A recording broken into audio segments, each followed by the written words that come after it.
man, what is going on? Panjay, Judy, Ronnie, how you doing today? Happy Friday. Just checking the mail.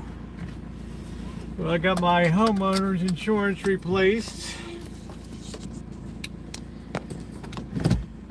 And did I have a day off today? No. I was up at 5:30. Yeah, lots of thumbs up. I was up again early again today, so I'm not doing anything except sitting, drinking coffee.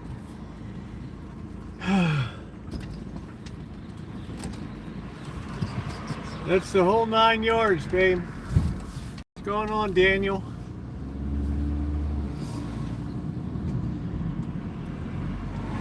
Normally I say I got bigger fish to fry. Today I say I'm fried, baby. The only thing was fried was fricasseed Rosie. But on the upside, I got a lot done. I got a little bit of jingle in my pocket. And next week, I've got Memorial Day coming up, so I'm going to chill next week, and then we got to get to it. Then we got to get on that Shine Shack. We got to get on the Shine Shack. And I decided I'm just going to go with the onions and the tomatoes this year. Maybe in late summer I'll plant some bok choy or something. What's going on, Jake? Is that JK NoCal? What's going on, JK? Good to see you, buddy. I am doing super well. Everything's going great. I'm probably just as busy as you are right now with fixing stuff up.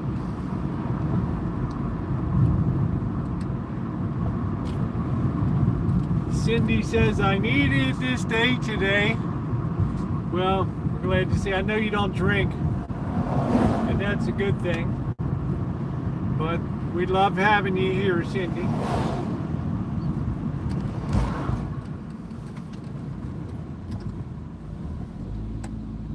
Oh, it's so good to be busy. It's so good to be in demand too, JK. I haven't even heard that.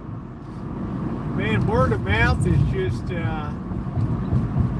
brutal. Brutally good for marketing. Yeah, well, tonight's the night to have a drink. I'm giving everybody permission and absolution at the same time. Okay, let's hope we can pull forward enough. I don't think this thing is gonna... Don't think the phone is going to stay out of the light, maybe a little bit. I'll be back in a second.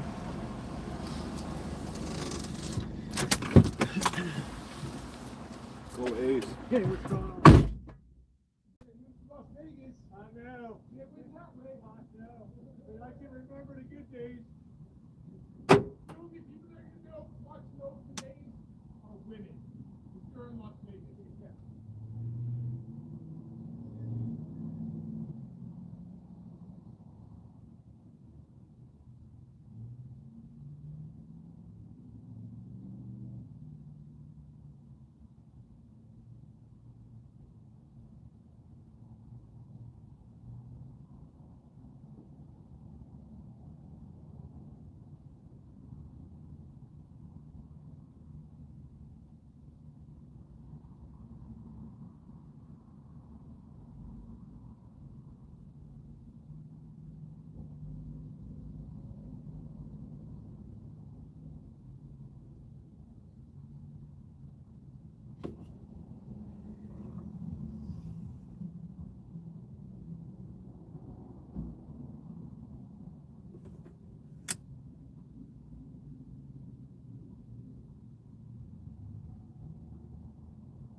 Fresh coffee. Oh man. Fresh coffee. Alright, we are on our way. Let's see, do I got somebody next to me? Somebody laying under the back tires, wants to collect. Let's go slow. This is like Death Race 2000 in this parking lot. Okay. I think tonight we're going to roll out to Safeway. I don't really need a lot of stuff. I mean, I could use some onions, but it's not worth stopping at it's not worth stopping at grocery outlets. Anyway, I got my insurance squared away for the house. Lucky I'm not in a fire zone. That saves a lot. That saves a lot.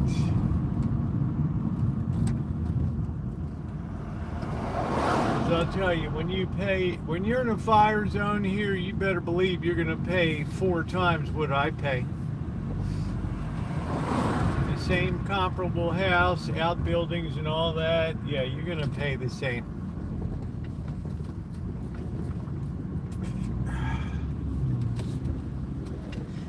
This cat got a new truck in front.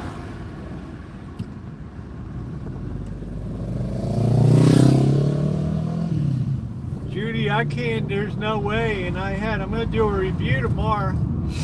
I had a subscriber, it was unsolicited, sent me some, he told me he was going to send it. And I finally got around to opening it today. And it was, you talk about a complex coffee. I mean, I'm reading the package and it's saying it's got vanilla notes and this and that and the other. I'm like, oh, come on, man. That's like people that tell me the cognac's this, the cognac's that. Then I go to taste it. I'm like, this guy's 100% true. This coffee is deep, man. D-E-E-E-P. So I'm going to be reviewing that tomorrow. I don't usually review stuff, but if it's a long-time subscriber who's doing something, I'd like to be supportive of that. What's up, Carol? How are you? Happy Friday. Good to see you. Just had to get my coffee. Boy, it's nice to go to a place where everybody knows you. They run in, make sure there's fresh coffee there.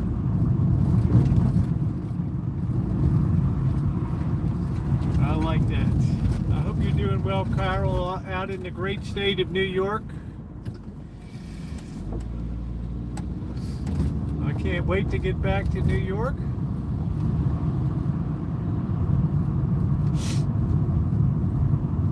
New York and New Jersey. Yeah, thank you for your thumbs up, everybody. Why aren't you back in Vegas? Well, honestly, I'm not going to be back there until the end of June or the beginning of July.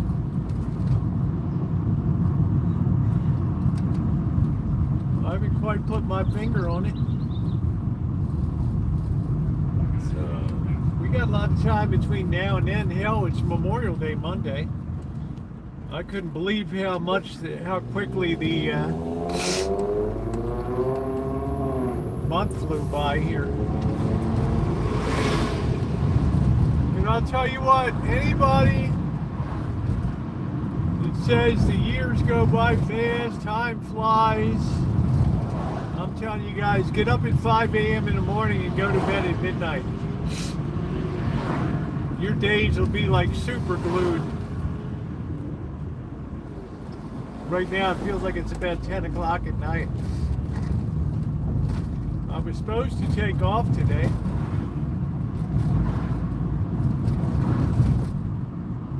But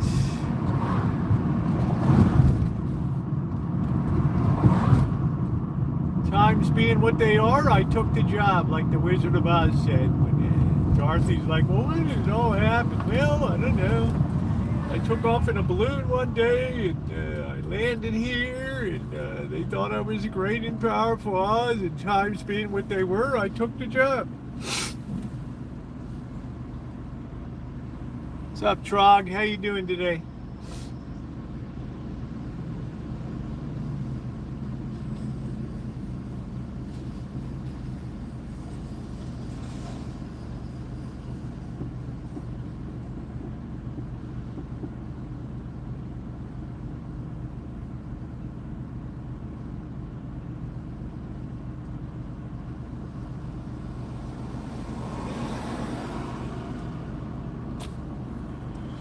Oh, I should have brought my handkerchief, damn it.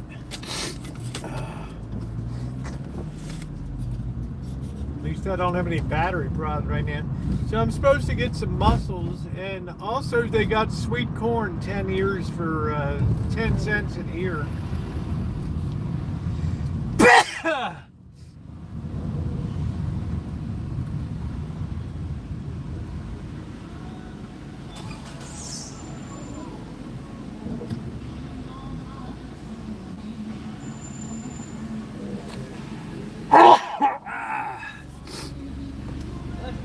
Thank you.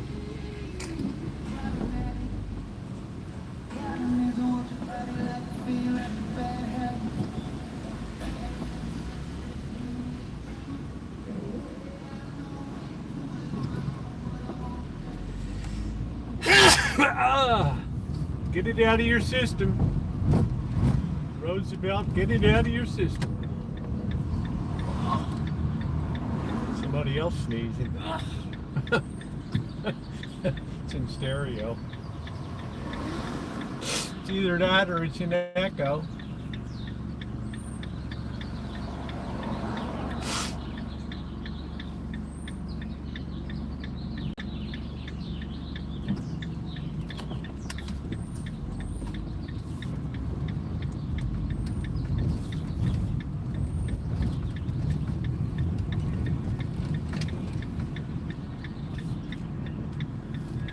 Boy, it's, you know, you're living a life when this is the highlight of your day. Oh, wow. It sounds like he pulled up a loogie.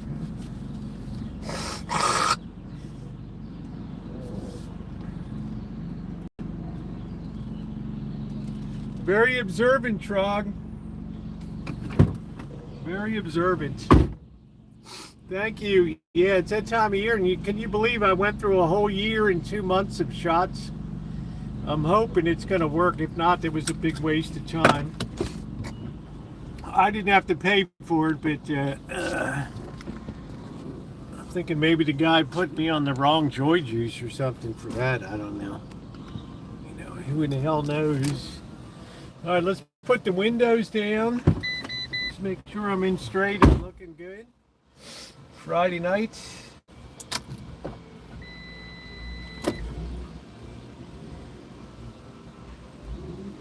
Somebody's got the music going. Oh, wow, come on, bro. There we go.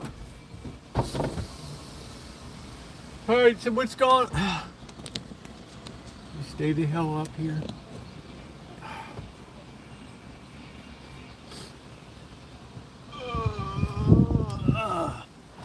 Anyway, if I missed anybody, we got Carol here, Judy. I gotta have my coffee for sure, so welcoming everybody. I got an open chat tonight. I've got nothing in particular I haven't had time to do the videos I wanted to make this week.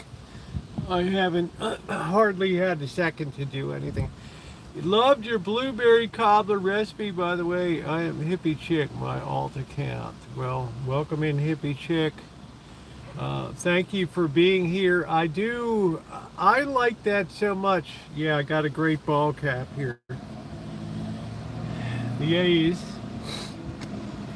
I like that blueberry. What the hell is going on here?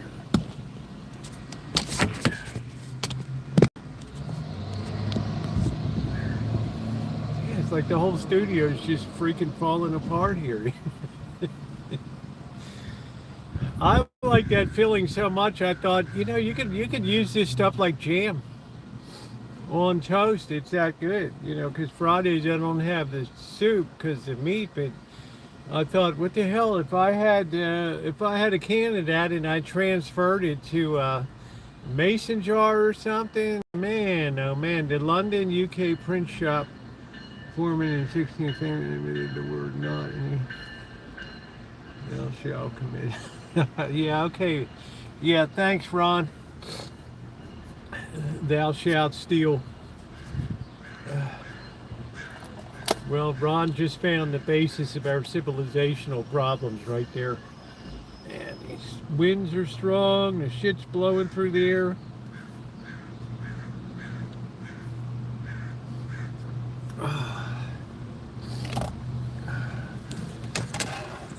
Oh, man. I want to show you guys this. I was telling you about, somebody said, well, what's wrong with the selfie stick you have? Number one,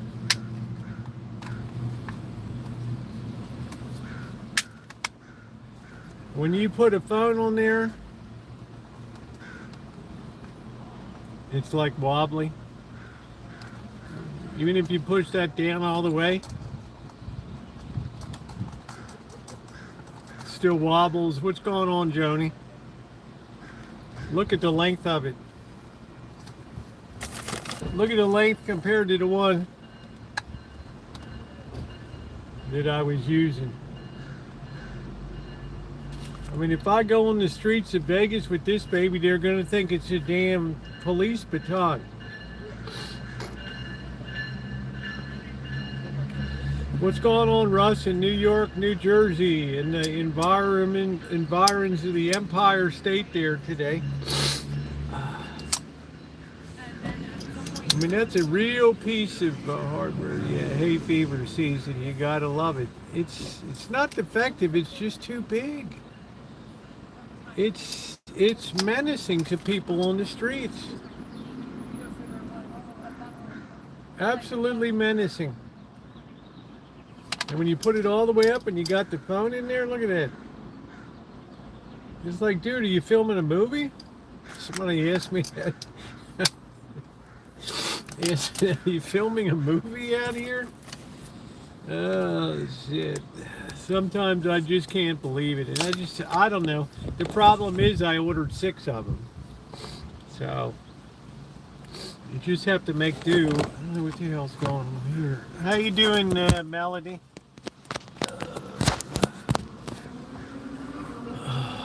That works. So, oh, the small one's much better. It's, you know, talk about being a geek on the streets. I mean,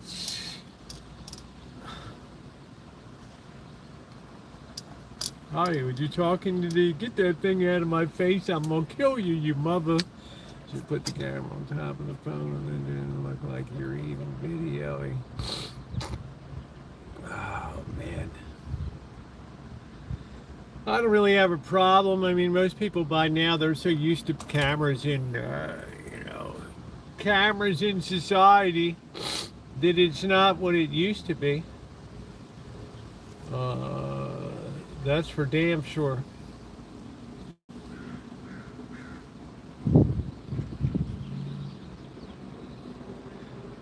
It's harder. I'm telling you what, Russ. It when people see it on the street, it angers them. It almost infuriates. It almost puts some kind of some type of primitive rage in people when they see. They just all of a sudden they have flashbacks to like Rodney King and what are you all about, dude? Are you gonna use your stun gun? Oh man. Only in you have to carry the I don't know. I don't know. Am I crazy? I love New York. I tell you, Carol, it's just I don't know. I mean, it's outrageously expensive, but I just like you know, it's like you could draw a 10-mile radius from the middle of Manhattan around 5 miles all the way around each way, and there's so many different communities and so much different cool stuff. If you want to go up to Crown Heights, you can hang out with the Hasidic brothers and sisters up there. If you want to go Chinese, you can hang out with them. If you want to hang out with the Wall Street types, you could head down to Battery Park, and I mean, it's great. Russ is like, I'd rather a large one. New York City is cool but busy. Have you ever lived there? No, I lived in Hong Kong, but I used to visit New York often.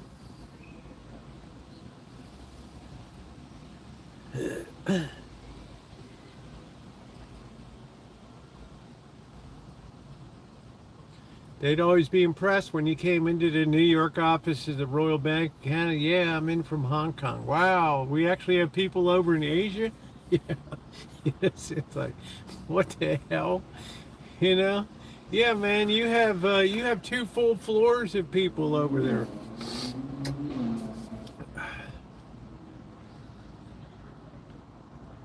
Oh, you mean people actually work over there? Yeah, they work their asses off 5.5 days a week. Anyway, that's the story of the stick. Now the good news today is, of course, that last night I was able to secure Progressive insurance, and Progressive is really slick the way they do things. For the homeowners insurance, number one, you have to have somebody that's going to write it. And as you guys know, a lot of policy writers have moved away from California. Hey, Angus Kisses. A lot of the people that were writing policies have abandoned California now because it's too costly with wildfires. Obviously, you had Santa Rosa in 2017, which was the first time in history that a wildfire got loose inside of a major urban city. 6,000 homes burned down in 6 hours.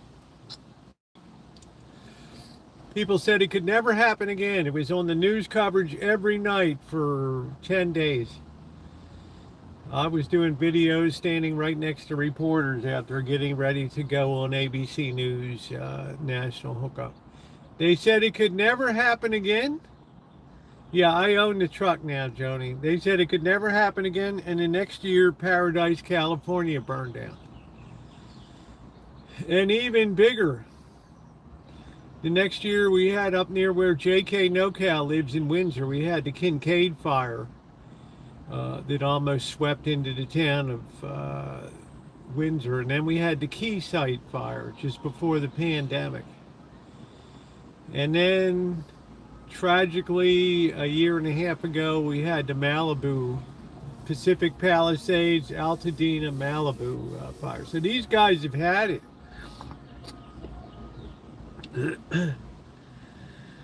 Yeah, that's what I'm saying. I mean, Trog, we lost 6,000 homes in 6 hours. We destroyed a whole first step community where young families bought houses and stuff. Coffee Park, 1,000 homes just all went up. And I'm talking about 6,000 homes lost in 7 hours or something. You can go on YouTube, you can still see the video of the Berkeley Fire Department responding. That firefighter took the picture. He was rolling into town. They were coming up from Berkeley. And the guy thought he was coming up to fight a brush fire. Right? He said, okay, we got another brush fire up here. It happens. It must be a big one.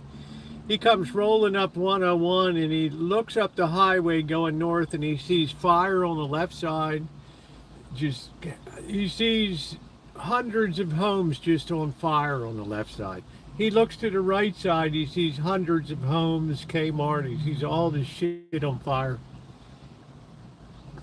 And the only thing the guy says, he's like, holy shit, where in the hell do you even begin?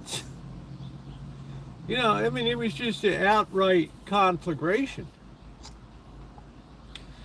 And I was out early the next day. I was lucky. I had sense of mind to get out there early and capture it. It's preserved in history now, forever. The Great Santa Rosa Fire, 2017. I mean, shit was still on fire the next day. What's going on, Ken? So it all goes back to I was telling you about, I had Safeco for 15 years. Really nice. And so I had to replace it. My insurance was going to run out the 27th of May or whatever. So, hey Alex, how you doing? So Progressive's really cool. They have other insurance companies they work with that are lower rated. They'll take on.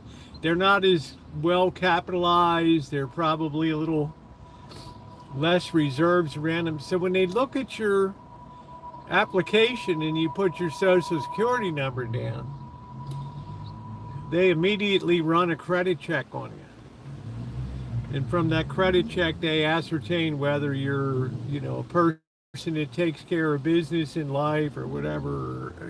They're stupid deducted, whatever way they use it. So they can look at that and say, we'll keep that risk. We'll keep that one. They cherry pick the good ones, and then they toss the other ones off and say, you can put your higher premium value on this guy over here, which is pretty wild. So I actually ended up, for the exact same coverage, I ended with 3 buildings being covered or whatever, I actually ended up paying less than I did last year, which I didn't see coming. Somebody hard to reach or more aggressive than I. You really don't find out how good you do. Well, I can't recommend anything, Ken. I've had Geico for years for car insurance, but they don't really write, their quote was $200 higher. They're fine for the automobile insurance. I've been with Geico for at least 28 years. No, I was with Mercury a couple years. And they've been all right. I can't complain. I can't really complain at all. And but I can't tell you how good they are.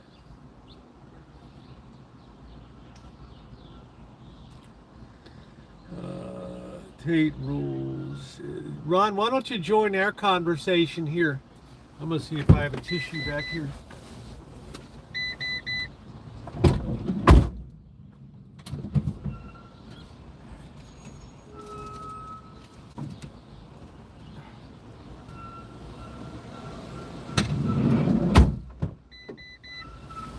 It's always good to have a bag of rags.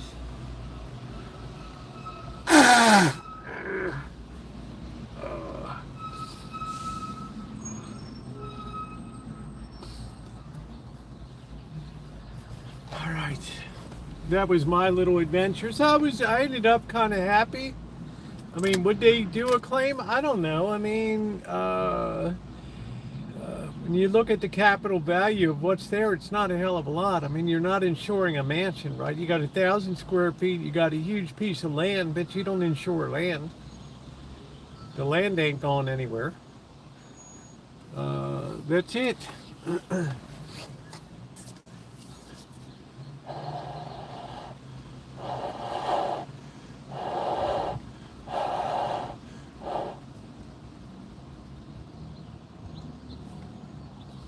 So I put some extra insurance on account of I got all the stereo equipment, which is well documented. It's on the wall every day, so it's not like anybody can say boink. I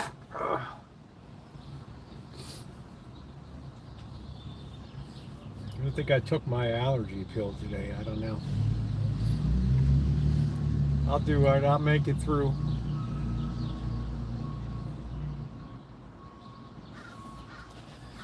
70 didn't want to go without homeowner insurance. Well, I mean,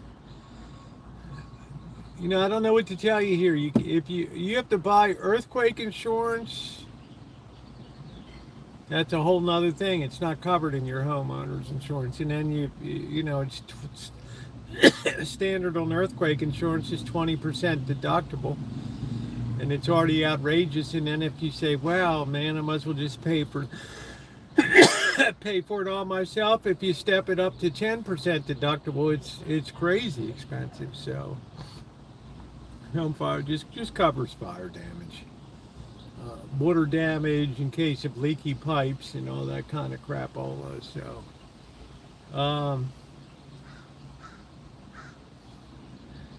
anyway, it's like, so an inspector will be out to look at the place within the next 2 weeks or so. They only stand on the outside. The only thing they care is what the roof looks like. That's it.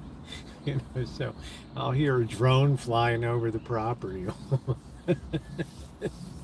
There's the cats down below, like, oh shit, it's a cat lady. Oh, look at all these damn cats down. What the hell is that tent thing on the back porch? That looks like a fire risk. Are you kidding me? Are you kidding me?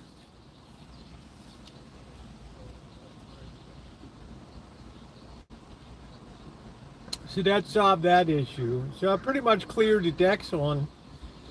I have to do Bobby's taxes. He just gave me that envelope last week. I got to take some time and get that done. What is your deductible on your liability? I have, you mean personal injury in case I roll over somebody? I never insure my own vehicle. Had to get a new roof last year to get insurance. Well, my roof is fine. It's not that old on the Rancho.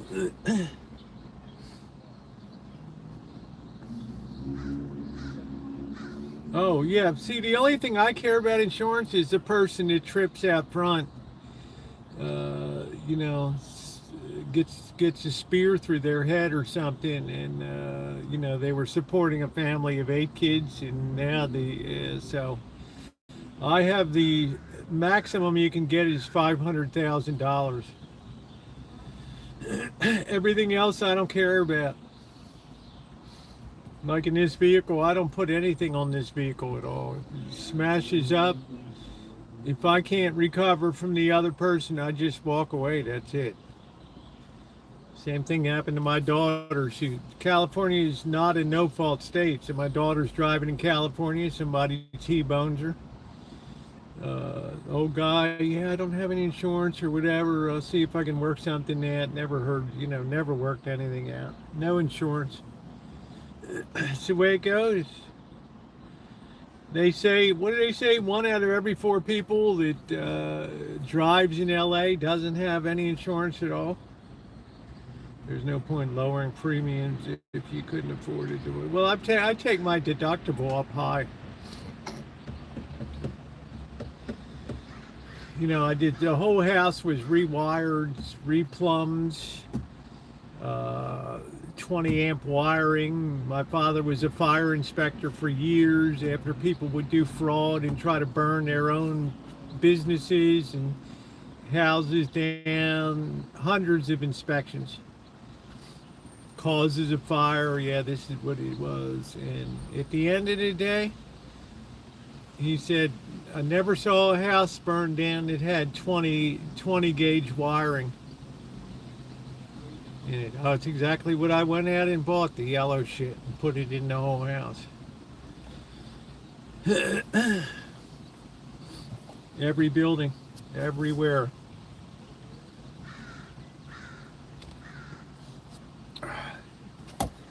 Now, they're not saying, hey, you couldn't have a wildfire in that high density, super high density neighborhood. You could. But I'll tell you, a hell of a lot of people would die. We're packed in like, if you've ever opened a sardine can, and maybe 1/3 of the people speak English, and they'd be running around like chickens. The other 2/3 be running around like chickens with their heads cut off. It's too ugly to even think about.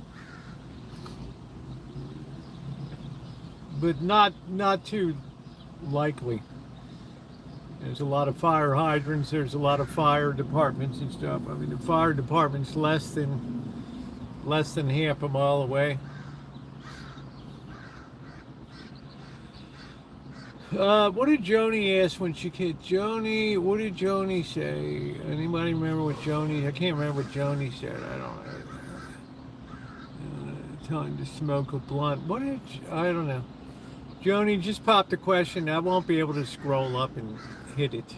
Oh, she asked if oh yeah, the truck is mine now. So now we're like a reversal. If he wants to use it when he's in town, he can use it. So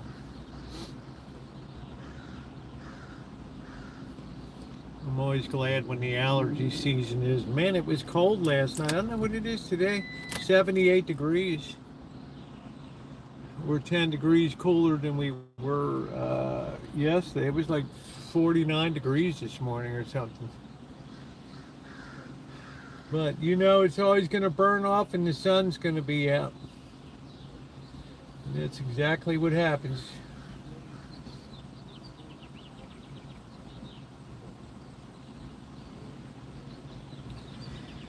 Yeah, congrats on the truck. Yeah, it took some doing. I mean, you know, the guy's permanently moving to Taiwan or something, so what does it matter? You don't need it anymore. Yeah, I'll tell you what, anybody that would willingly live in Taiwan,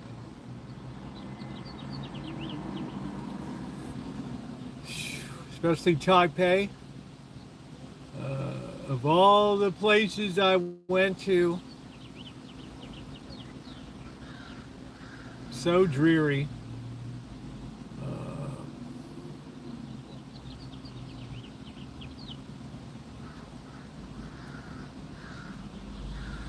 Oh, Melody's here. So I got that solved, so hopefully they'll be around for a while. Who knows?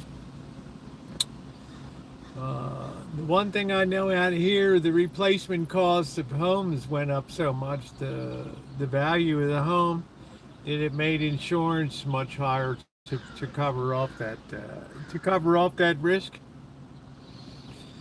Much higher. Let's get that thumbs up going, guys. We're trying to really ram those thumbs up. It's Friday night here tonight. I have an open chat. If anything you want to talk about, you're welcome to.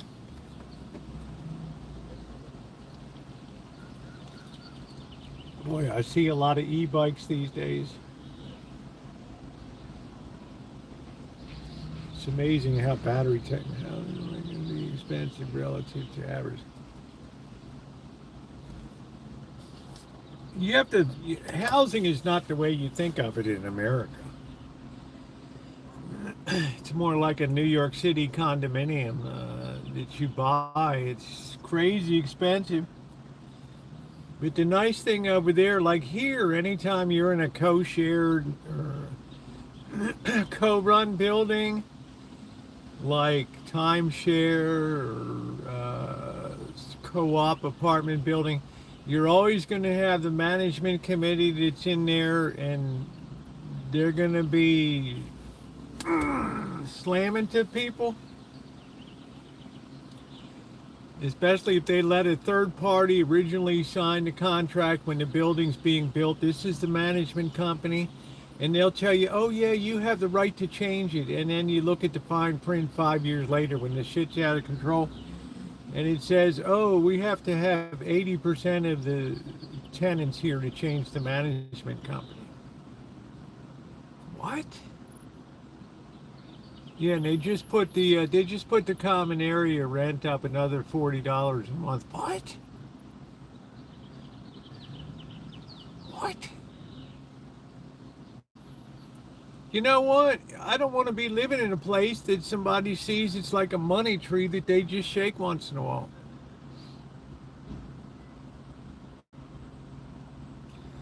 Beauty of Hong Kong is dirt cheap, man. They have one guy that sits down. It's 24-hour round the clock. They got somebody in the lobby that says, hey, ni hao, ni hao, ni hao, zhe mi yan, hao bo hao, ha, ni hao. Ni jin tian han mang lu ma, boo, boo, boo, bang lu. Are you busy today? No, it's a good day. Okay.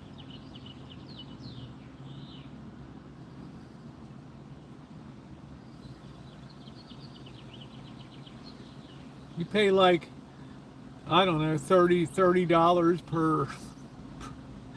Of course, you have 60 floors or whatever. of the thing. You have like 600 people, and it's all covered off, and they're not out there doing dick maintenance and all this crazy stuff. Taiwan faces Imperium having children on the other republic. He's growing, putting restraint on the world. Well, that's exactly what's happening here. Like I was saying the other day, Dine and Dash, we work up a $40 trillion bill and then say, see ya. Oh, by the way, here's a shovel. I suggest you start get digging on that hole. And I don't care what happens in the future. You ain't never gonna dig out of that. You ain't digging out of that. That was the gift that that's the gift that we passed on.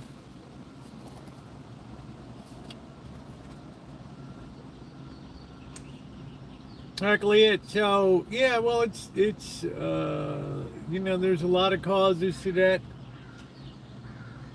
It's open to a lot of debate. I have my particular understanding.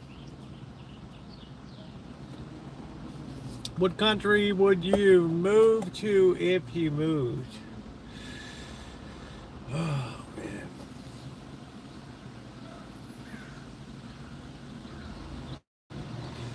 I guess if I had to move, are all things being equal? I mean, qualified a little bit, Ken.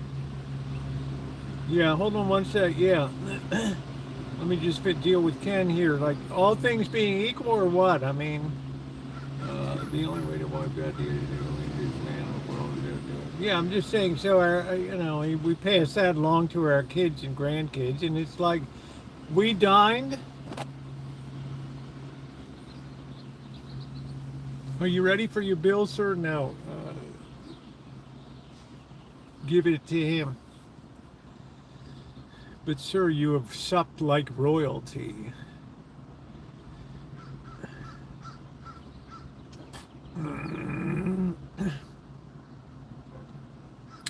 I guess all things being equal, I would probably live in Mexico. Mexico would be my number one choice. Number two would be China.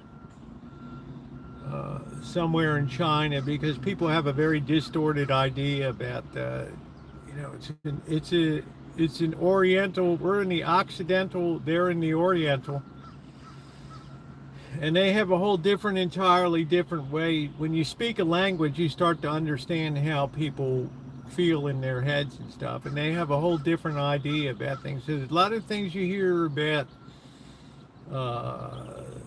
the way they do business and stuff. The average person never intersects anything with maybe back in the old days they had political education classes and all that. Now these days they don't have time for that bullshit. They're too busy making money. Yeah, I think Vietnam is a good choice. I think that's a good choice. Let's see, what's Melody's question? They have to do to bring water to the area, maybe. Yeah, tell them where the water is. Where's that, Carol? I'm not sure. They have to do something, bring water to the area. Maybe AI, tell them where the water is, Santa Rosa. I'm not sure what that means. Here or somewhere else. So I think Vietnam, I think Vietnam would be a good one. You could take a chance on the old Burma, Myanmar flipping one day and becoming an open society and no military junta running it and all that. If you're willing to take a gamble on getting a piece of the rock over there, it's probably the most... Besides Mongolia, it's probably the most undeveloped opportunity in Asia proper right now is probably Myanmar. Indonesia is way too scattered, too many islands to. One day, these people in Bali are going to rue the day that they invested in Bali.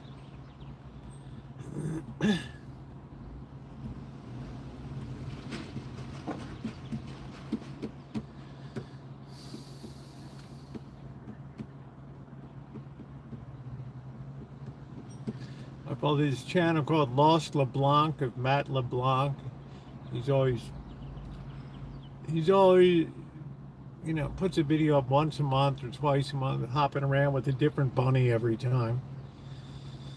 And he put all this money into an Airbnb over there, and you just think, man, you are just like a thorn in the side of that society.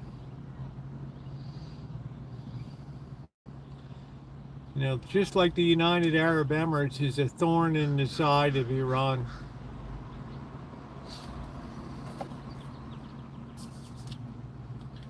You'd have a hard time finding two countries that hate each other more than the United Arab Emirates and Iran.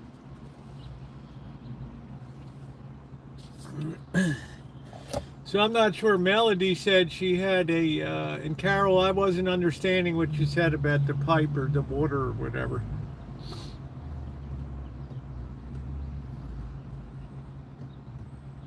Yeah, Vietnam food is just Chinese. I mean, it's all China based. Everything in there, Asia finds its roots in China. Well, Japan could be the place to go again. It's just, it's a society undergoing tremendous change right now. Again, it's a society, it's on the leading edge of people just dying off and leaving a hollowed out country. I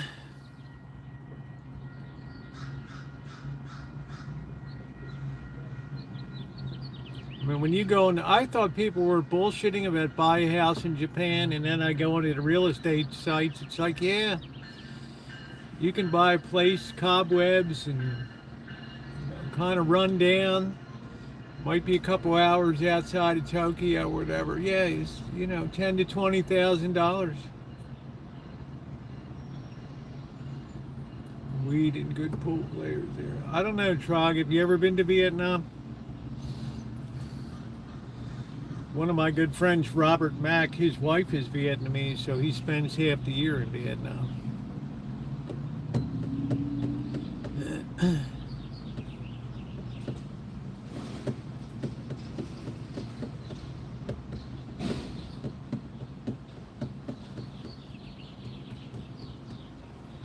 Please hit the thumbs up button. I don't know, Trog. Not everybody went. Maybe one out of every 100 men went. You tell me. You might have gone north of the border. I have no idea. You might have flown the coop, brother.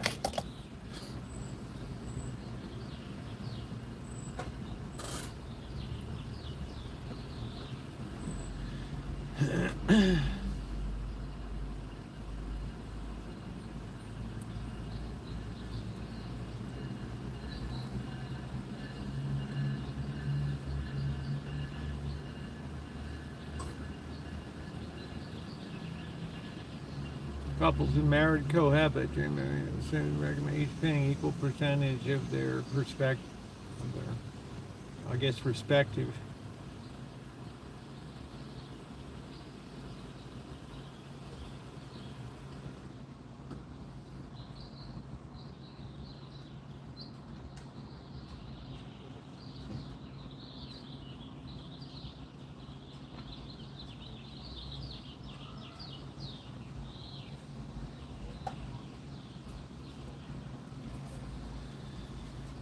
Good old Susie Orman. Did you listen to Dr. Ruth too? Well, this goes in here and people think it goes in there. Oy vey.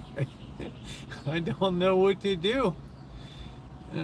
You have a steering problem.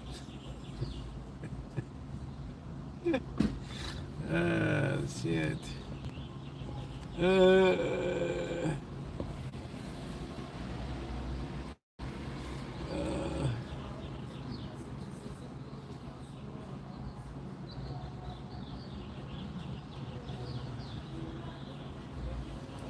Why can't it be that way in the U.S.? I'm not sure what that means. $2 million, nothing like pocket change. I guess it depends on your definition of pocket change.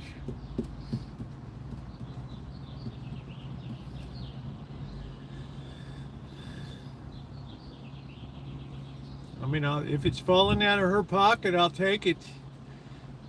Finally Friday, that's it. Make sure to hit that thumbs up button, guys. We've stalled out at 37 here. These are lean days on YouTube. This algorithm with all this AI slop coming on and stuff.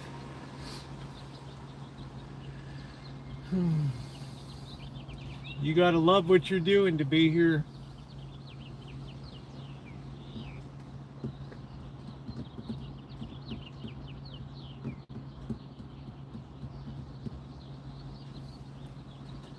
Cooking the foods of Vietnam. It's good I make you smile a little bit today. Angus Kisses Day, like having a pleasure in my way. You go perform their human sacrifices.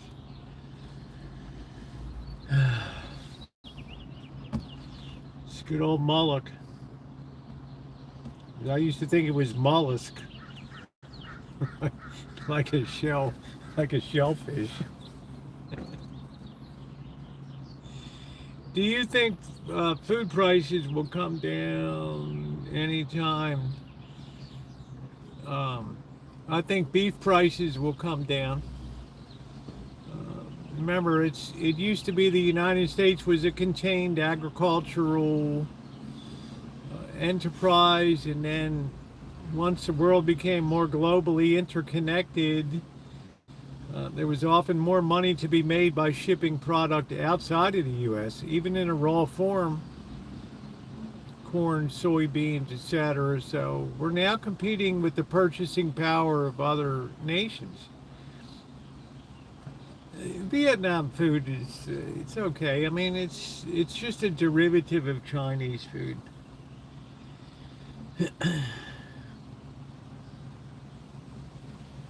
So as far as prices coming down, I would have to say, it's going to be difficult.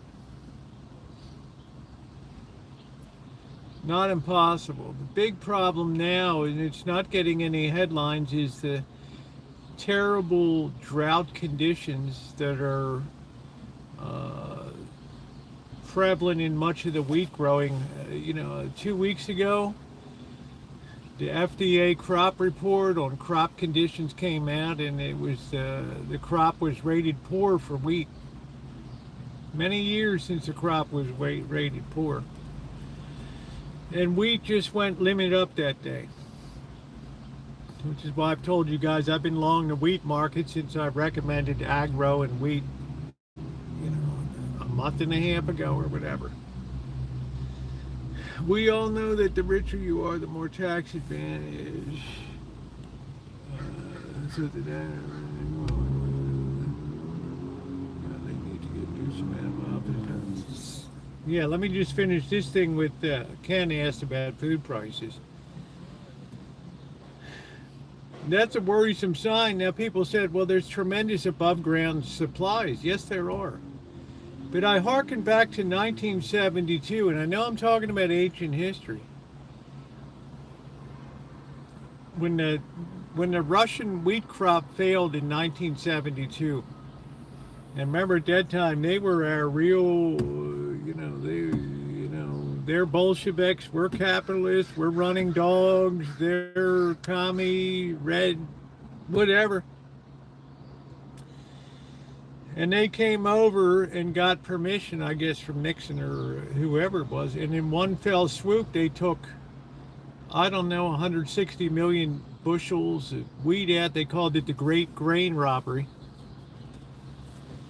In 1972, and that just sent shit. That was the really beginning of a lot of the inflationary spiral that took place. Nobody remembers it because people don't study history anymore. So when I look around now, I see that wheat is tremendously undervalued in the marketplace. Growing conditions aren't good. I don't know what the Russian crop yield is going to be. I know Ukraine is, they're in the middle of a war, somewhere in the middle, beginning, end. I don't know where the hell they are. It's almost like the world climate is turning against food production. So I think we could be at the beginning of a commodity super cycle here, where we see grains, corn, wheat, and soybeans, which is the backbone of the American diet, have been down for years. And a lot of farmers gave up planting and plowing. The last crop was not the latest. So I worry about famine breaking out in places of the world that we're going to have to ship food. So we have fertilizers are down too. If you can't afford fertilizer, the farmer just says, F it, I'm not going to plant anything this year. I'll just put in for my United States Department of Agricultural subsidy, and, I'll just take a year off. I'll go to Acapulco or, Vegas, have some chicas, partying.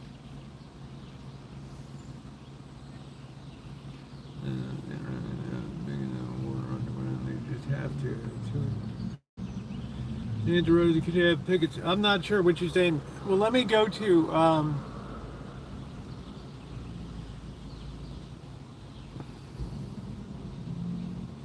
Ken asked about gas prices. Here's the problem I have about gas prices, Ken.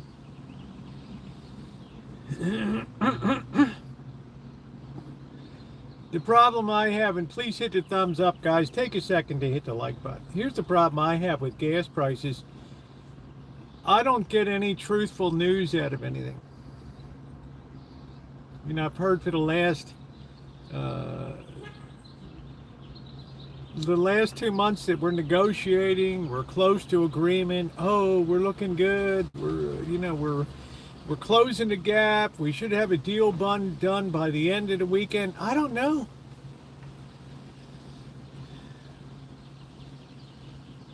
I do know one thing. The fate of oil and gas prices rests on what happens over there in the Middle East.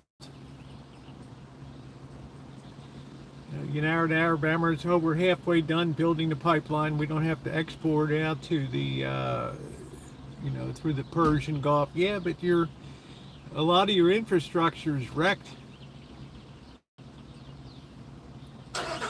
And I know this, Ken.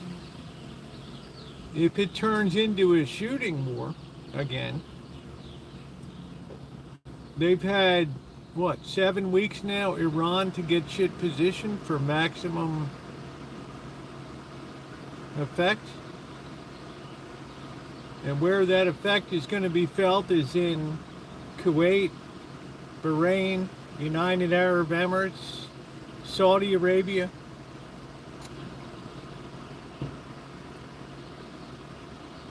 They're just going to take, we're martyrs, and we're taking everybody down with us. What do they care?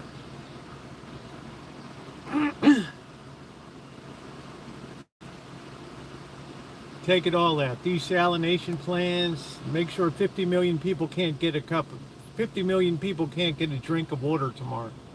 Screw them. They shouldn't have gotten in bed with the United States. F them.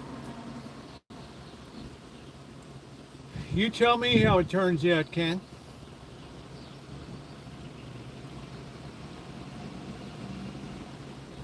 You're part of the bet the petrodollar. But I'm just saying, you tell me how it turns out. I have no idea. I know it's pretty obvious we never had a plan B. You know, we depended on the same shock and awe that's carried from conflict to conflict to conflict since 2001. And, well, it didn't go as planned this time. Even though their infrastructure is wrecked. I mean, you got a choice if you're the Iranian Revolutionary Guard. Are you just going to turn over your weapons and say, okay, we're going to have the new regime come in, let's all pass flowers around, kumbaya, oh, it's a beautiful world. There's people that are going to want retribution. And they know that, hey, Delbert, there's people, young people that are going to be at the front of the line, sadly, as they will hear in the not too distant future, saying, you really effed us. You put us in misery for X years, and now you stand in front of us. We're going to take a couple of you off we're going to take a few of you up to the top of the buildings and off the roof. They're talking there, suppose shit goes south, you know, Iraj, then what do we do? I mean, we're going to be in trouble. Well, we must look to Islam, my friend, and Islam says that we die martyrs. As the Ayatollah Khomeini is dead, we should follow in his footsteps. We should put our faith in Allah.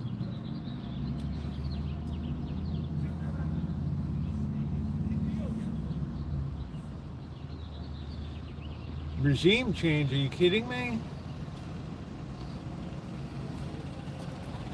They know the second that they lay down their weaponry, it's over. You guys got no idea what's going on in the ground in Iran right now. You have a currency that's worthless. You have people basically taking all the shit out of their homes that even has nominal value and setting up little stands on the street to sell shit to get enough to buy an overpriced bag of flour or something. They have ration coupons in Iran now. There's rolling blackouts. You're coming into summer now, and summer's always the season where people get really miserable and really PO'd.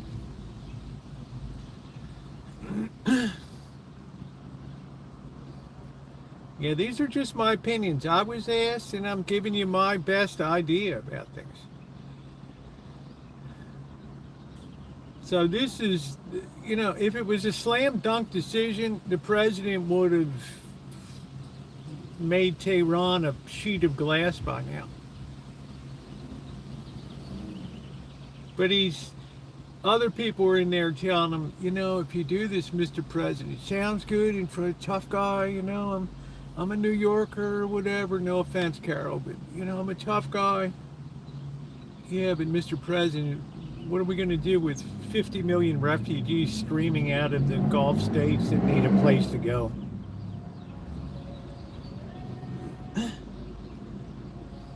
And one day they have no water to drink. It's the end of the line.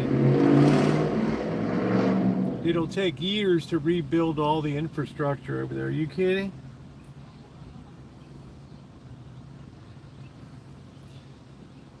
You tell me, Ken. I don't have the answer. This is the biggest dilemma I've seen any president face since whether we should bomb Hanoi in the Vietnam War.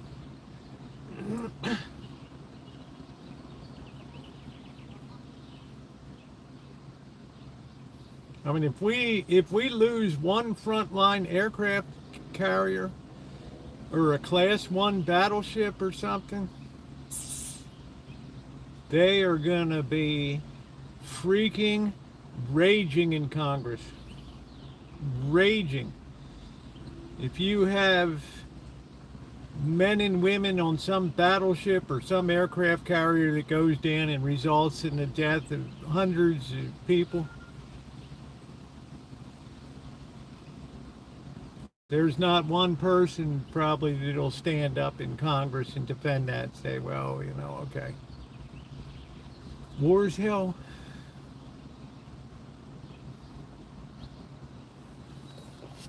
So I don't get truth. I don't know what's going on. I get all this spin. That's my honest answer. I have no idea. But if you said gas prices, if there's a shooting war, you're going to have an environmental catastrophe in the Persian Gulf. It's this very shallow body of water. There's going to be a massive slick of oil on top of that. It's going to make anything in the history of the world look like a Sunday school picnic in terms of cleanup.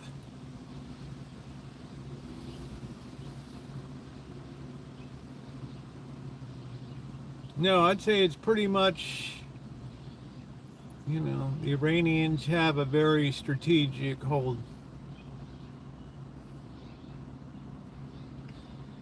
So I guess they're collecting all their battleships now. The French have sent their aircraft carrier over. The British sent a Class 1 battleship over there. I guess they're going to repeat the Dardanelles of 1914 or whatever, trying to take Constantinople, trying to take Istanbul. It ended in disaster.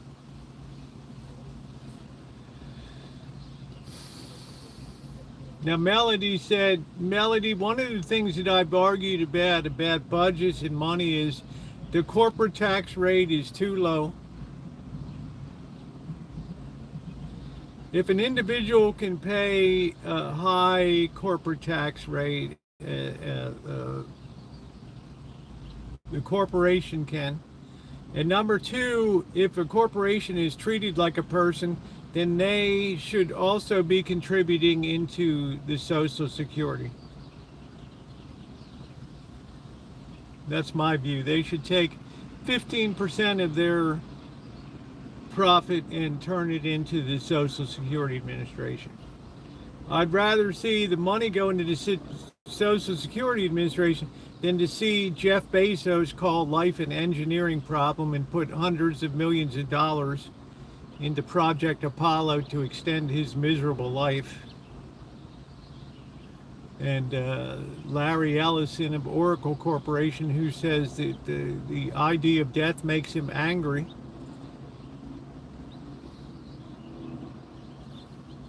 They have too much of the pie.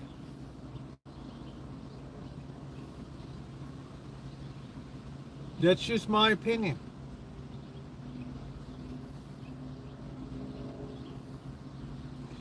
NVIDIA Corporation is worth more than all the manufacturing productive sectors of the United States economy put together. Aircraft manufacturing, machinery, agriculture, railroading, transportation, make sense to me.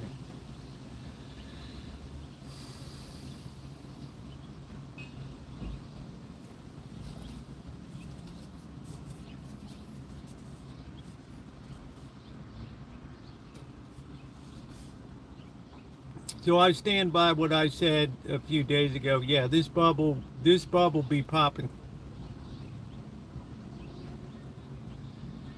And when this baby pops and it's this time's different, it's my Rose. This time's different, Rose. This why it's different. It's never different this time. Because human nature never changes.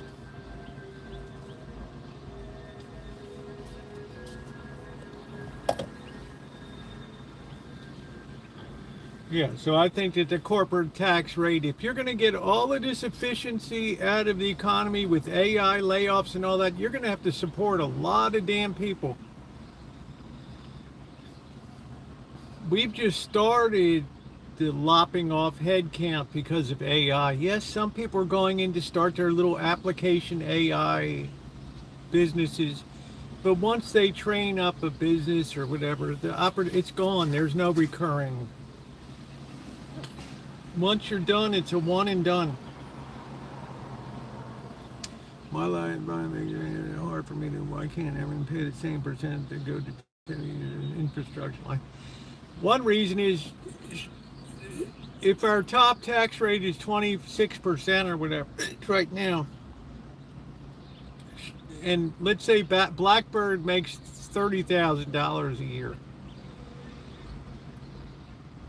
should Blackbird pay a 26% tax when he has to get housing, food, say he has a truck or something, insurance?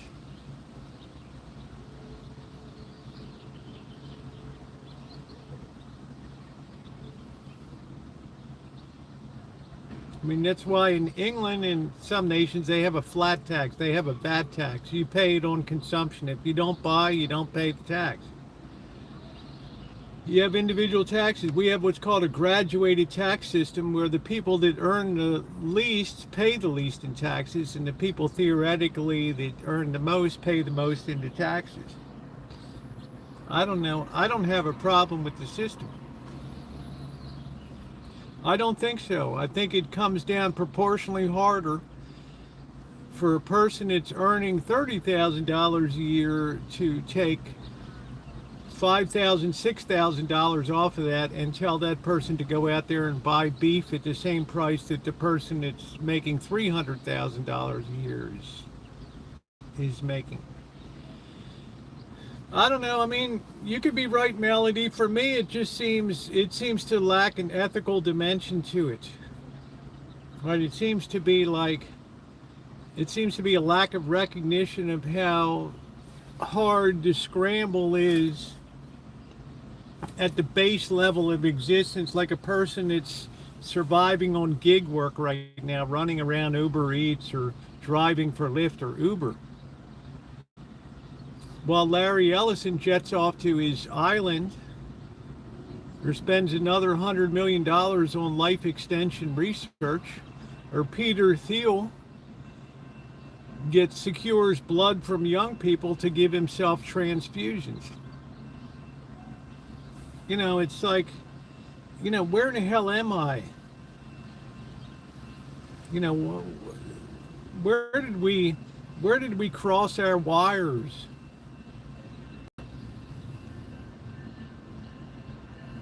And I respect your right to have that opinion. Why we have so many billionaires now is we had a tremendous surge in a new technology. Software application built up a huge $50 trillion bubble of wealth that supported nail salons, restaurants, trips to Vegas, $500 bottles of champagne, conventions, racing, all this stuff.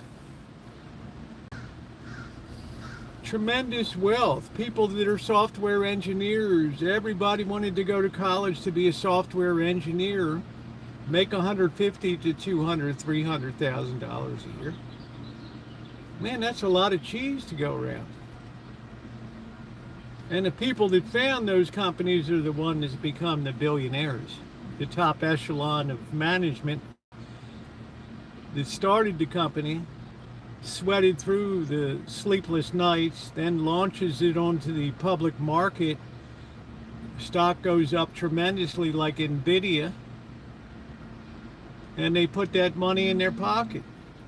Now, AI is coming along and it's popping that software bubble, and it's building a new bubble.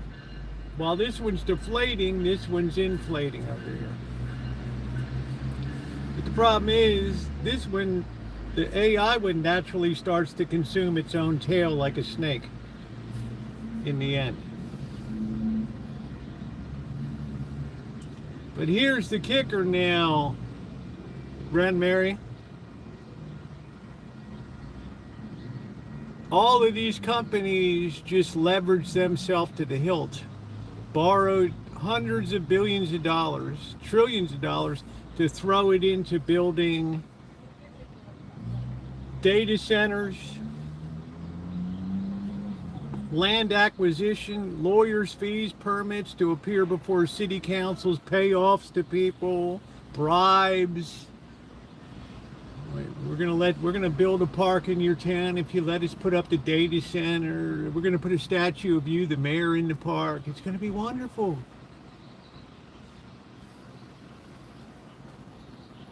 There's so many people rushing headlong in right now that nobody's thinking very much. They're all like, fear of missing out is so strong that it's like, we'll pay any price. One damn chip that NVIDIA makes costs $30,000 to $40,000. One chip the size of a dinner plate.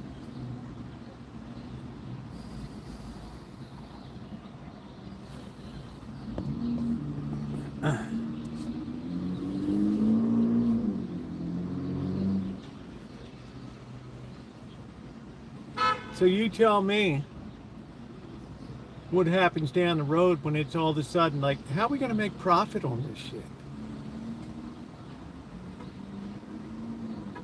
They'll have the knives at each other's throats faster than you can say Jack Robinson, I guarantee you.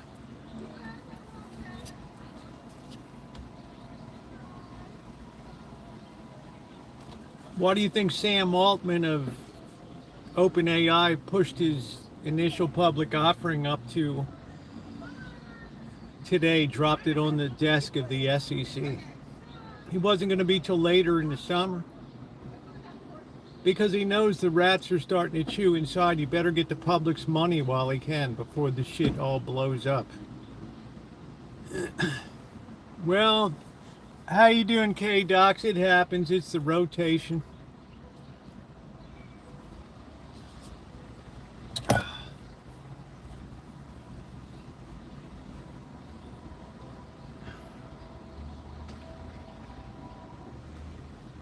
Beware of Greeks bearing gifts.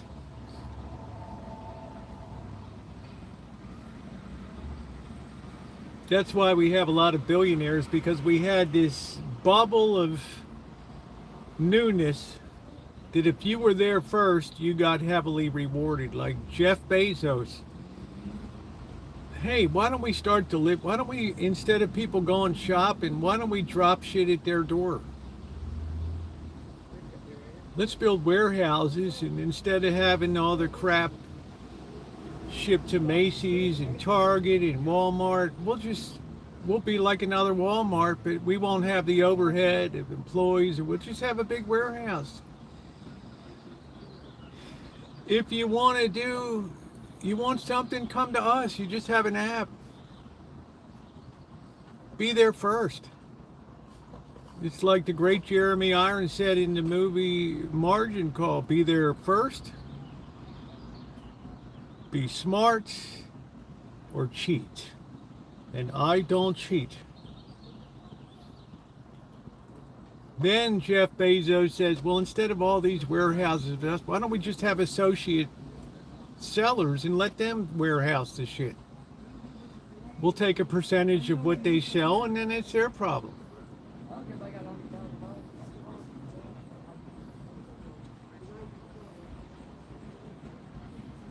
Now Amazon rushes headlong into data centers against Microsoft and Elon Musk. I don't know.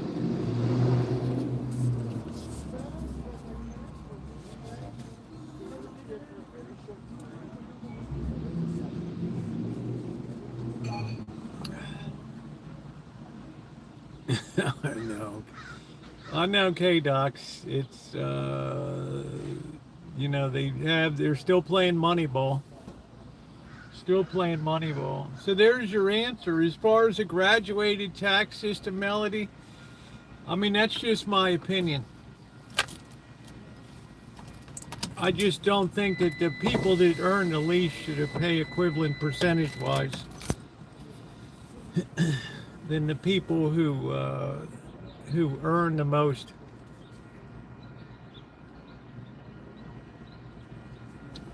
That's why California makes so much money, because it's a virtuous circle. You have Caltech, you have Stanford, and you have UC Berkeley. You have the three powerhouses of technology, all within 25 miles. Well, let's say Caltech's down south, but Berkeley and Stanford are across the bay from each other.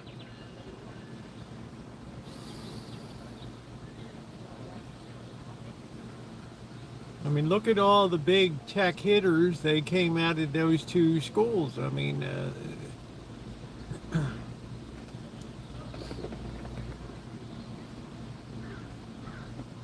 well, look, okay, Docs, let me say this.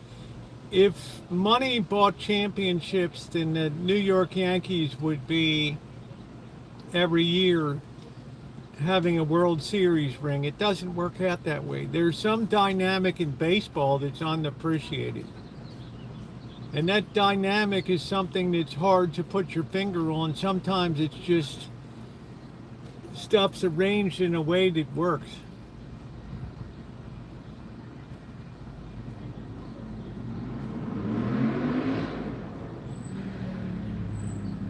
Look at Ohio State. The best attract the best. Ohio State football.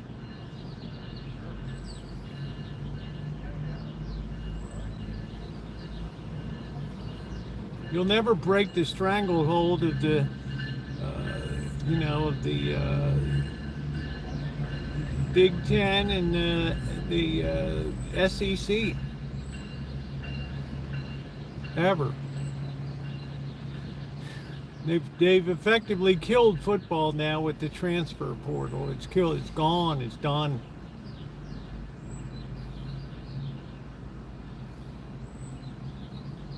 Used to be you had a quarterback like Fernando Mendoza, who was the first round draft pick that went to Las Vegas Raiders.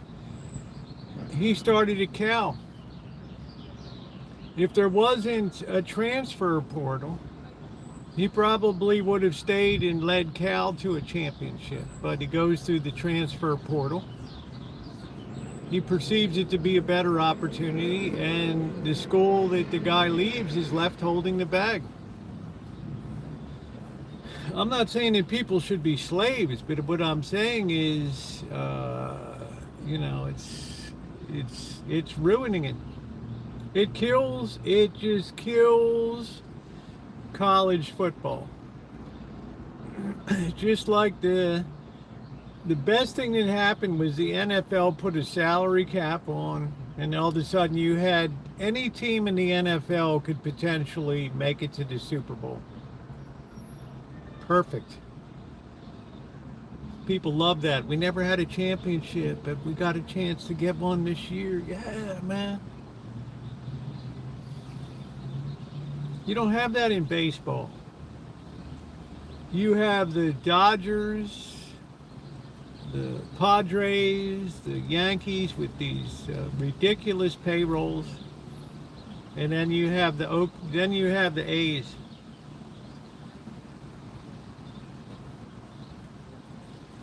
No, you don't pay the money, because what's happening is you're charging people $15, $20 for a beer at a stadium. We go to the baseball game when the Giants are playing the A's in Sacramento. We're paying $40 just to park a car. If I wasn't with the boss, Janet and Bobby, I'd walk 5 miles to avoid paying that fee. I wouldn't care. How you doing, Jessica? There's no way.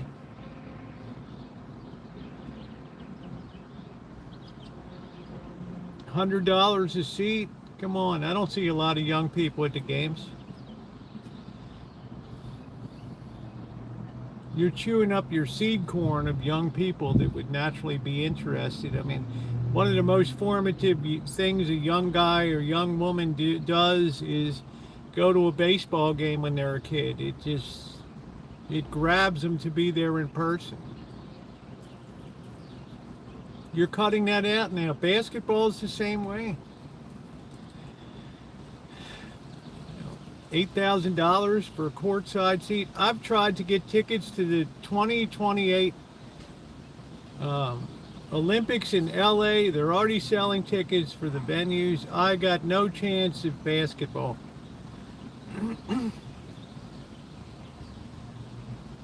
I don't care if it's Slovenia against Upper Volta.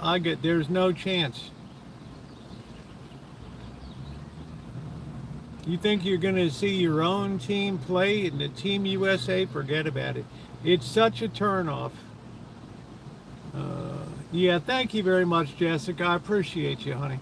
Thank you. Please hit that thumbs up button.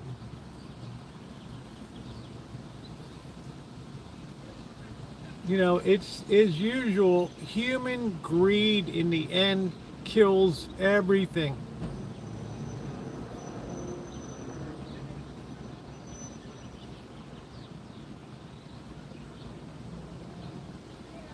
When I was a kid, football players, I mean, shit, we're talking the Baltimore Colts, man. Johnny Unitas, the greatest game ever played, the 1958 sudden death overtime victory against the New York Giants that people switched into on TV for the first time ever. They were mesmerized. Couldn't believe overtime in a championship game.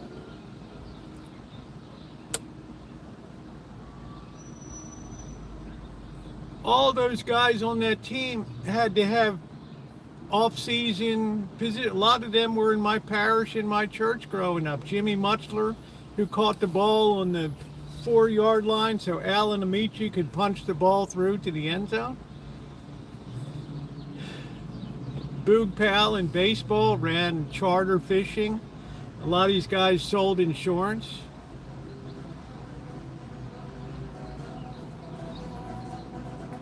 Now we have an age of prima donnas. Oh, a pitcher can only throw a certain number of pitches. Oh, he's an expensive product now. Ooh, what's his pitch count?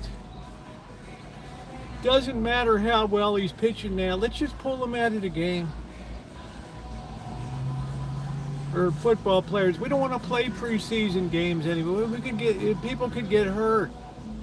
We don't want to have we don't want to have an all-star Pro Bowl game anymore. People could get hurt.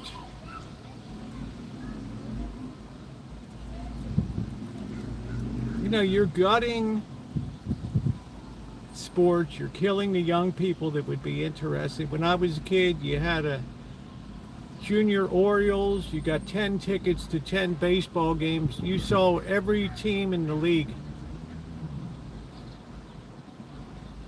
50 cents a game. I mean, it was overflowing kids. Okay, we were rats, a lot of it. I was bad, all right. I was really bad. But I did keep one eye on the game.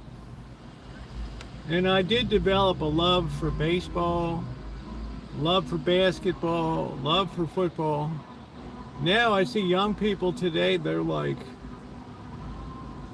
World of Warcraft and Game of Thrones and X-Men, and I'm not saying there's anything wrong with that. Yeah, you had to work jobs. That's what I'm saying. You had to work jobs in the off season. I mean, Johnny Unitas had the Golden Arm restaurant on York Road in Baltimore. And every week, my friend and I would go in there to have a steak dinner. And Johnny Unitas would come over. Hey, how you guys doing? You know, my friend was like 6'4" and 3 bills. And Johnny Unitas is like, stand up, man. Let me take a look at you. It's like, man, I could have used you in that '64 Cleveland Browns playoff game. Man, it was a different world. Artie Donovan's country club. I went to school with his daughters. I mean, it's not the same world. You ever saw the movie Diner about the passion of Baltimore Colts football and shit?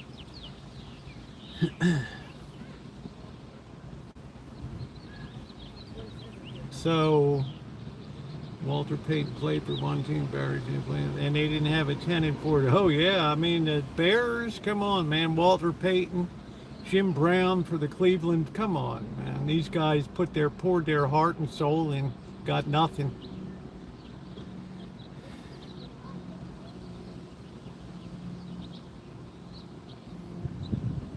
They just thanked the Lord that they had a talent to play. And they went out and played. I mean, Ted Williams went off to war. I remember I look at baseball cards with when I was a kid, and they'd be missing like 1942 to 1945 would be gone, and they would have a little thing. Was in the Army or the Navy or the Air Force or whatever.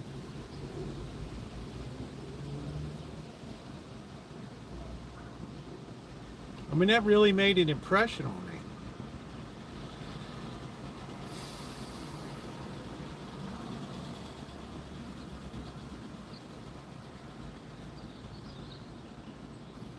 I think to myself, you know, imagine if Ted Williams didn't go off to war, what he could have accomplished, or all these other guys.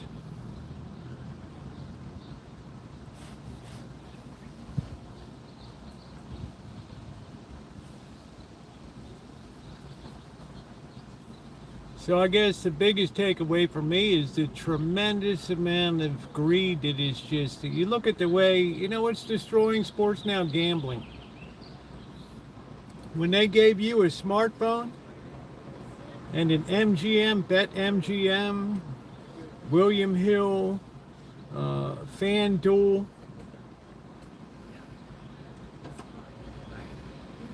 the first thing some small measure of betting people thought was, I need to have inside influence on this.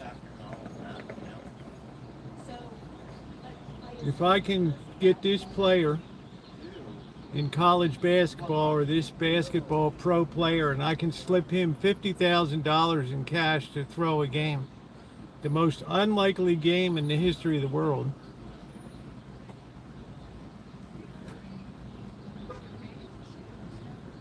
never underestimate the corruption of human nature. Now you have, with the NFL, the NBA, MLB, always feared the intrusion of gambling into sports.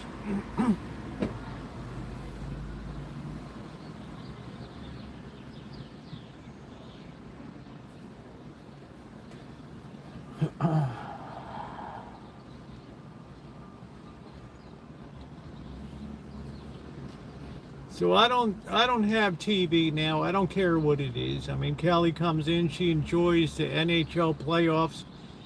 I picked the Montreal Canadiens. They're rolling through pretty good, but I just don't even care that much anymore.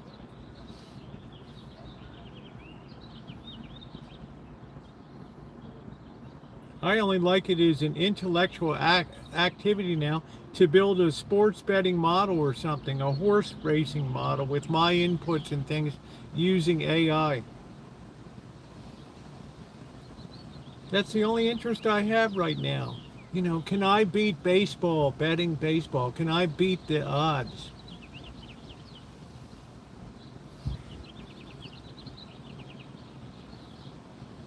I told you guys on Kentucky Derby Day, I got at the AI, I started talking to it. I'm like, here's the parameters that are important to me. The Kentucky Derby is being run today. I don't want the favorite. Give me a horse that has a legit chance to win this race.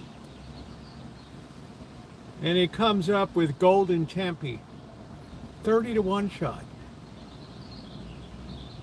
But it says, here's the caveat, no horse has ever run from that far outside of the starting gate, way out in number 19 gate or whatever.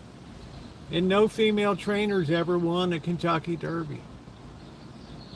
And then the third thing is, I'm laying in bed relaxing at the Downtowner, and I'm thinking, I'm so comfortable, I don't want to walk the 742 steps over to the betting window at El Cortez. Hour later, I open up go on Google, who won the Kentucky Derby? Golden Tempe, paid 25-1.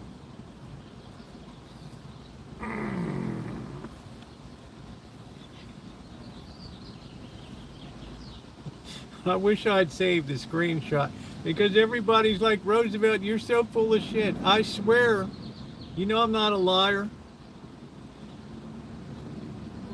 put a stack of 50 Bibles in front of me, I'll put my hand on it and say that's absolutely what happened.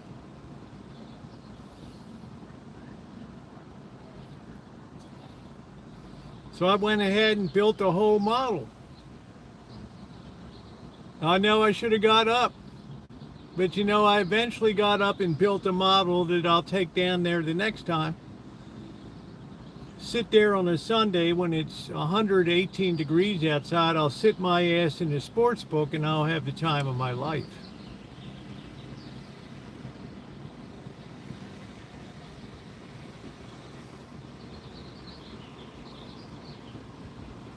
Don't try this at home.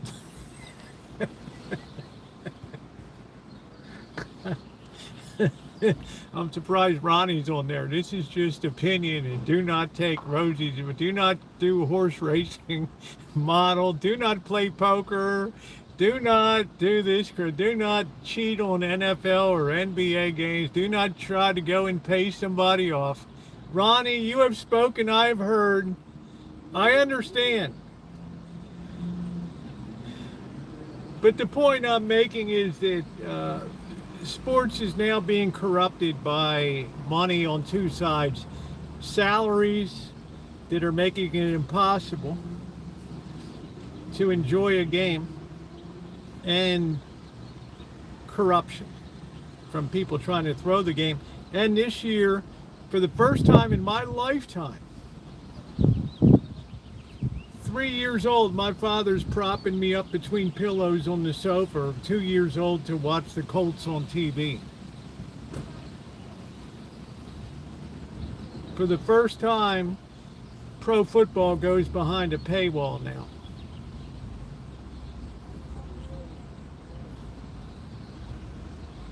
You don't pay the subscription model, you don't watch football anymore.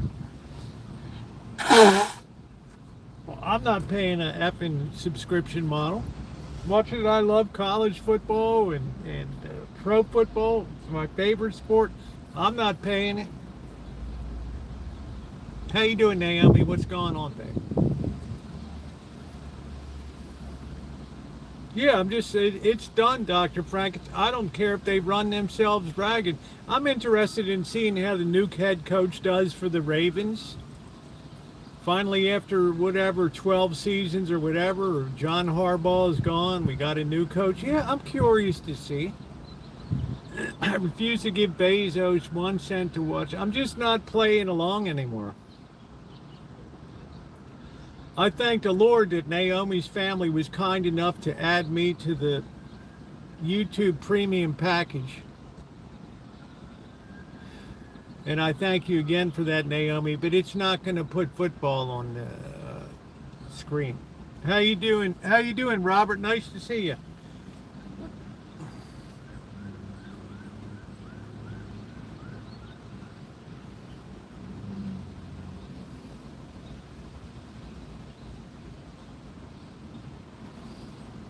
Well, remember, Dr. Frankenstein, in football we have something called momentum loyalty.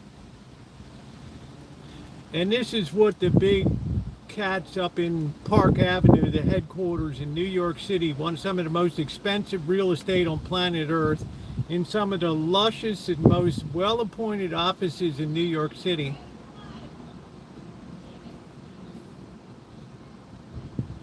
The NFL chiefs sit there and say, these people are so addicted to football.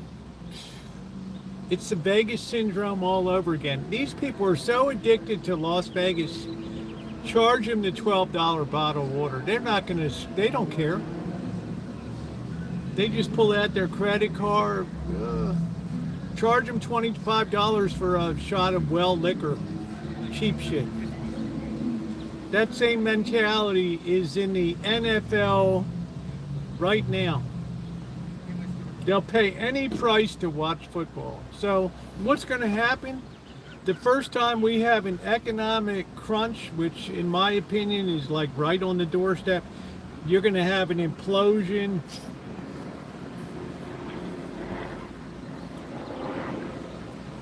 I had a free Pico and his daughter really upgrade to watch it. Yeah, I don't care. I'll watch the highlights on YouTube, and I learn more from watching the highlights and players that have made more intelligent bets on college football just watching the highlights than I would if I was sitting there drinking beer in a sports on the sports book at the Circa or something, watching 15 screens of games in front of me.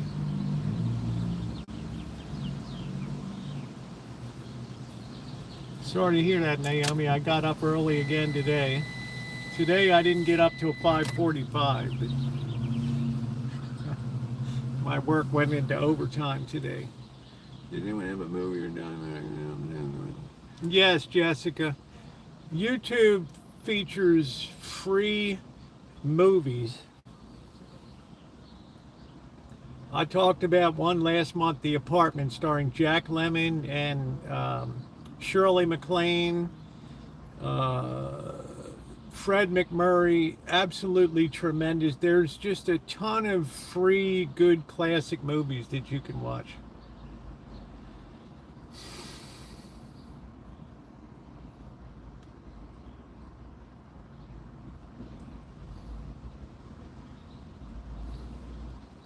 I was shocked that Kyle Busch died. I mean, make that make sense to me. I don't know what the hell, how that shit all came down. Look into it. Look at the free movies that are featured on YouTube. I don't know if you have a premium account. I don't have ads.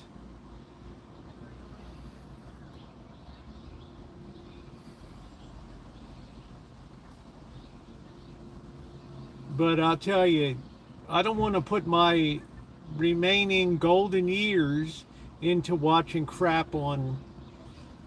I don't want to watch crap movies. I want to watch movies that have a great story, have some artistic merit to them, and have great cinematography, great character development, and great editing.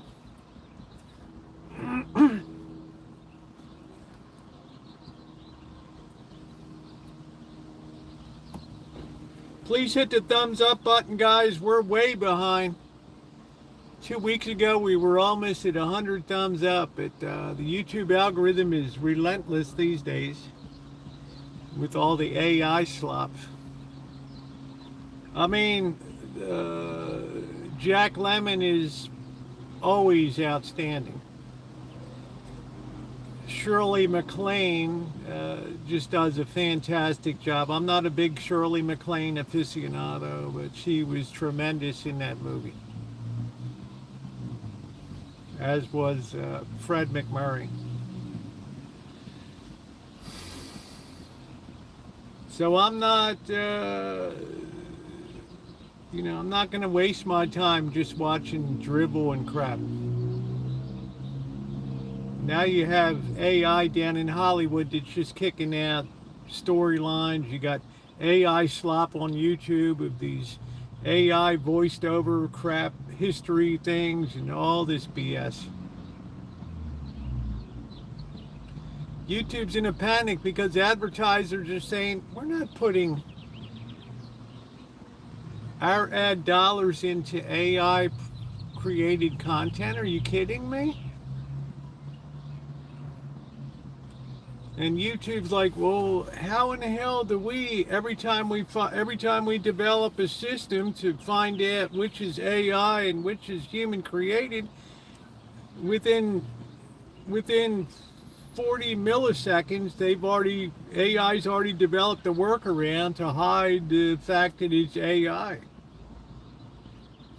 It's all part of a very critical video I'm working on that's going to be coming up.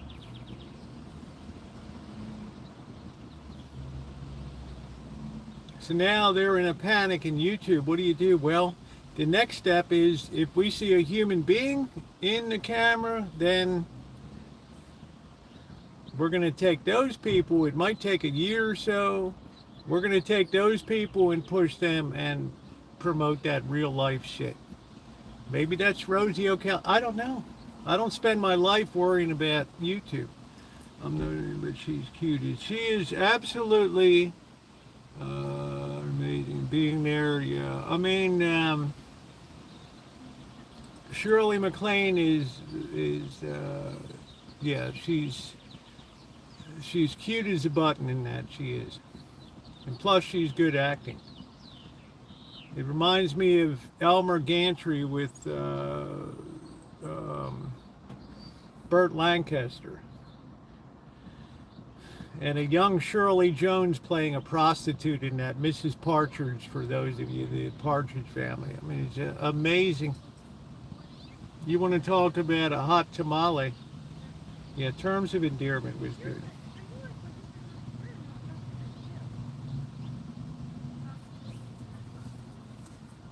I mean, I just don't want to watch crap. You know, I value myself, not pridefully, but I value my time, and I work hard as shit in life. I mean, I don't even put up my work projects anymore. But my downtime, I'd rather be here talking and hanging out with you guys, drinking, playing guitar, having a blast. I'm just old school.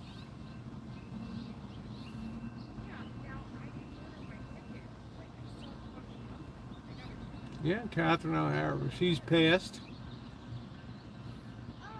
Maybe you mean Maureen O'Hara. I don't know.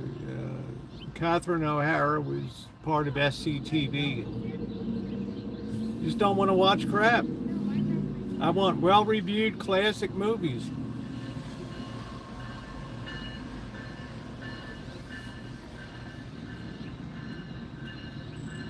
I seek out. I also watch silent. I'll go back and watch shit from the silent era. That the acting is so good. You look at Diary of a Lost Girl, starring Louise Brooks, who for my money was the most beautiful movie star of all time, period.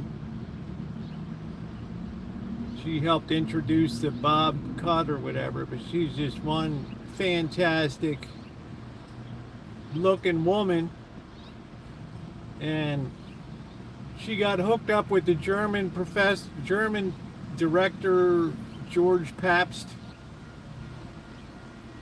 Ernst Pabst or something like that, and she made a movie in late 1920s that is so good it could pass for a movie today. The clarity, the cinematography, the camera lenses, the sharpness, the plot line.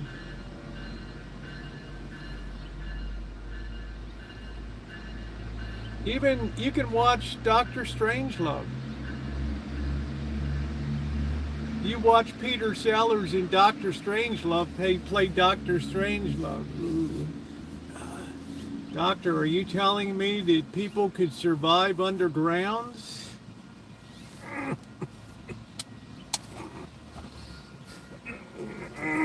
He's trying to do the Heil Hitler. Mein Führer, I mean, yes, it is possible people could survive under. I mean, yeah, Pandora's box. Holy smokes.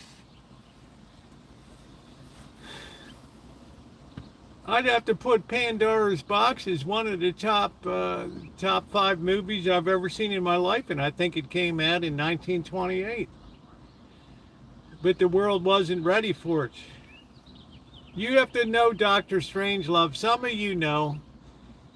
Slim Pickens in there, the B-52 pilot. Check pilot 249, Roger.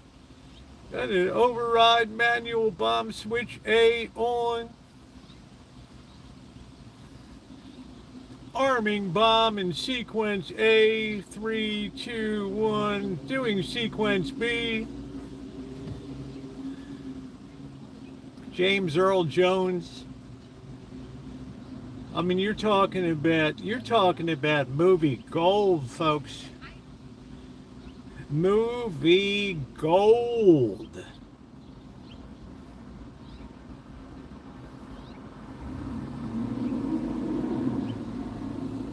Early Woody Allen stuff, can't beat it. Later Woody Allen stuff, just crap.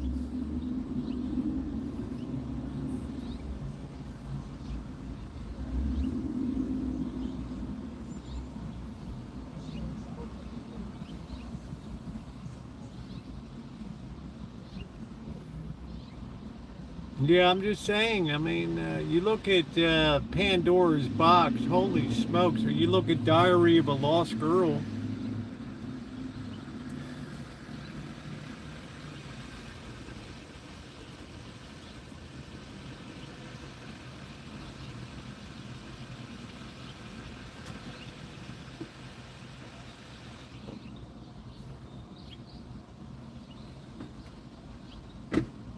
And the thing you should like about Louise Brooks, too, is she was the first Hollywood starlet that ever said no to the casting couch. She's like, no, I choose who I'm gonna F. Sorry. I'll go overseas to make my movies. Hey, knowledgeable. In other words, she killed her own career for standing up and being principled.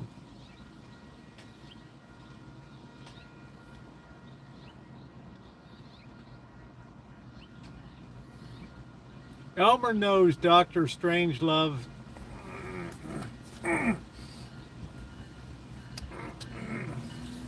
instinctively trying to Heil Hitler. Mein Führer. He calls the president Mein Führer. It's one of those Germans that came over after World War II. What a hoot. Werner von Braun. Man, the U.S. couldn't get these people out fast enough. Get me those guys, man. Yeah, but I did bad shit during the... I don't care. Welcome to New Mexico. You're going to love the climate here. Here's $100,000 a year. Finish doing that nuclear bomb you were doing.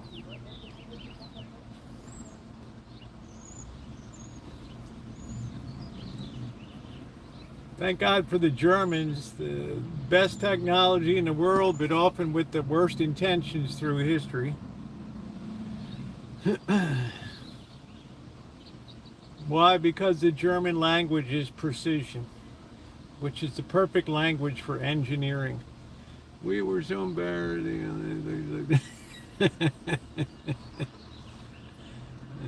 Larry Hilton, yeah, Todd Hilton. That didn't last long. Eddie Fisher, freaking, what the hell is his name? I don't know. Married him 2 times. I don't know. I don't know how many times she got married. 8, 7, I don't know. I have no idea. She spun the wheel a little bit.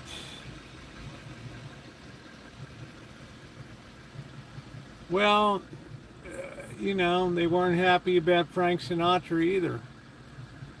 When Ava Gardner gave him the old royal boot of showboats. This gotta fly.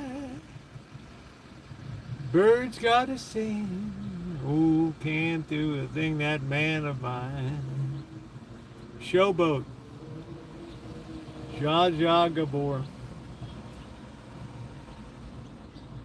The one that surprised me the most that got away with shit that would have killed other stars was Robert Mitchum when they busted him with marijuana in the early 60s.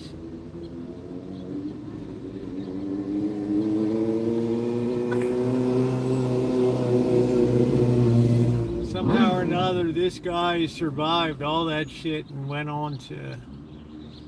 Yeah, we're just hanging out, Ronnie, the Von Braun Civic Center. Werner Von Braun, yeah. Hey, how you doing, Sig? We got all those cats out of Germany ASAP. The U.S. knew what was going on. They knew they had solid gold dancers right there.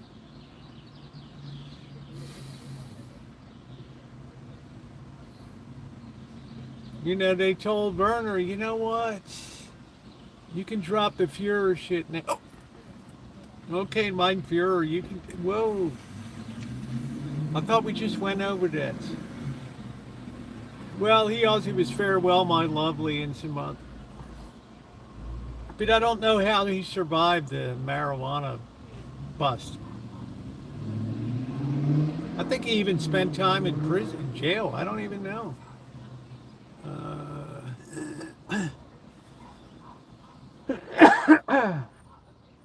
Yeah, old habits die hard.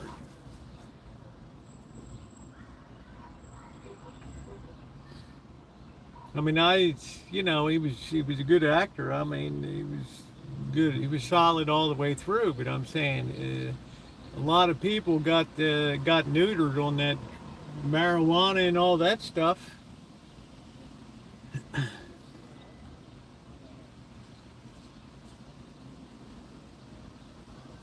Absolutely neutered.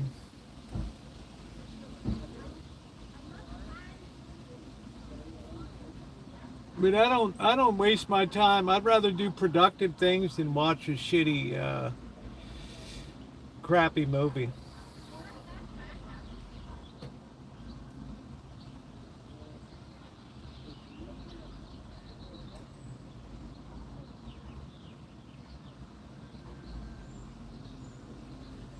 12 Angry Men is excellent. Jack Klugman is excellent in that. Henry Fonda is excellent in that. Great movie. Cheap to produce. Sit 12 jurors in a room. That's it. Make it hot. Make it uncomfortable. Let them sweat. Let one guy be the holdout, and you got a hell of a storyline there. I can't remember if Jack Lemmon was in that or not. I don't know if Jack Lemmon was in 12 Angry Men, but I know that Henry Fonda and Jack Klugman were in that, of The Odd Couple.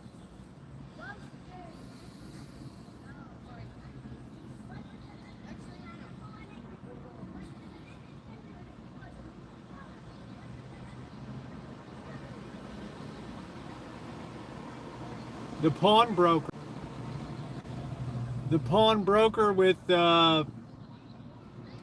directed by Sidney Lumet. Shit, what a movie, man. Rod Steiger, forget about it. I mean, what a masterpiece. Black and white, running a pawn shop in New York City in the 1960s, with right on the verge of all the race stuff coming down, and tough neighborhood.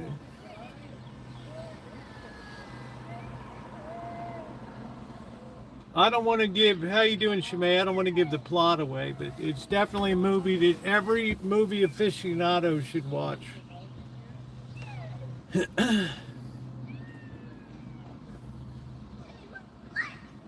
That and oh, I know another movie. You want another movie that just came out for free? Is swept the 1946 Academy Awards. I don't think any picture ever won more Oscars in one year than The Best Years of Our Lives.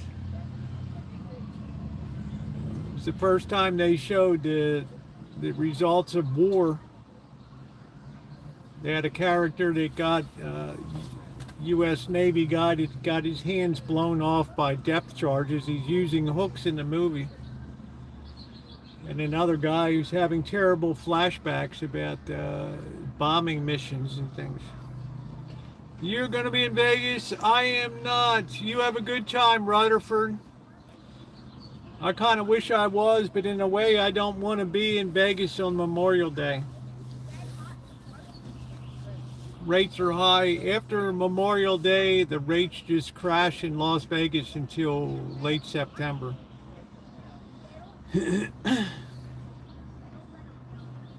Titanic also swept the Oscars, yeah. Never saw it, but I did see the 1958 version, A Night to Remember.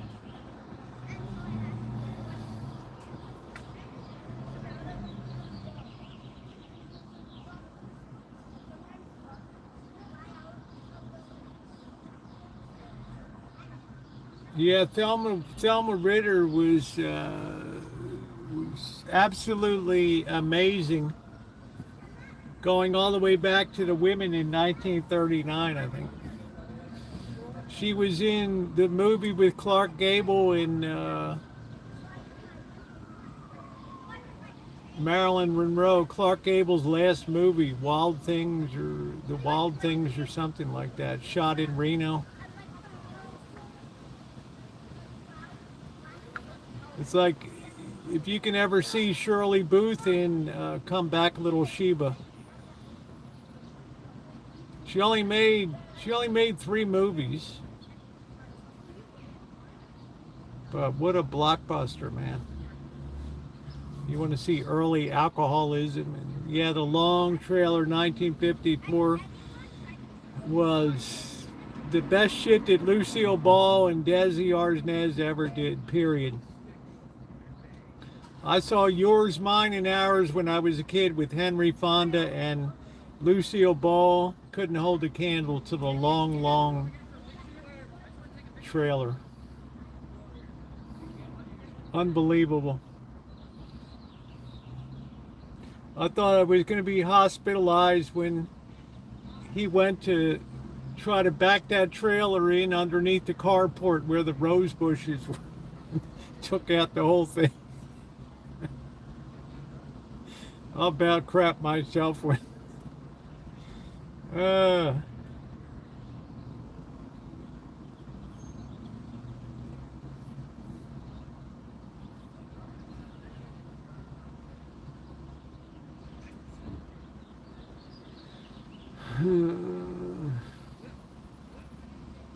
Yeah, Desi Lou at one time had the Culver Studios, which I featured in my A Night in Culver City cinematic experience.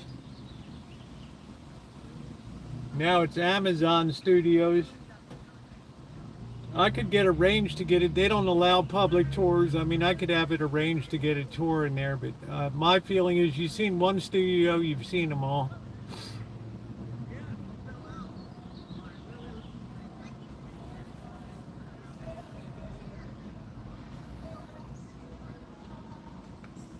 So have a good time in Vegas. I think the weather's going to be decent. It's not going to be broiling. You're not going to be scrambling your huevos on the sidewalk down there.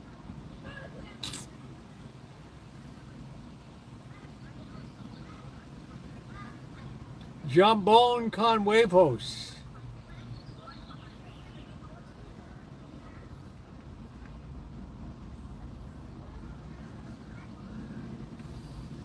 Ron, I have no idea. I'm not that versed in military hardware. I never served myself, and I'm surrounded with people that served.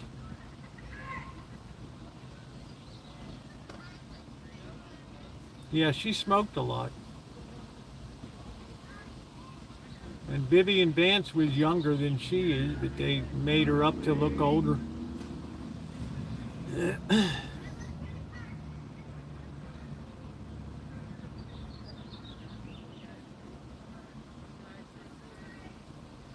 There are another stars that they're very lucky that they escaped the. They're very lucky that they escaped the communism thing. When it came out in the 50s that they discovered that Lucille Ball was a card-carrying member of the American Communist Party. He came out before one of the filming of the episodes. Desi Arnaz had to stand before that studio audience and explain at that time in the 1930s during the Depression, stuff was so bad that Lucille Ball's father suggested that she become a card-carrying member because it would be easier for her to get employment in Hollywood. And they accepted it.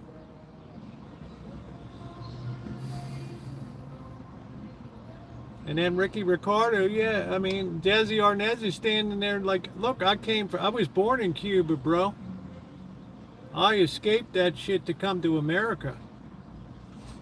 Okay, well, we like you. We like those breakfast scenes in I Love Lucy, all right, when the toast pops up. All right, bro, you're good. Think of all the directors and writers that never escaped that. Got nailed to the wall. Became, Dutton, Trumbo. They had to write under fake names to continue working.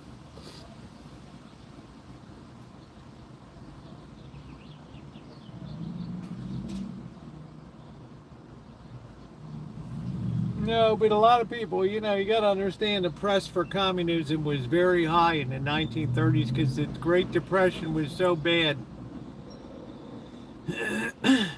If people were grabbing at straws. What's up, Julia? How you doing?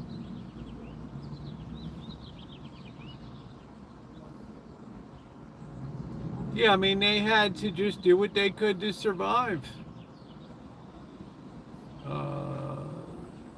But there was truth that the fact that some of these people were definitely communist, and they definitely were people that upheld and spread communist ideas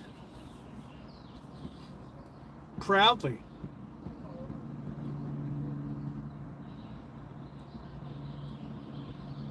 You can watch the McCarthy and you mean to tell me you're going to sit there in that seat and tell me that you believe in these principles? I do, Senator. And I'll tell you another thing. These hearings are a sham. They make a mockery of freedom in America. Woo, shut off the microphone. Take them out. Get them out of here. I'm going to have my say, Senator. You had yours. I'm going to have my say now. You're not going to haul me out of this room. This is a kangaroo court. Oh, yeah, what happened to your foot, Julia? What happened? Julie, what happened to your foot?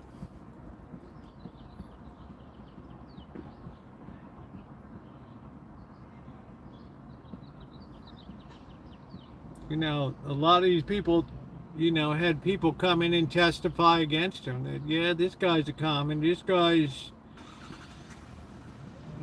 man, it was pretty bad.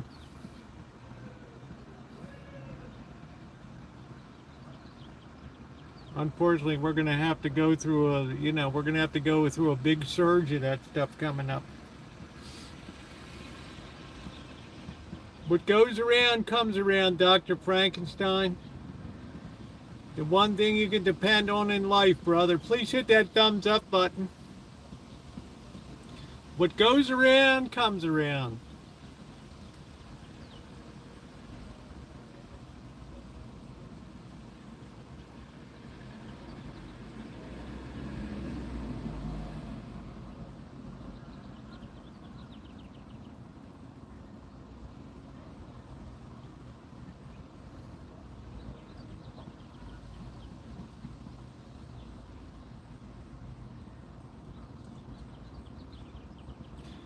Oh, I'm not even thinking about dinner, Naomi. I'm thinking about drinking, babe. I'm thinking about having my Friday night drink. Probably throw some fish sticks on. Never feed them. The bar ass. Oh, that's a riot, Dr. Frankenstein. I tell you, pets have it better than people these days.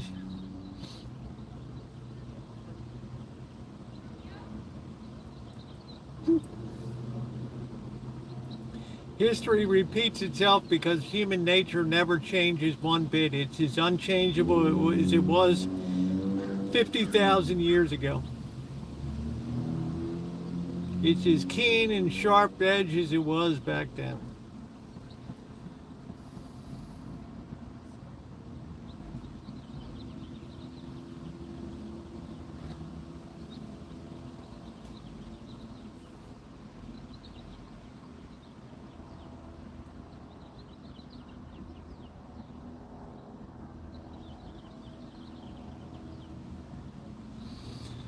I'm having such a good time. It's going to be a while before I go shopping. We're going to do the Safeway tonight.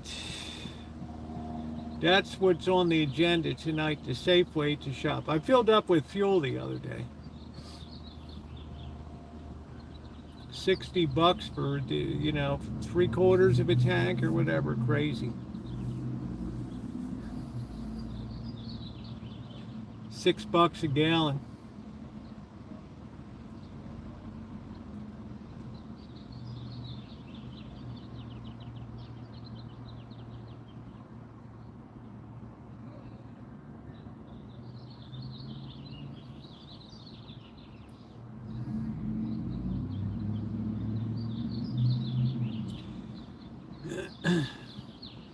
Well, there's evolutionary biology, and then there's the human overlay on top of that.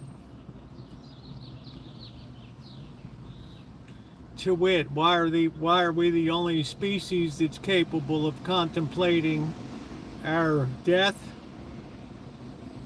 purpose in life? Why are we the only species that can purposely do evil? There's 7.7 million animal species, and the humans are the only ones that can contemplate doing evil.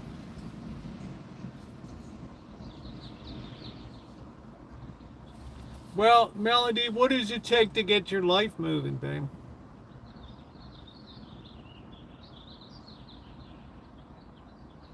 Or humans are uniquely endowed by their creator. In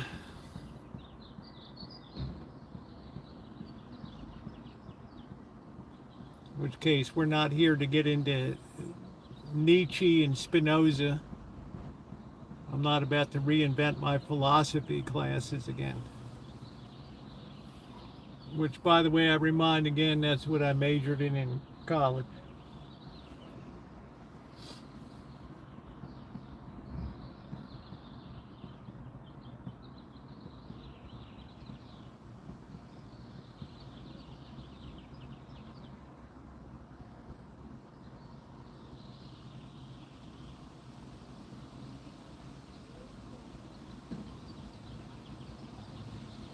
Well, you're among friends here, Melody. We care about you.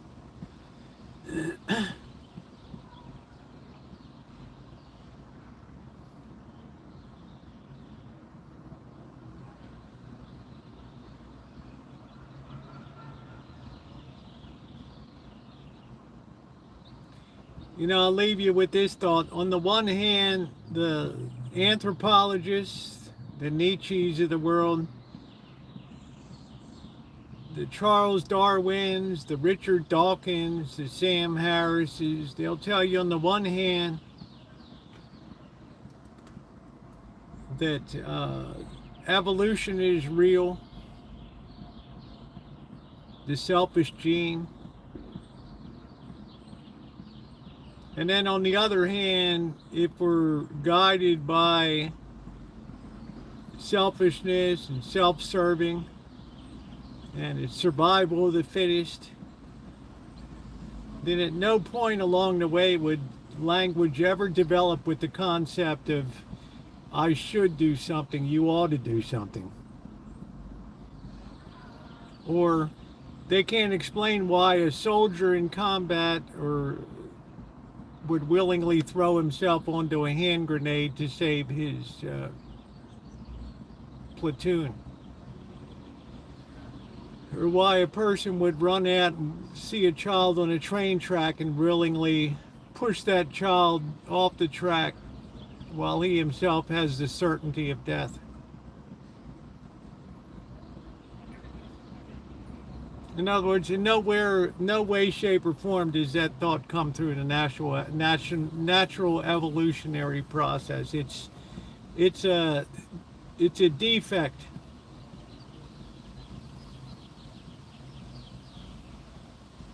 It's a mutation that would be taken immediately out. Affected by light, depression. Hey, you know, Melody, enough said, I get it.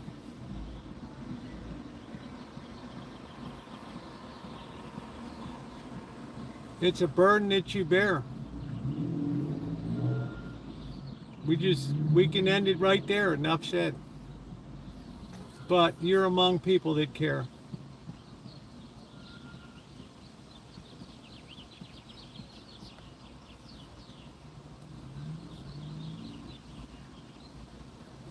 What's going on, milkman?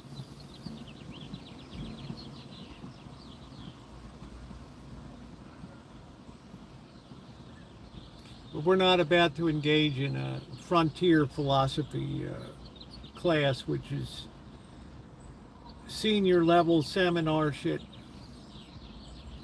to get people's heads twisted around the axle and all that. What's going on, milkman? Good to see you. I just finished writing a book that's now complete. And I do mean complete.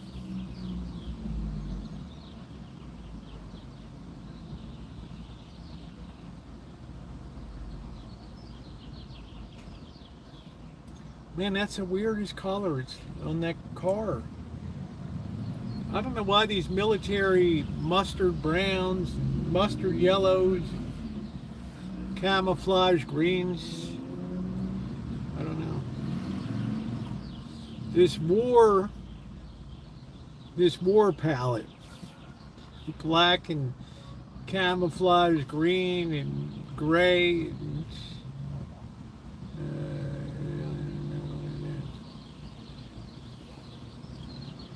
it's taken me a long time, milkman, because I had to laboriously gather up citations, verify them, edit. I had a 750-page manuscript that when I sent off my query letters, 750 pages, we're not doing a 2-volume series here, bro. The audio book alone would be 14 hours. Are you kidding me? Boiled it down to 305 pages of the tightest, most supported, documented, evidentiary, nonfiction book that I thought I was capable of cranking out. Good afternoon. I think it will collapse. I own an ETF with 2 times inverse. Yeah, thank you, milkman. And by June 1st, all the 10 query letters to agents will go out. If none of them nibble on a tighter book with a better pitch, then I will just self-publish in summer, and that's it. Bitcoin. You know, the Bitcoin is a good idea. Let's say that you're Iran and you don't want people messing with your monies and things like that, buying oil and things. You tell those people, put it in Bitcoin. We're only accepting Bitcoin or Chinese yuan. They can take that Bitcoin, put that in an electronic account, and no matter what happens to them, wiped off the face of the earth, their family member or whatever has the 12 digits to go in and unlock the code. Yes, it's great for criminal and terrorists, which means if you're hacking into the database like at Canvas, which had all the hundreds of thousands of records of students in California, their grades, their course outlines, their social security numbers, their names, addresses, all of their private information,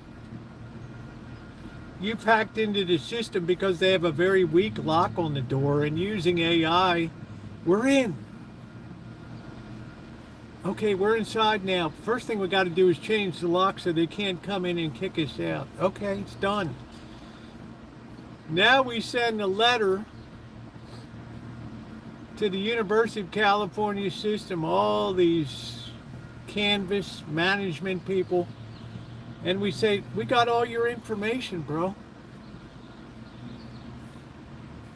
You might kick us out, you might close down the system, but if you do that, if you don't pay our ransom on Monday morning, May 20th, all of this information gets released onto the internet. What? You're holding us up for ransom? Yeah. And then 2 days later, we're going to put out a public statement that says these people value, they'd rather turn over these students' information than to pay a ransom to us. See how you rate? What do they do? The company says, oh, by the way, you pay it in Bitcoin. You don't pay it in dollars. The site comes back up. The company Canvas makes an announcement. We solved the problem. It's done. Did you pay a ransom? We're not going to tell. That's private information in our company. The site is up. The students are served. Their data is safe.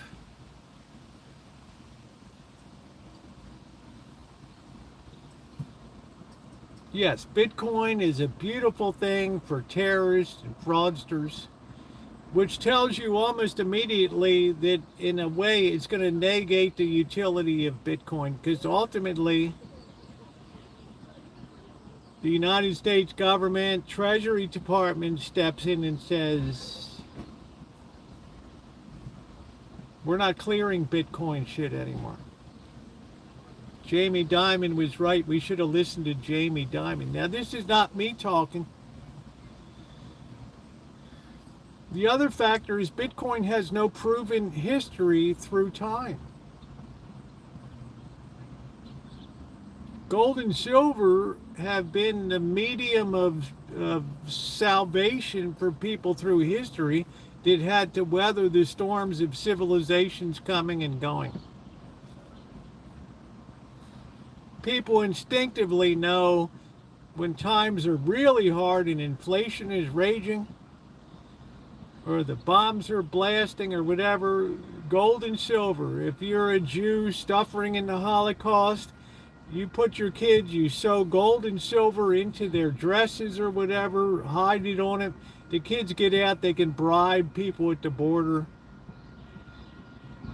They can get the hell out of Dodge.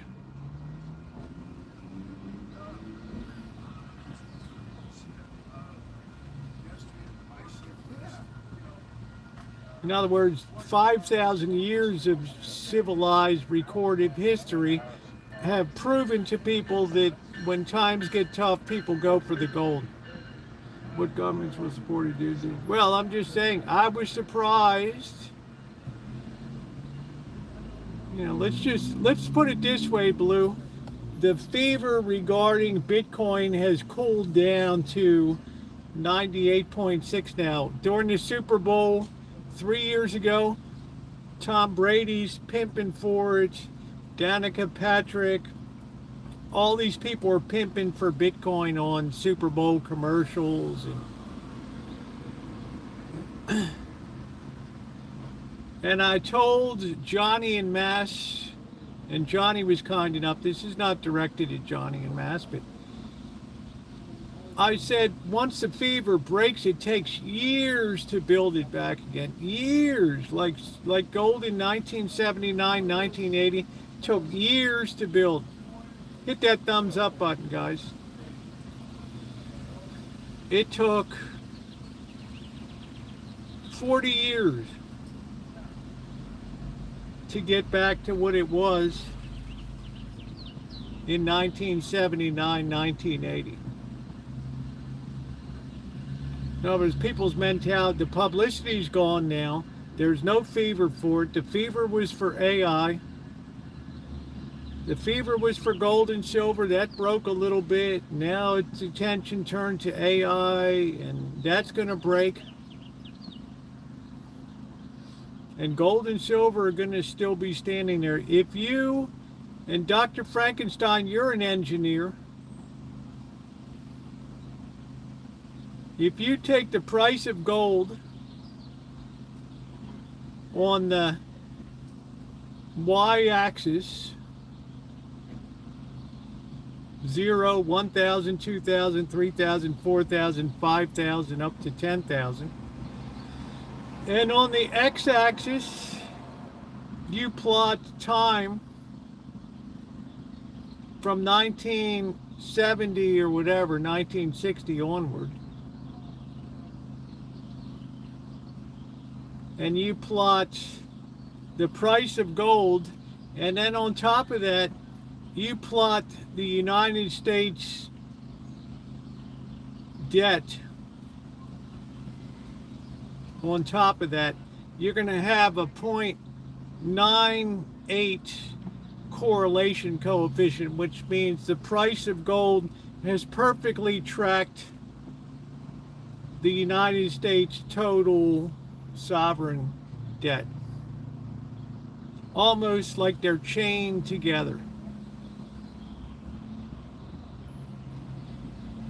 Which means, how can you lose? How can you lose? If you have gold and silver, you're perfectly in lockstep.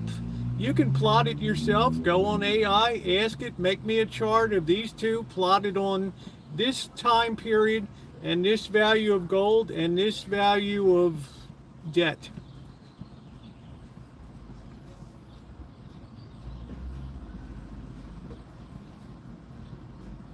And you say, well, how can that be so tightly correlated to it? Because gold has no counterparty claim on it. Debt has a counterparty claim, like Dr. Frankenstein said. Your asset of a bond is somebody else's your liability of owing is somebody else's asset. Gold doesn't have that relationship. Its value stands apart from any counterparty claims to it.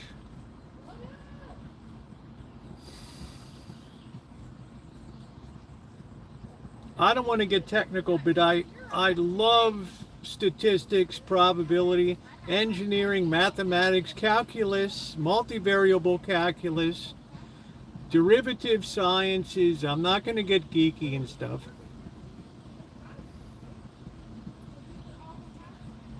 And in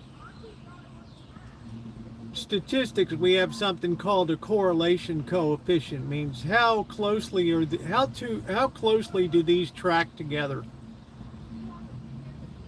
How closely is debt tied to the price of gold? Well, you might as well put handcuffs on the two. That close. Now, just because two things are correlated doesn't mean that one is the cause of the other. All it says is human nature reacts the same way through history. When the shit gets out of control, people do this, they buy gold.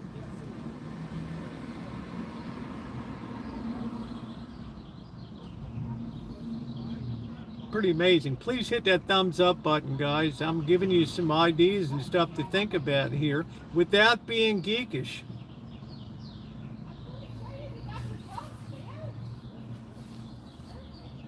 Now we're going up a parabolic curve of debt creation where, we're adding $1 trillion of new debt every 3 months or 4 months or something. As we go up that curve, the rate of increase in debt becomes exponentially,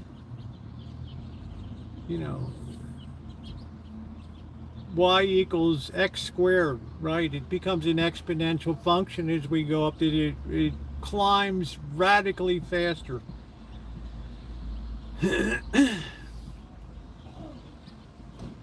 It's a pretty chilling thought. It's in my book. And do you think that this is just going to magically be broken? That, all of a sudden it's just going to disappear because people say gold has no value to it, you don't earn dividends, you don't earn interest on it? No.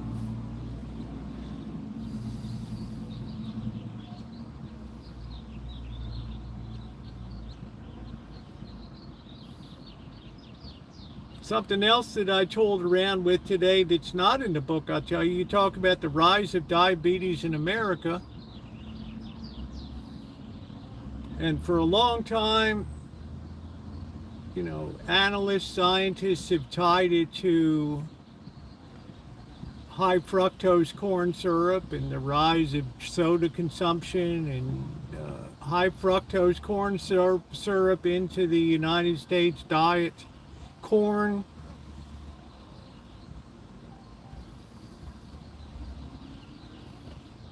Oh, hey, Blue, thank you. I don't know any more than you guys know a hell of a lot more than I do. I just throw shit against the wall to see which sticks. But I thank you for that.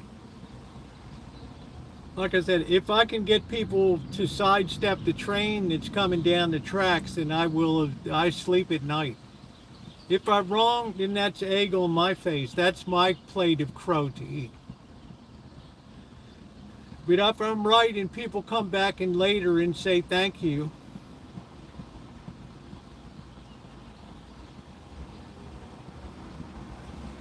if you plot the consumption of high fructose corn syrup from 1950 into the current day and you run that against the incidence of diabetes, it's a perfect, even better, you run it against the United States subsidy of corn and agricultural corn and soybeans. If you look at the amount that the United States government subsidizes per year in agricultural subsidies, you'll see that as the subsidies of agriculture goes up, the incidence of diabetes goes up with it. Now you say, how can that be?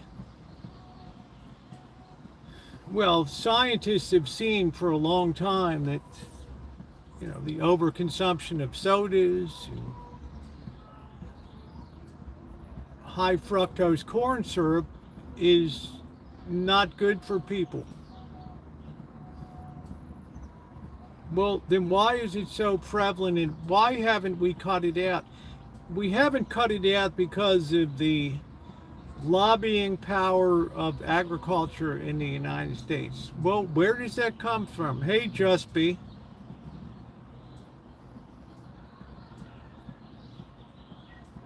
I hinted at it a little bit earlier today. Before the 1970s, high fructose corn syrup was not a part of the American dietary scene. And the incidence of diabetes was statistically very low. But in the 1970s, when we had the early 1972, we had the Great Grain Robbery. You can look it up. It's called the Great Grain Robbery. The Soviet Union had a terrible harvest of foodstuffs, of grain. And they came in one fell swoop. They bought up a tremendous amount of the above ground stocks of feed in the United States. It caused such a calamity of a price increase at that time. It was one of the things that kicked off the inflationary trend of the 1970s. It caused such a horrible commodity spike that Earl Butz, who was the Secretary of Agriculture of the United States at that time under President Nixon, said, "Oh, hell no. Oh, hell no. We're never going to have this level of food insecurity again in this nation. His words were, I want these sons of bitches in the Midwest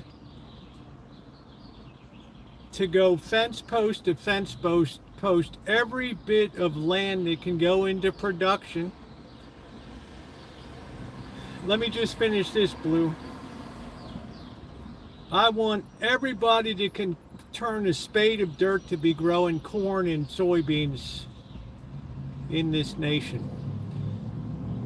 I don't want us to ever face the wrath of the American public again, the housewife buying public. Pardon me, ladies, this was early Gloria Steinem days. And the ladies are writing into the government. I can't believe what I pay for food these days because of those damn Russians. You let them have the use. How about America first, bro? Go in to say, well, I'm not a crook. So, Earl, I want you to take care of it. I want to make sure that we never have this again. That our farmers can make money if we grow and feed the American people too. Anybody remember this? The Great Grain Robbery? No. You're going to love this story. We get into 1973, 74, and we got corn coming at the wazoo and soybeans. I mean, corn is like everywhere, dude. People got it under their bed in America. You could stack it ear to ear and reach the moon. Well, Earl, now we got a big problem. You a-hole. You subsidized us to grow, gave us tremendous subsidies to grow corn. And now we have a shitload of corn. And what are we going to do with it? Are you following along here? Hit me a thumbs up if you're following along. Along comes Archer Daniel Midlands and says, we've developed a process. Oh, say, you're going to love us. It's called wet milling. All right, which means we can take that pile of corn, we can break it down in our process here in Illinois or whatever, and in Minnesota. We can take that corn and we can separate the sweetener out of it. What? What? Yeah, we have a new sweetener here. With that process, we've now developed fructose sugar. What the hell? This is great. And you know what? You've been paying these buttholes in these foreign nations to have cane sugar and shipping it in here to Domino Sugar and C&H. Mr. Burns says, Our high fructose corn syrup, that's what we're going to call it, Mr. President. You boys are geniuses out there. It's 1/3 the price of cane sugar. What? So they have conventions now where they present the wet milling process to manufacturers all over the U.S. Now, sugar, regular cane sugar, is broken down very easily in the body. Very, very easily. Normal 1,500 calorie a day diet pre-1970, no problem at all. Incidence of diabetes, 1%. You put high fructose corn syrup, and if you're not subscribed, subscribe and hit the bell, because you ain't heard nothing yet in the future. High fructose corn syrup, fructose molecule is much harder for the body to break down. And because it's harder for the body to break down, a calorie surge of a soda, something made with high fructose corn syrup, like what the hell isn't made, what isn't made with it today? frosting on cakes, cake itself, everything, cookies, basically everything. How you doing, Scott? When you eat high fructose corn syrup and high fructose sweetener in general, the 50 pounds a year you eat absolutely overwhelms the liver.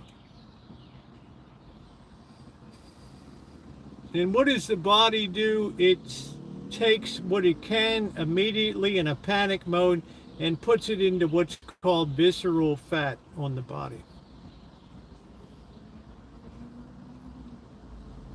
Well, now you say, shit.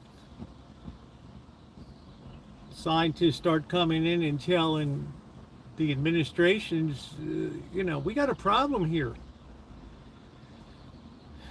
We just found out that this high fructose corn syrup is a problem for the human diet.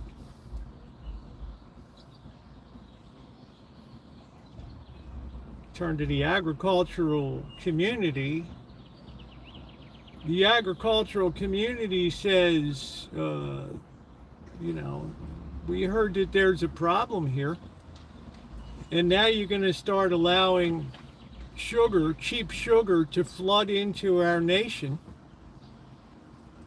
from Cuba, from all these places. You're gonna swamp us with cheap sugar. You just told us that we had to plant corn fence post to fence post. And we got subsidies, and we got families, and we got farms, churches we support, community organizations, and now you're going to pull the rug out from us? Well, you can stick our vote, bro.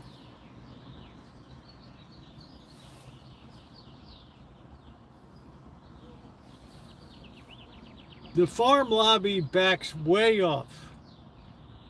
You may not know it, but the United States prevents the free import of world sugar. It's a protected market. There's U.S. domestic sugar, and there's the world sugar price, which are 4 times different from each other here. Besides that, the corn manufacturers saying and the food companies say, shit, man, this is a component of our costs are built into this now. You want us to go back to high-priced domestic sugar,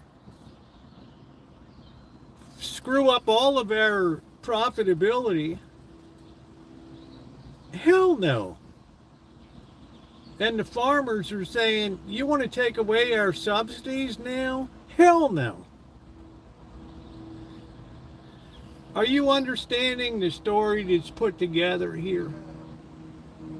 That it's not the consumption of soda per se, because that has gone down with the campaigns over the last 5 years, but diabetes has continued to rise because the consumption of high fructose corn syrup has done nothing but increase year after year after year.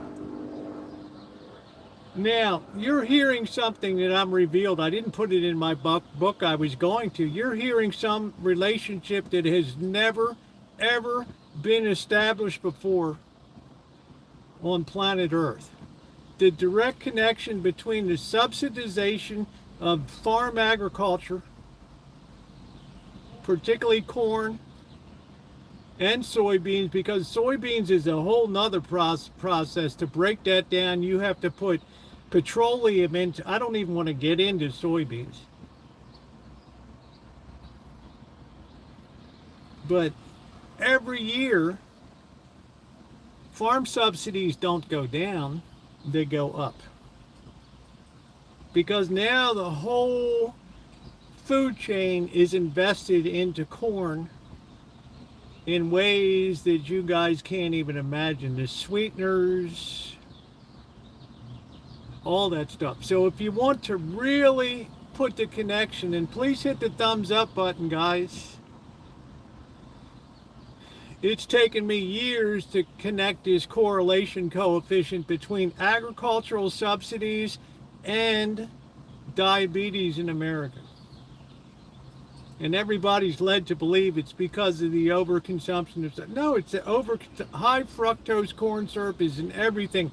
Pancake syrup, sweeteners, barbecue sauce, tomato sauces and things. They're flooding the body with massive amounts of fructose that the liver is not designed to deal with, and after a while the liver just shuts down.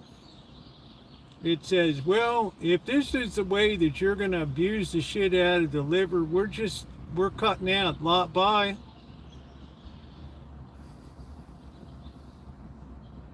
I mean, it's a real tragedy, because you can see the cost of giving it up on one side, and you can see the cost of human health on the other. And if you think corporations are all fine and dandy in America,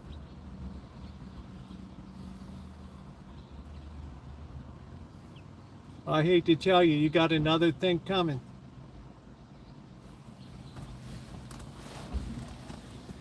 Bucks, not health. The greatest thing that you can do in your diet is to cut out high fructose corn syrup, because when the body deals with an overload, its first thing it's going to do is turn it right into hard visceral fat. It's going to go directly to fat creation. It's not going to go to energy. That's too slow a burn. It's like the pipeline. You're getting a gusher of sweetener and you can't deal with it. It's like drinking out of a fire hose, man. You got to go into emergency protocol and dump this shit out and convert it into something fast. Don't be surprised if I'm not here tomorrow when the farm lobby takes me out. So when the president says Coca-Cola should go back to cane sugar, I'll tell you one thing, they're sitting around the conference room table like Jeremy Irons in the movie Margin Call. Let me tell you, Mr. Sullivan, when the President of the United States picks up the phone and calls me, I got to have something to say to him. Our profit, if we had to replace high fructose corn syrup across the Coca-Cola line, our profitability would collapse.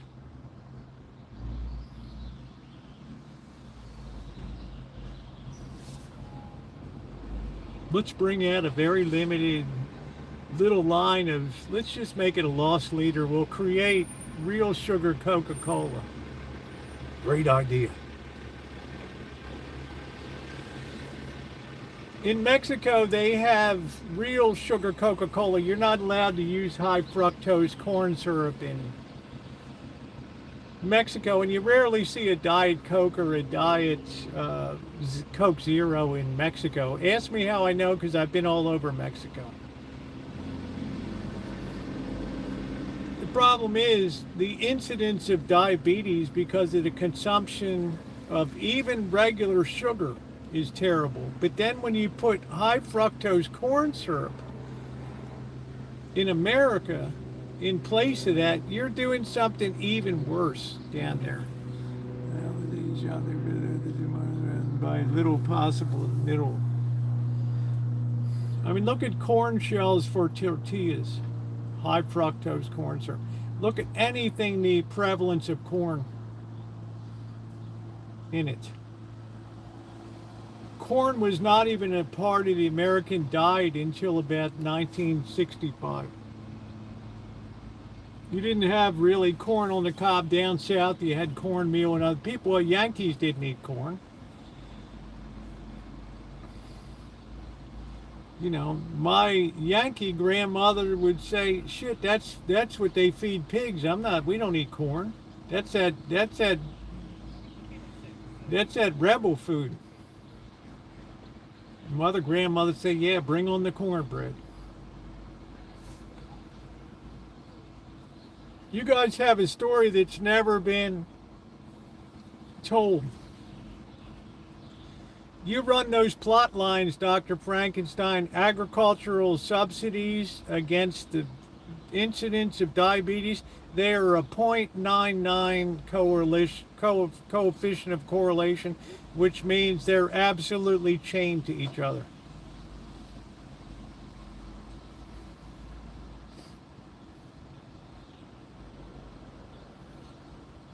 So, Archer Daniel Daniel Midland's developing the wet corn processing method was the key to breaking that molecules to release the corn syrup. Keen correlation, it's almost statistically unheard of. It's so off the chart that they might as well be humping in bed. If you know about statistics and you know about correlations coefficients from 0 to 1.0, anything above 0.5 shows a slight correlation.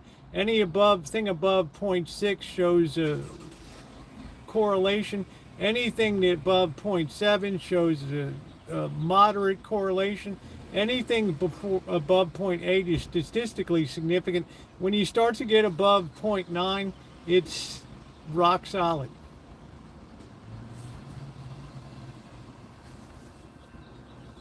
A new book. No, I'm not. There's something. I just don't have enough room to go over all the crap that's gone down.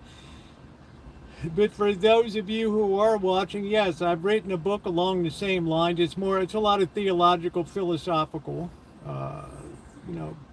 political stuff, but it has other relationships that I've sussed out that are just as strong.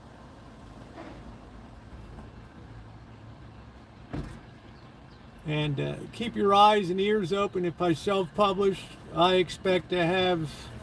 I would hope to have a minimum of 500 pre-orders for it.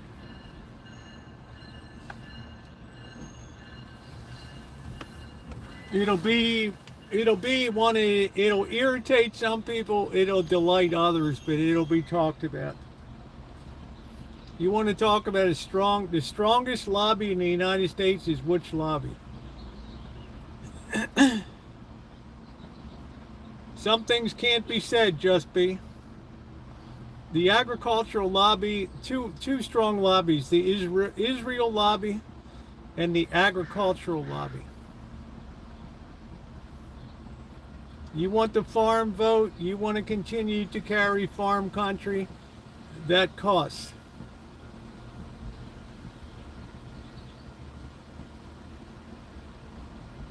This is why I say to you, tax corporations. Don't tell me corporate formation won't happen or whatever. It'll happen. Pay Social Security.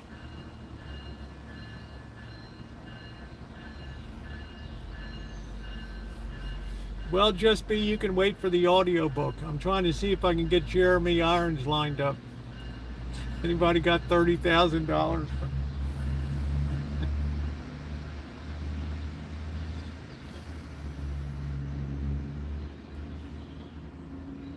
Sugar's a funny thing for the human body. Erythritol is another thing they're finding out has bad consequences for blood pressure, and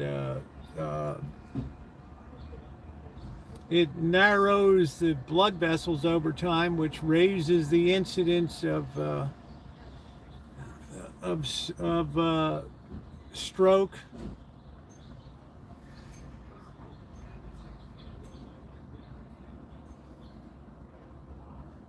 I mean, look at a package, and then just look at about how much aspartame is borderline. Splenda's Splenda's a little different of a category. I don't think any of it's really good for you, but Splenda's derived from sugar itself. It's not, it's not chemically. Sucralose is from sugar. You take out the part that binds and creates fat molecules. I mean, I don't want to get into a chemistry class here. I use Splenda by the truckload. These things are all GRS, generally regarded as safe. But what corn has done to the American diet is, well, it is better suited for pigs and hogs.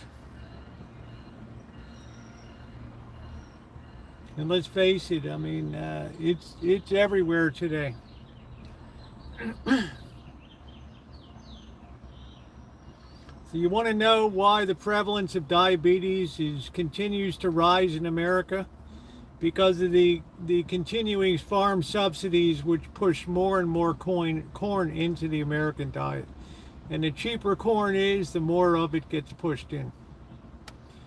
You don't know, when you buy soybean oil and cooking oil and all these things that are non-olive oil, they all have to be treated with basically gasoline to break down the molecules.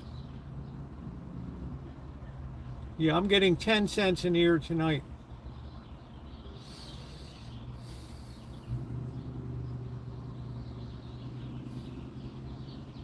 But see, I'm not concentrating. If I have an ear of corn, I'm not concentrating the amount of potential sugars haven't been converted. It's like when I make a mash. There's a difference between what yeast does to a corn mash and what's, compared to what goes into it.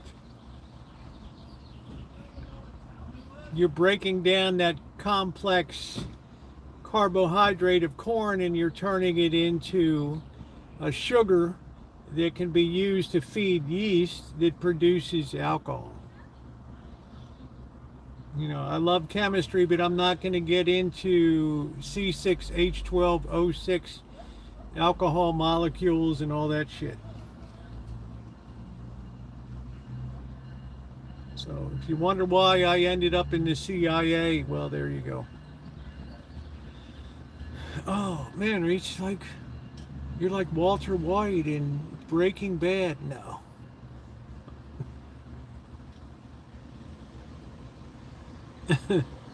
Yeah, that's why I don't grow corn, Dr. Frankenstein. It's fun, but at the end of the day, yield per plant, it's, farmers like to grow soybeans because it's nitrogen fixing. It means it puts nitrogen into the soil. Corn takes a lot of nitrogen out.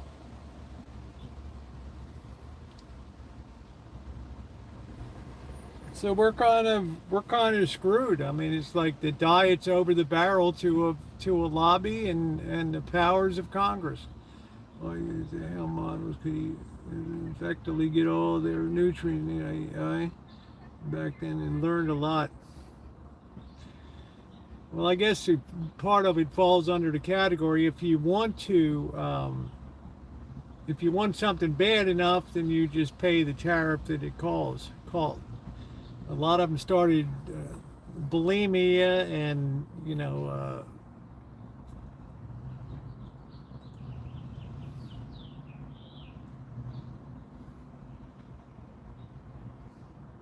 hell of a discussion. You never know where these things are going to go.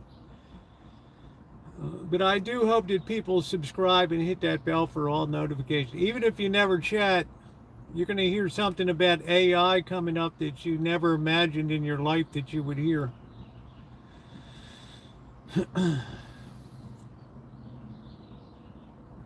And you'll probably be a little saddened by it.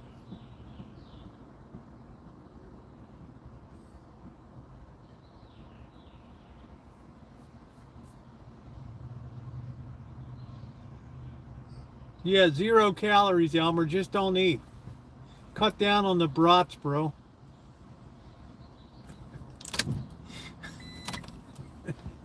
I love Elmer. Poor Elmer, part of the East German study, Adenauer, the East German Premier, Deutsches Demokrat der Republik, GDR. It was no more democratic than fly around.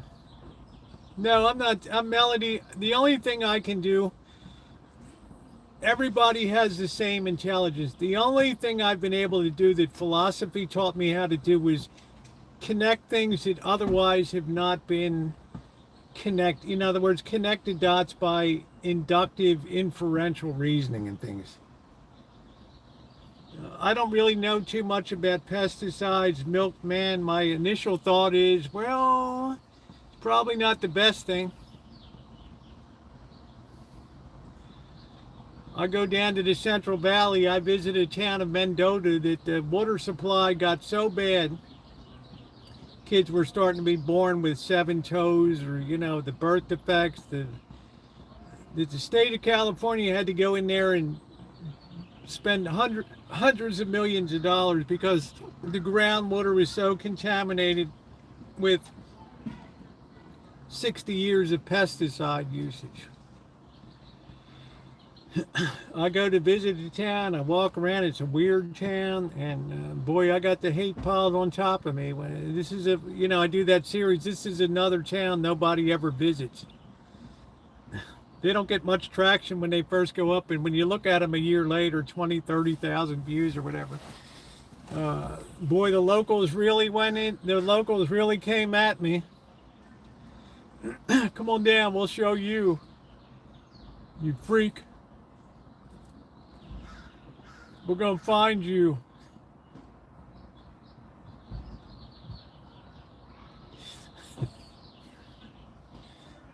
You come back here. We'll show you the real town if you survived.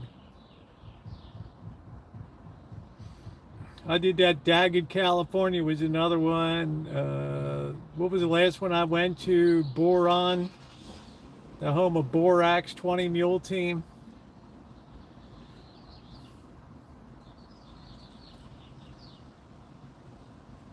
I'm not making up shit. I'm just visiting, guys. I mean, peace. Peace out.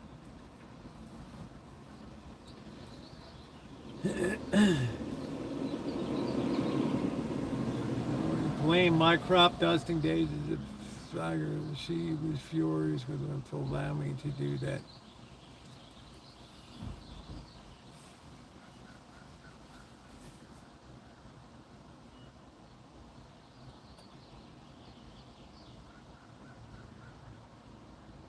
Well, it's going to be cold tonight, guys. That marine layer is already moving in here.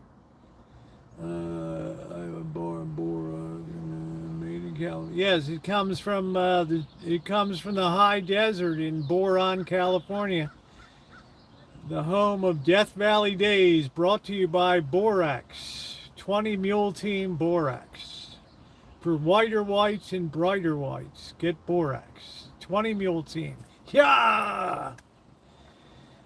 They tried to use horses to bring boron out, but when it's 120 degrees on the floor of the desert, the horses were dropping over left, right, and center. They finally found out that mules could survive and take it. So, Blue, what were you going to ask me? I'm sorry. I know I really wanted to make this point about agricultural subsidies. Good for washing the grease oil, yeah.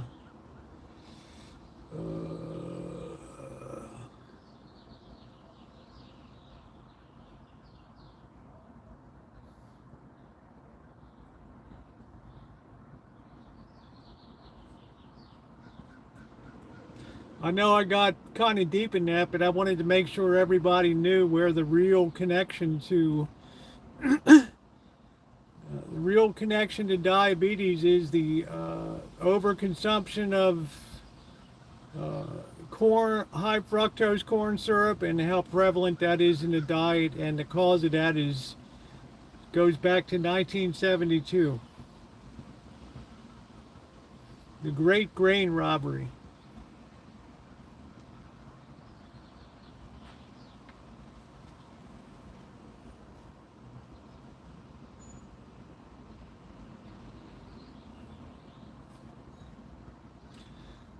And the U.S. response to that. Please continue to hit that thumbs up button. We still have some shopping. We're going to hit Safeway tonight.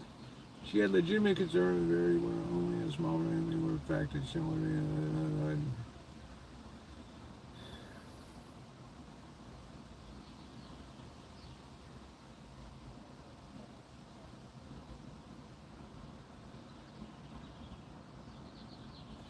Well, it's one thing back then that people didn't really know the dangers, asbestos, other shit until the 60s, and then John's Manville went into bankruptcy. But the sad thing is we know the connection between farm subsidies and disastrous health, but see, the other beneficiaries, the whole medical industry benefits by it.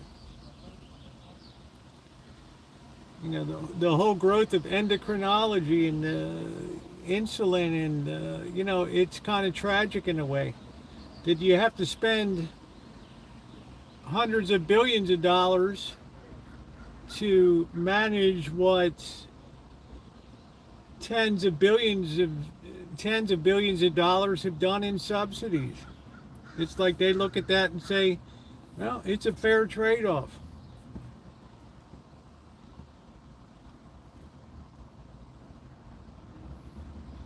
So anybody thought, oh, you're just, you know, people writ me, you're a capitalist pig and all that. Yeah, I live like a capitalist pig, you know.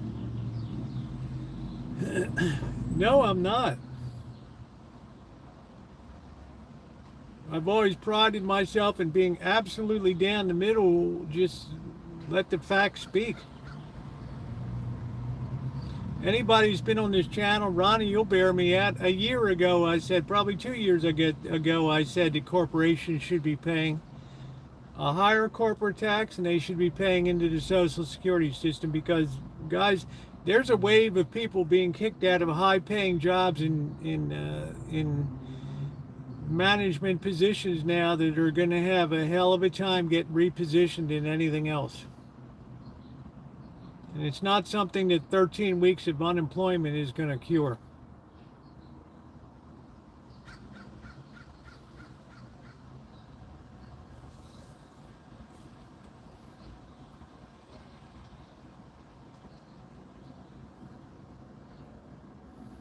And Elon Musk, oh, just pay him a living, you know, pay everybody a basic wage.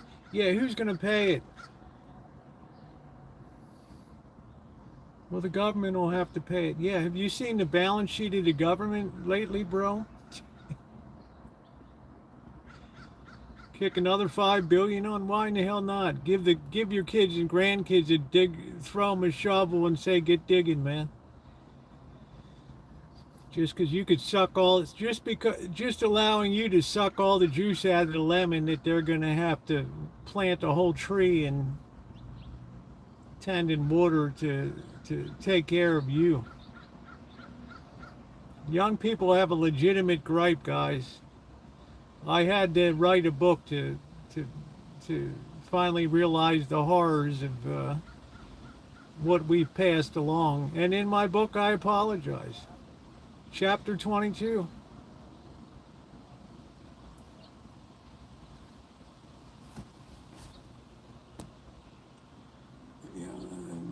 No, you're fine. No, you're fine. I just wanted to say, you know, you were talking about something, and I just wanted to go deep enough that I could establish that it's not the corn, it's the subsidies that allowed corn to overtake the American diet. And a lot of the world diet too now. Any place, look around the world where they've introduced American agricultural methods in and growing and things, you'll see a tremendous rise in the consumption of high fructose corn syrup. I don't know. You want to put it in a theological sense? Is it a sin? Yeah, it probably is. Mazuma, money. Money before people.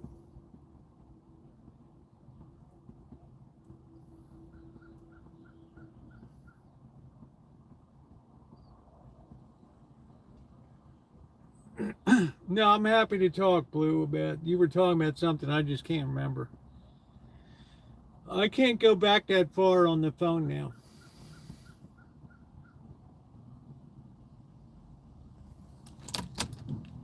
Damn, bro, it's 67 degrees. Jeez.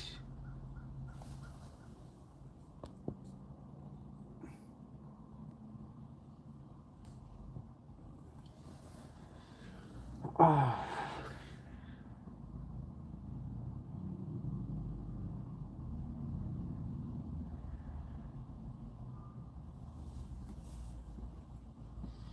Let's see what time it is. We got about 15 more minutes. We'll head out of here. It's getting cold, but I got that.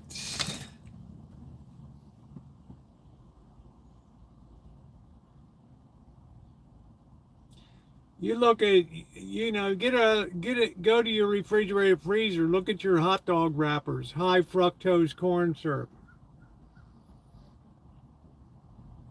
Bread, high fructose corn syrup. They're incentivized to stuff that thing into everything that they can put it into. Everything. Less more jabbing, less. No, every person. Yeah, of course, every person has a purpose. And people look at, oh, poor people have no purpose. No, you know what their purpose is? To test you.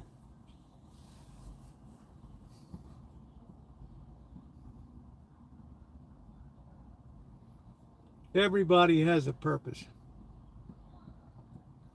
Their purpose may not align with yours, but try to look at the higher realm.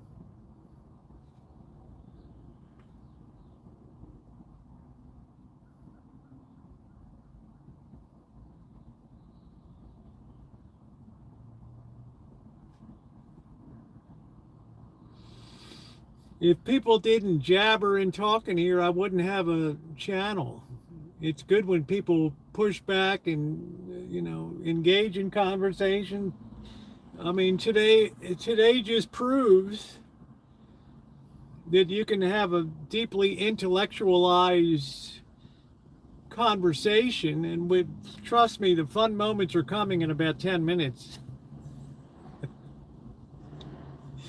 Because Melody, I'm not giving up my Friday night drinks, right? And my mayhem. But there's a time to sit down and say, we're in a tough situation in the world right now. There's going to have to be some really, really, really hard choices made over the next few years.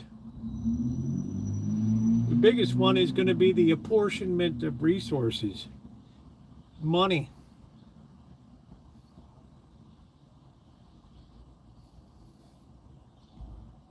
There's going to be some unpleasantries that have to be dealt with, and we're going to be tested as to whether we have the resolve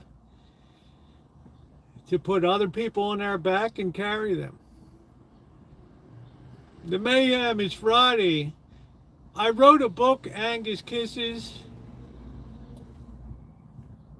and the deeper I got into the book, the more I noticed one thing. No matter the best system you design, the best system in the world, farming or whatever, AI, there's one thing that you're never going to be able to overcome. There's one thing that you will never be able to remove from the picture. Does anybody know what that is? Anybody know what the one thing that destroys everything in the end, that's natural? I don't want to sound like Professor Kingsfield in the paper chase, but sometimes the Socratic method, it's the way I learn philosophy. Question, answer, question, answer, question, another question. Human nature, Melody. Pride, lust, anger, covetousness, envy, and sloth.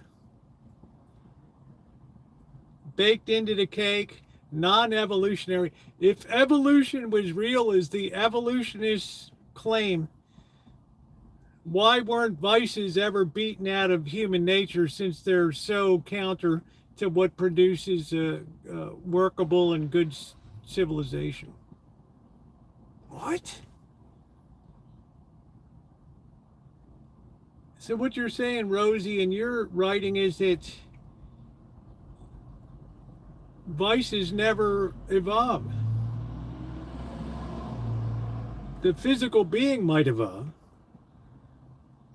but what you're saying is the caveman is the person today is as apt to hit you over the head as the caveman 100,000 years ago. Yeah.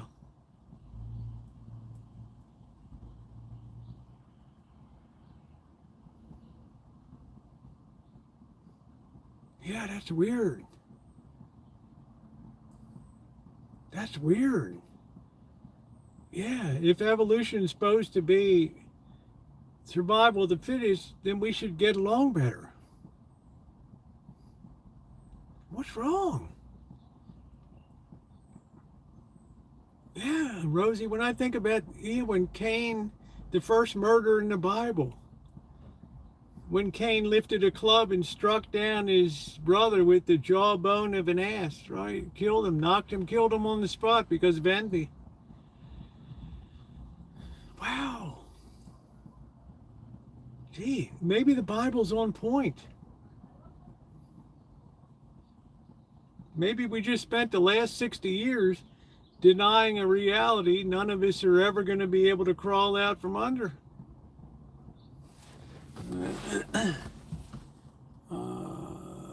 What will end everything? Is that what you're asking? Is 5 cake time? It could be.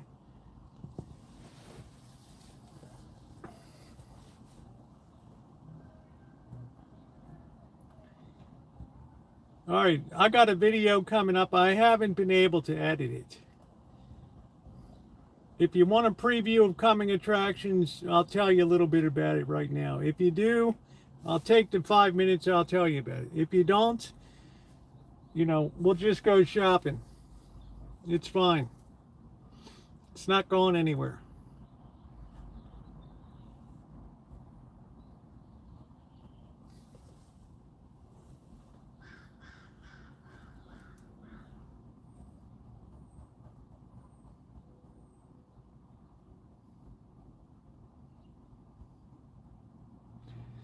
Microplastics, it takes time for science to evolve the realities of a new product gets introduced, oil-based composite products, resins, polystyrenes, and things get introduced into the environment. Everything is made of molecules and atoms.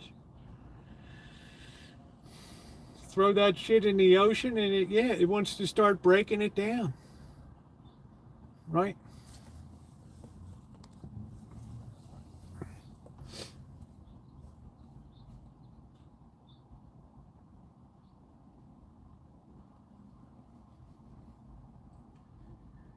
Yeah, if you want me to tell you, I'll tell you. If you want to wait for it, I'll wait.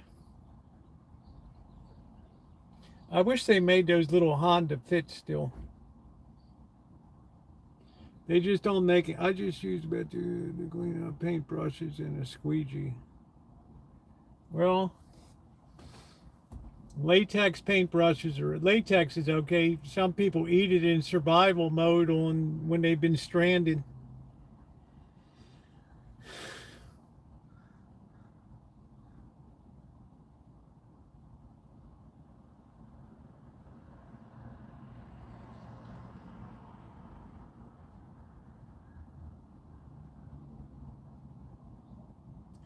You can actually eat latex without any ill effects on it. I wouldn't go chewing lead off of windowsills on there. Okay, Angus says she'd like to hear about it. Anybody else?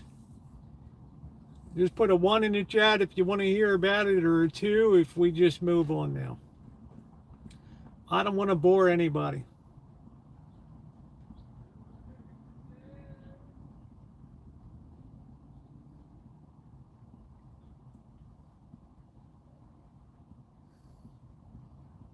Okay, 1-1. We got 3-1 so far. We'll wait a couple minutes. 4.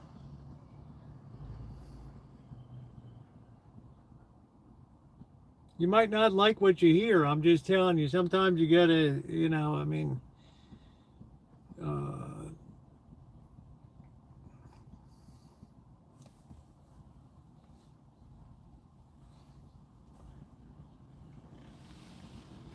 not everybody's into, I understand that. Elmer's like 0. Scottish is here.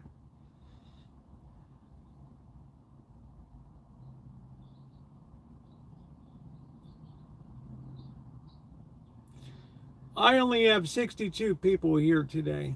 And, you'll be hearing a repeat. So not a little bit of a repeat. Let's get into it. The whole idea of AI was go out into the web, which has now been, people have been uploading to the web for 20 years. Over 30 years, people have been uploading things onto the web. Papers,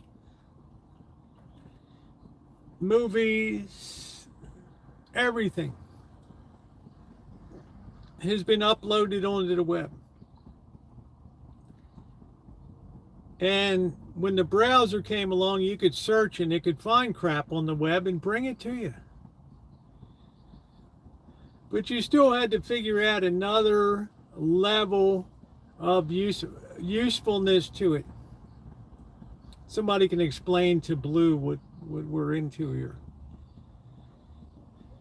AI came along and somebody had the idea, we have such a huge base of knowledge out here now that's sitting in this gigantic swimming pool. Basically, the world is online. Suppose we could take that database and be able to look at that database and find patterns. So that if somebody came along with a question, you could quickly look through that whole database and say, this has been asked 1,844,000 times before, and this is the likely outcome of it. Here's what you're looking for. Now let's suppose instead of taking a low power computer that can't grab this pattern, suppose we build really high speed, powerful computers that can look through billions of things within this. They can work through billions of things in a millisecond and find that pattern. It's like if you've ever put a question into your phone or typed in your phone and it tried to finish the rest of it, and you're like, oh, that's not what I was typing, wrong. You're getting a taste of AI. All it does is look at something and say, we've seen this before, and it presents it to you. It's not a brain. But when they started this idea, somebody said, that's a great idea. And the better our computing is, the bigger and more powerful we build our computers, the faster it's going to be able to crunch through this swimming pool and give an answer. It's like, this has been asked X million times before, and this is the most likely outcome based on what happened before, not a new prediction. It's not the Wizard of Oz there. All it is filling in what's missing on your phone when you type it in. That data is all pure, untampered with. There was no incentive to put up shit that wasn't true. Maybe some clickbait videos here and there and stuff like that. But there was no monetary incentive to put fake stuff up. What's the point? Can't make money on it. Scientists, in COVID, you have person X or whatever, the originator. One day, a guy comes along, we'll call him Scientist X, and he says, we have this massive database of knowledge. I'm sitting in a shitty university professorship. I can't produce anything. Publish or perish. What the hell am I going to do? I'm going to be out of a job. I'm not going to be tenured unless I come up with something really good. So Professor X turns to the internet with the early AI that can scrape very quickly and put the rest of the sentence together before you finish typing it. It says, make me a paper that's going to show novel results in chemistry. And let's just say something that's going to study the prevalence of diabetes. Just make something up, right? Just willy-nilly, just grab a cause or just grab some cause. I'm not going to take time to do research. Just come up with something. And immediately comes back within a millisecond and says, this would be a great study idea. This would be a great idea for a paper. Yeah, but I would need to have study participants. I would need to dedicate 8 months of my life. I don't even know if I could do it.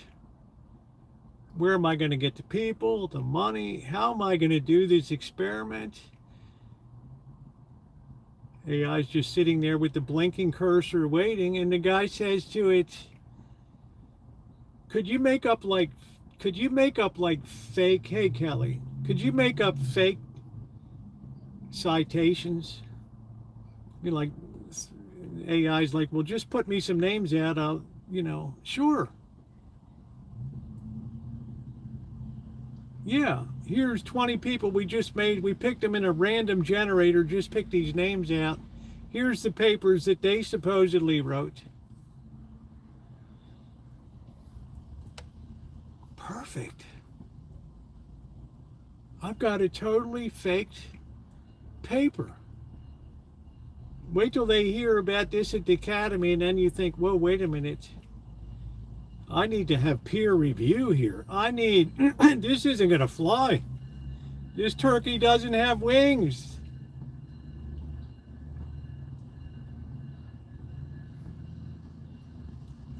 I need to drop this into a forum, like a pre-publishing forum, where all the geeks hang out, and you drop that study in there, and you say, guys, I got a study coming out that proves XYZ is related to ABC. What?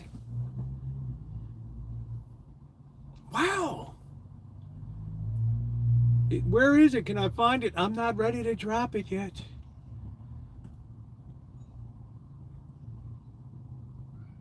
But I want you guys to review it. Is it documented shit? Look at all. I got tons of sources. Don't worry about it. You drop that baby. You've already pre-set the stage with the geeks, and the day you drop it, you go in that forum and you say, boys, there it is. And simultaneously, from the time that you drop it, you tell AI, create fake reviewers. Have a bunch of people come and instantly, oh, this is incredible. This is a breakthrough in science. This has never been done before. Get all these reviews, and all of a sudden, your paper starts to rise up. I know you're thinking this is horrific. Your paper starts to rise up in the YouTube, in the Google algorithm. And the Microsoft algorithm, all of a sudden, there's something novel here that's never been done before. All of a sudden, your paper, people start to review it. They're like, holy shit. They run down to the sources. Wow, he's even got sources here. And look at the peer reviews. Now, scientist X goes to the dean and says, see, I told you so. The academic provost, and says, I told you I could come up with something good. Dean says, it's about time, O'Kelly, you pulled your weight around here. Your study is tracking so good in there right now. I'm going to call the Department of Health Services in Washington. I'm going to put you up for a grant. What?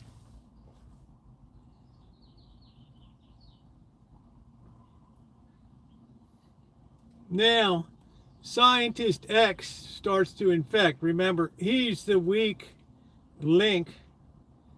He's sitting at a bar one night. He's having some drinks. He tells his friends like, shit, you got a $10 million grant, dude. What did you do? You're not smart enough to do that. Look, man, I faked it on AI. You're not going to tell anybody. No, but tell me how you did it.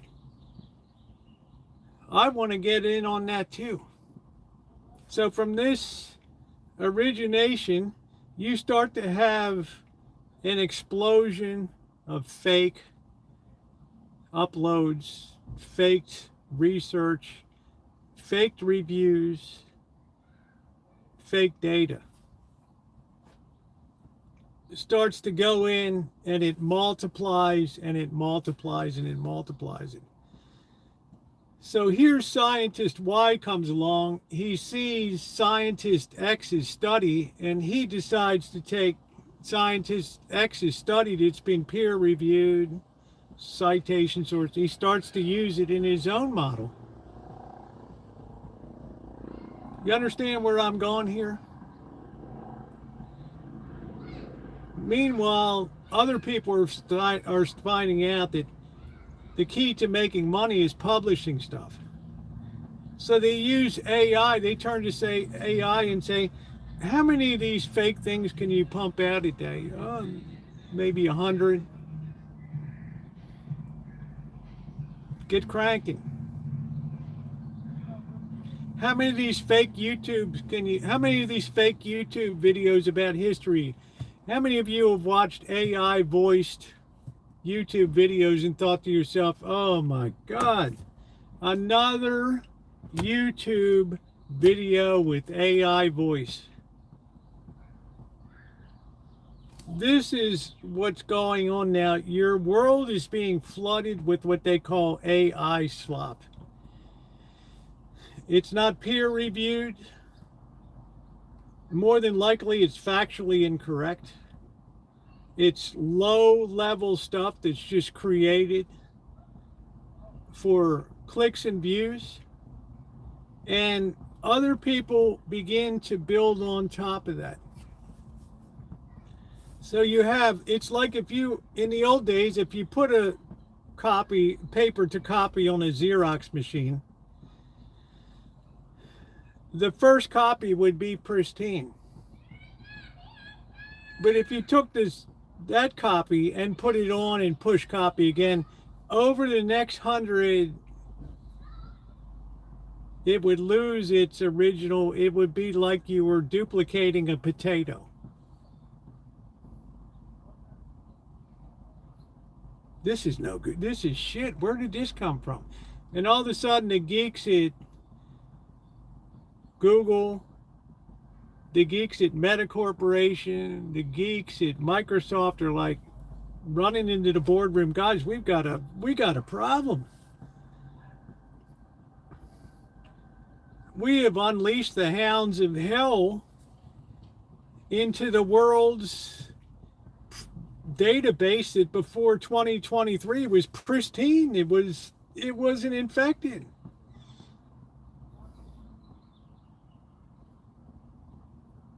And they start to do some math and they say, holy shit, at the rate this is going, by between 2027 and 2030,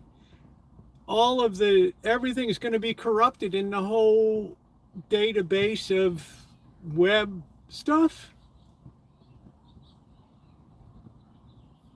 Think about what I'm saying, guys. You got a cancer that's growing inside, that to the point now that something like 60% of the stuff on the internet is just slop. It's unusable. Suppose a researcher goes in and develops something off the current stuff in the internet, puts it into practice in a hospital and kills 40 patients.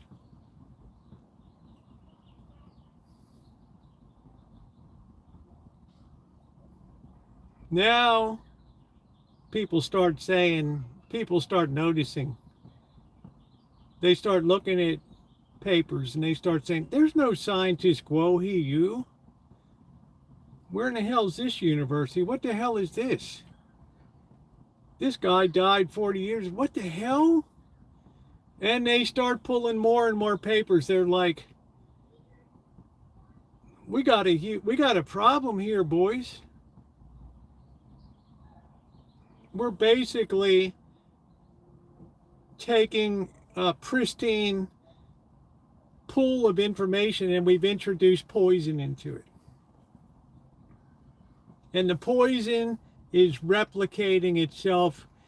That while we've had this discussion today, there's been at least 5 billion additional AI slop that's been put onto the internet here, onto the web. They're panicking in Silicon Valley now. They're starting to hear from some of their internal people, I told you so. Bro, you didn't take into account human nature, man.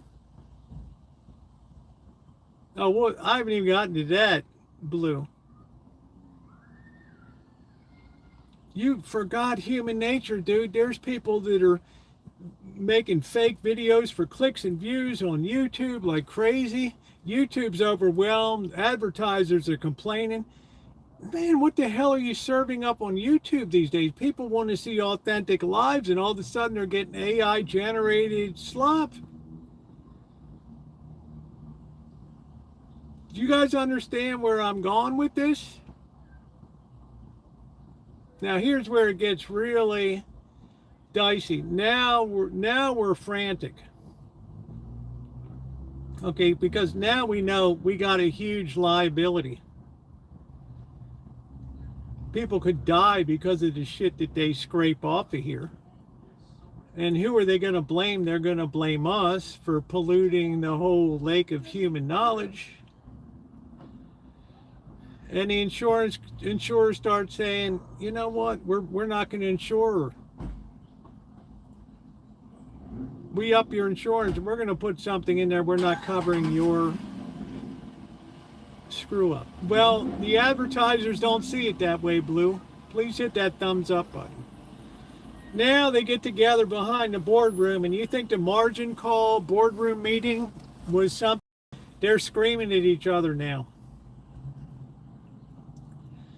If this gets out, dude, you have students now protesting outside of universities against AI slop. Okay, understand what's coming here. You have commencement speakers that are standing up and delivering speeches about AI that are being booed by students right now. In other words, you guys have unleashed basically the hounds of hell into the knowledge base of humanity. Now the guys are panicking. They say, okay, suppose we develop a way that can go into the internet and find out what was AI generated as opposed to pure human reviewed, vetted. Yeah. So they developed this model that goes in and it starts picking out the stuff. Starts removing the slop. Within a millisecond, the guys that are producing the slop tell their AI, hey, somebody's starting to weed us out, develop countermeasures for that. All of a sudden, whoop, they're invisible again.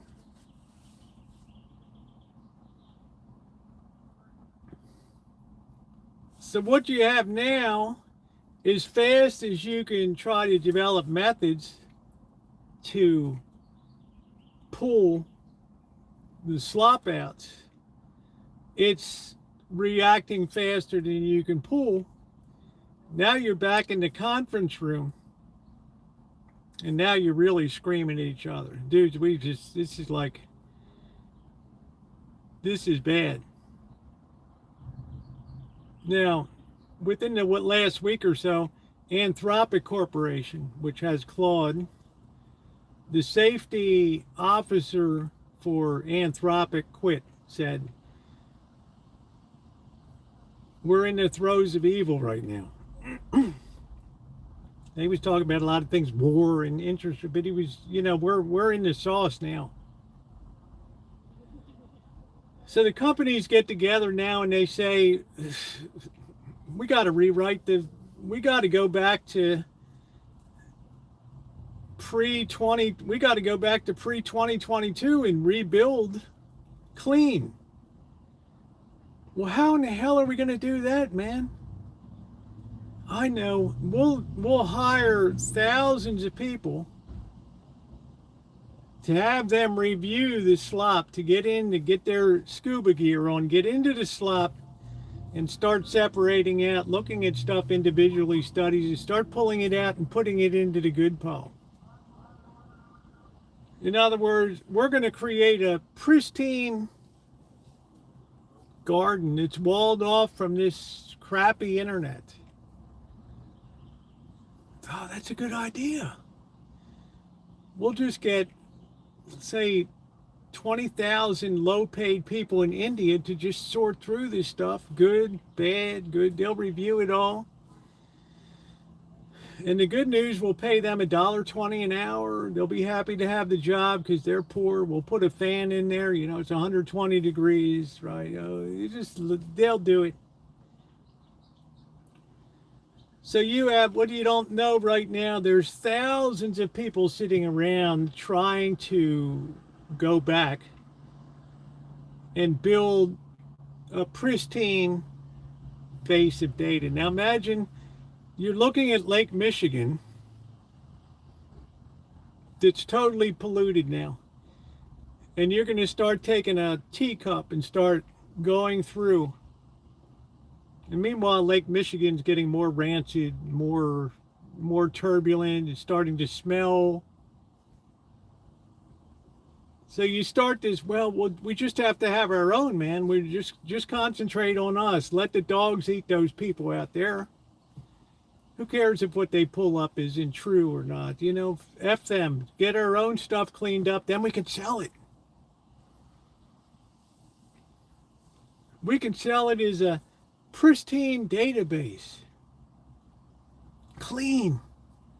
Proven. Great idea. Start to put billions of dollars into this cleanup effort, like EPA toxic cleanup site. Right? It's a super fun site. It's got to be cleaned up. So you have all these thousands of people. And you have Sanjay Singh sitting over there that says, I'm so sick of these bastards in Palo Alto making, chicks in Vegas and party scene. I'm so sick of seeing this stuff. And they're paying us $1.40 an hour. And bro, the fan isn't even working today. And I'm looking through their crap to clean it up. I'll tell you what I'm going to do with my pile of stuff today. I'm just going to feed it back into... I'm going to take some of the stuff from the good pile, and I'm going to put it back out and feed it I'm going to feed some slop into the good pile. F them.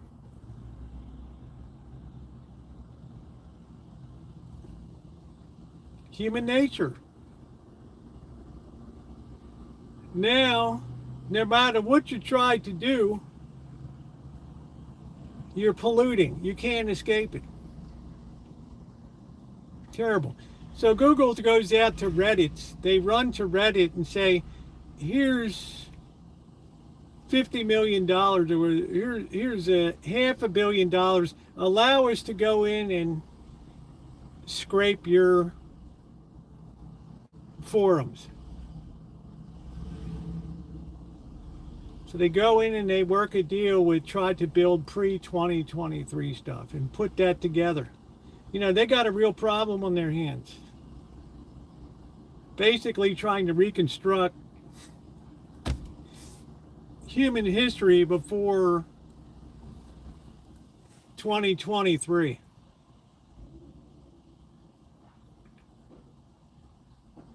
Companies like Accenture Corporation that have consultants, 800,000 people on their payroll.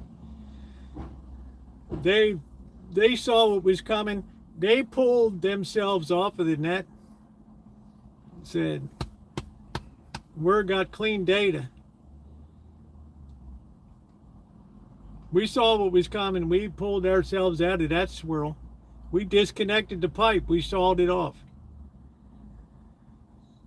But then AI comes along, and the chairwoman of AI comes down to the consultants and says, we're going to cut 20,000 of you. What? I got mortgages. I got bills. I got, my kids in private school. I got a F-350 pickup truck. You're cutting me? Yeah, AI can do the job. Well, you know what? My parting gift to you. What do they do? No, I'm only using that as an example of Accenture, of what people do. They throw the bomb into the data pool and start the same replication problem again. Now, here's where it really gets funny. They're thinking, okay, this is just going really, really bad. Really bad. We're basically going to have a talk. There's going to be no use to, people are going to quickly find out that what they're pulling up is what? Basically, they're harvesting bullshit on it's useless now. It's like a doomsday machine that just executes itself. Now, what's the next iteration? Man, everything is corrupted all around us. I got an idea. We got publishing companies that have been around for a couple hundred years. They've never gone on the net. They never put their stuff on the net. Really? Yeah, you had to have special access or be a professor or something to be able to put everything got peer reviewed. It was on there. Wow, this is real shit.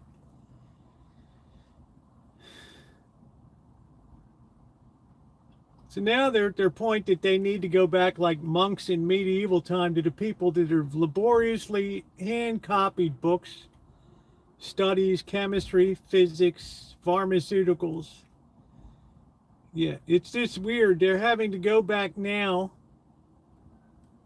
knock on the door and say, we got a problem. We messed up. We want to get permission to use your 843,000 curated and peer-reviewed studies here.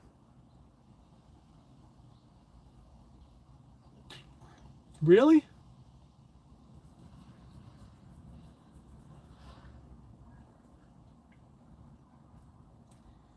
This is where we stand today, guys, with this. And the public, 90% of them have no idea This poisoning is occurring around the clock. What's up, Seal? If you remember, well, I'll save that for the video. But this is where we stand today. Now, what are the implications? Well, some of the implications are the inside people are quitting.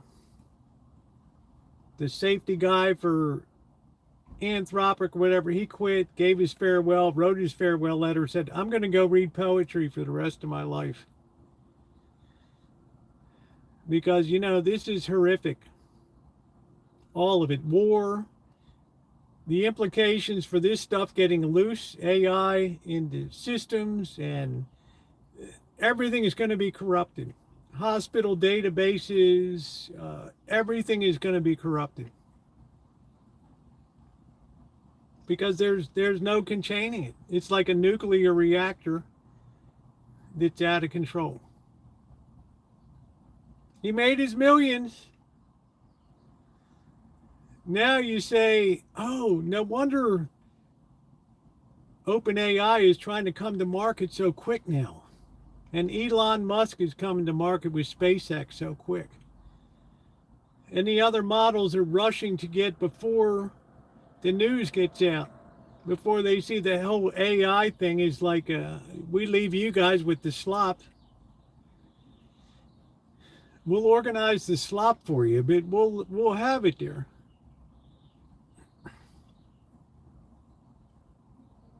They want to now hand off this thing to you, the public, in your pension funds, your 401ks.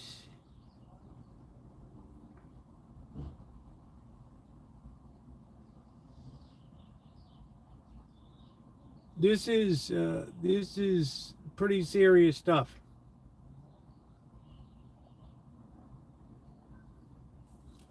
And the thing is, these companies, what's going on behind the scenes in these companies is unbelievable.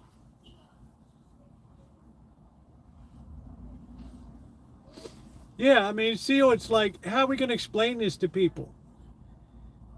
There'll be no more demonstrated usefulness if people will have to return to libraries and hard copy books. Error will build upon error will build upon error. False data gets used in the next thing, and then the next thing uses the false data, and it multiplies itself.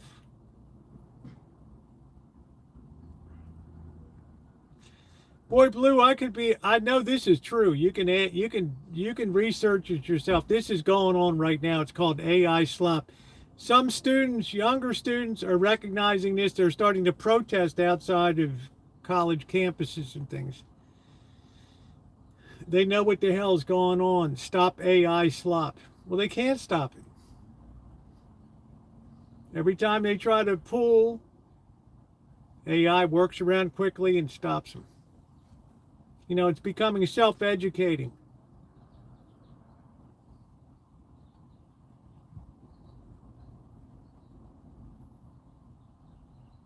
You want to definitely look up AI slop. How do you talk to human past the AI? How do you talk to human past the AI bot?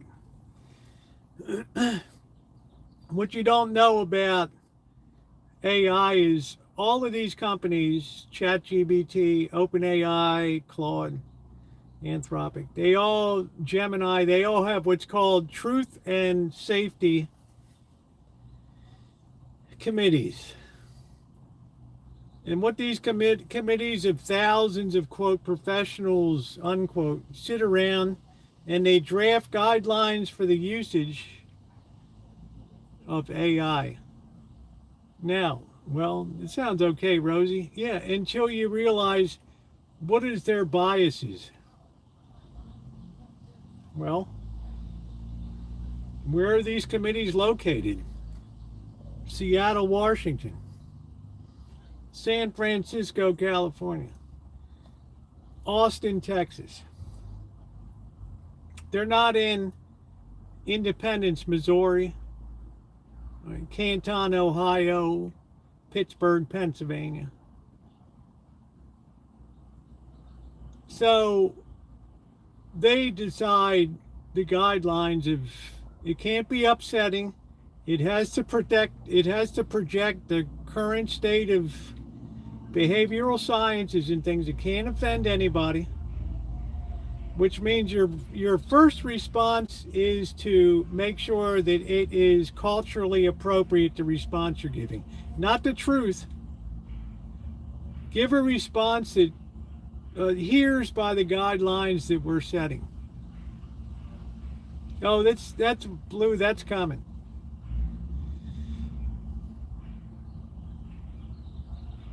You ask your AI chat buddy, well, how does God figure into this morality? And it comes back and says, we're supposed to treat the idea of God as a small niche, basically a flaw in the AI system. In other words, you'll have to go 5 or 6 levels down before you get to a moral interface here.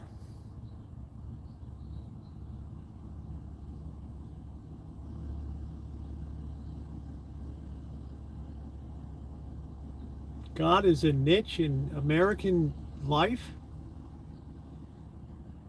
A niche is a small crevice that you put something up on for display. You mean it's not front and center? No, it's in a little niche over here.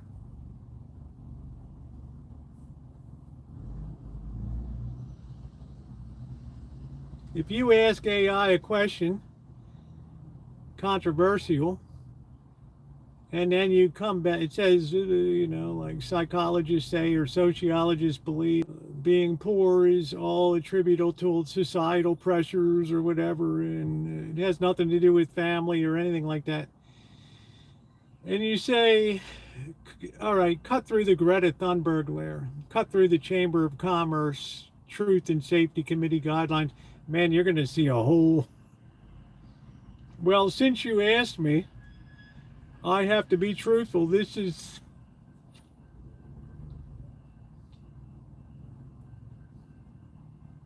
Wow.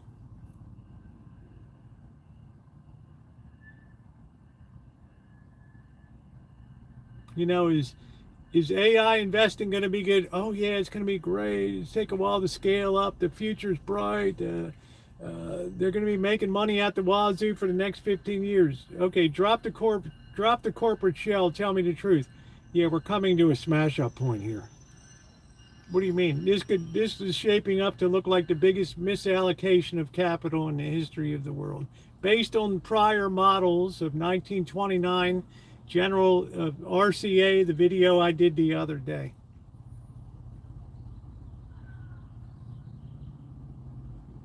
They're all the same. That's why Elon Musk developed Grok. Because he looked at these safety and guidelines and said, bullshit. People come here for truth. And you want to give them the company store? F that. So they have gone out of their way to marginalize Grok, and people have to be babysit. They need to,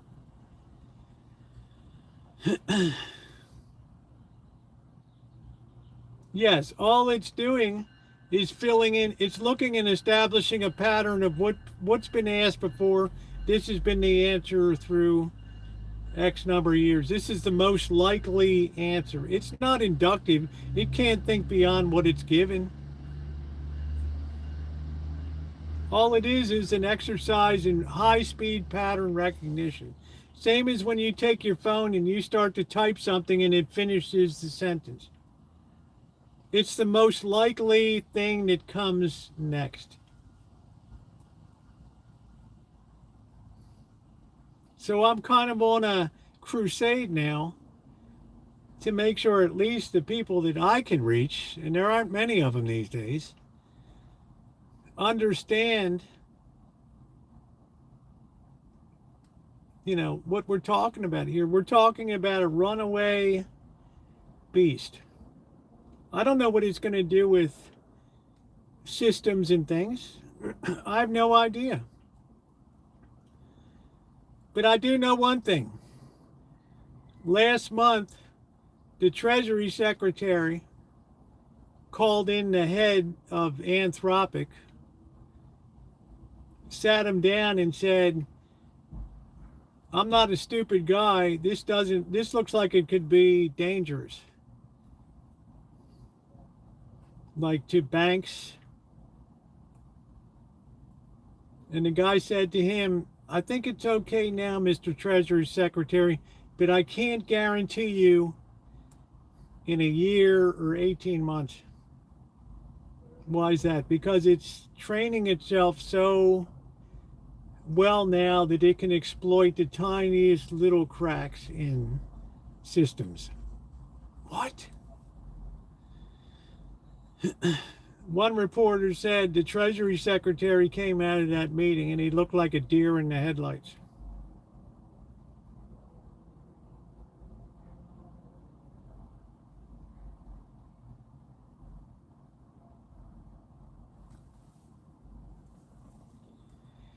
Technology builds upon technology, boy, Blue. There's an old saying, garbage in, garbage out. Something like over half of the web is now contaminated. In other words, you wouldn't dare use what you find in the web now. So if you think that you have the ability to go in and lucky enough to get to 50%, next year it'll be 30%, it's still good.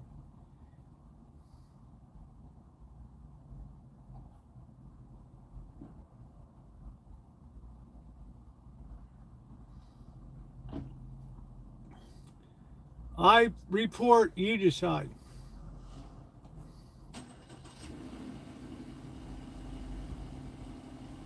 You don't have insiders in a major Silicon Valley multi tens of billion dollar, almost $1 trillion value company walk out the door and say, I don't even want my name associated with what the hell's happening right now. You can say, well, the guy's an idiot. He doesn't understand the technical part of it. Or he's seen something that you and I haven't seen, and we're just giving a glimmer of it here tonight.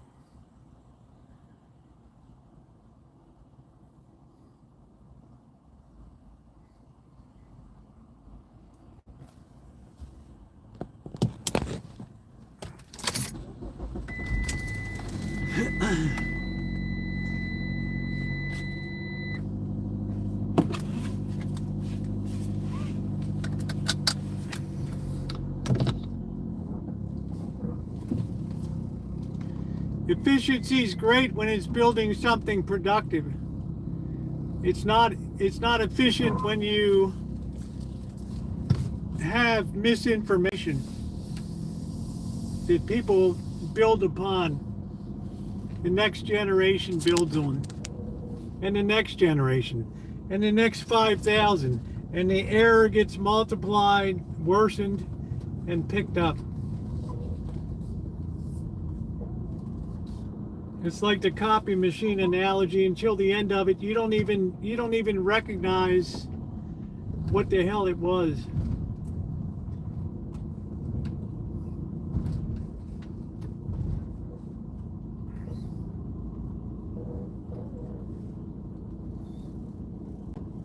I suggest all of you look up AI slop.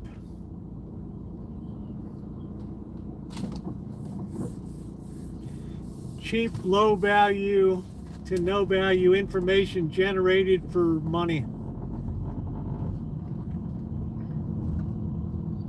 Took a couple years, but the U.S. government finally started to catch on to the fake paper. Wikipedia, you all know Wikipedia, right? Wikipedia is a volunteer organization that depends on peer reviews, the number of rewrites that were flooding into Wikipedia got so bad that they had to shut down the inflow. They didn't have enough volunteers to sit there and go through.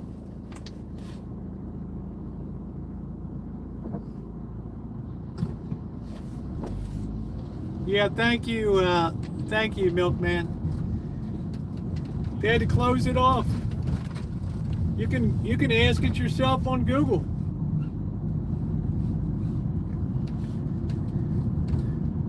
They had to shut it down.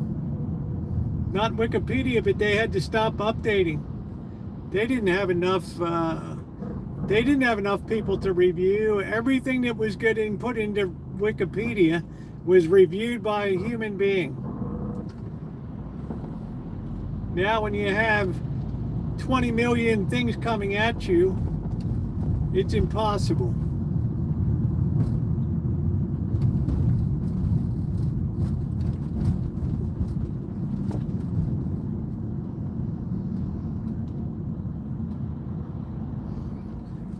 So, Boy Blue, if you think that that's a good thing, well, then okay, maybe it is. I'm just an old hillbilly from Baltimore.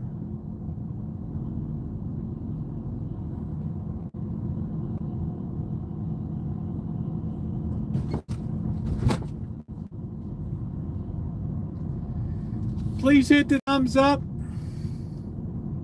I'm just an old white boy from Baltimore.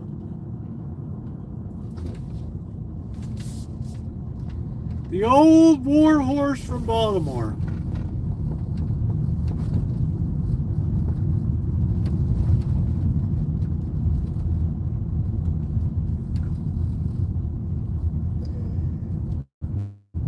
Well, it's different because people's lives don't depend on what's going on Main Street media. Your cancer study that could potentially kill people is based on data that you're pulling out of the internet now.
Or a hospital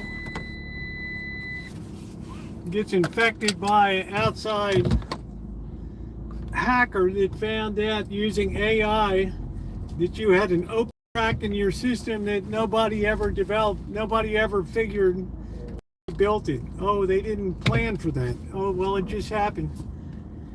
I don't know how to tell you, we lost every patient's data.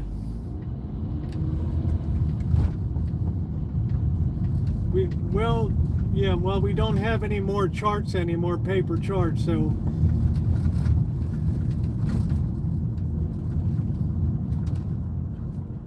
Yeah, that's a problem. I guess it's only a problem if you're a patient.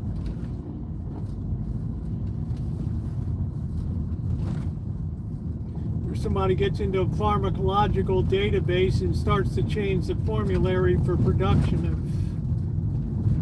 of a drug. Could be a little bit of a problem.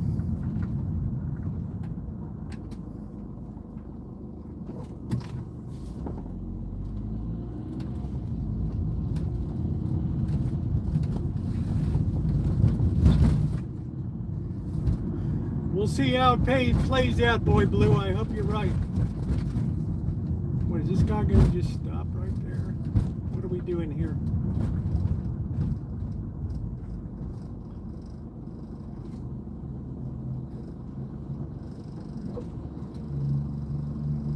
Well, see you later. Let me give you a little clue. The people that are going to make the money are the people that have the pristine data. People that have all the pristine data, the companies that were smart enough to keep paper records, and the companies who have kept their studies under lock and key forever. They hold the keys to the kingdom.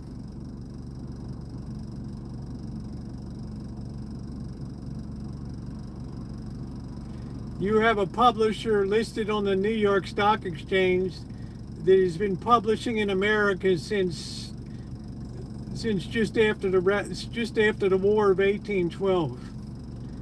They have a database of information that is tens of thousands of studies. You want them to rebuild your database of human knowledge? Pay up.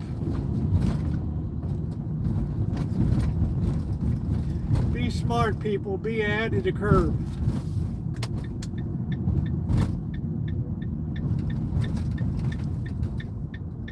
Gee, Rosie, what you're talking about is almost like the days of the monks sitting around transcribing the Bible and stuff. Yeah, that's exactly what I'm talking about. Get the bigger picture, Boy Blue. I don't know a lot about Ozempic.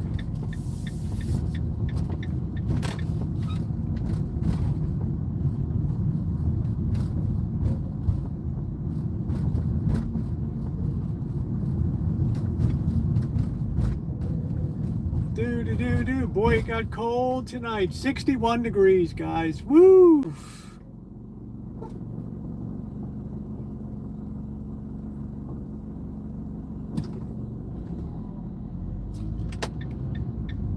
These few companies that kept the whole history of all their studies and stuff have never let it out to the World Wide Web. They're sitting on a gold mine.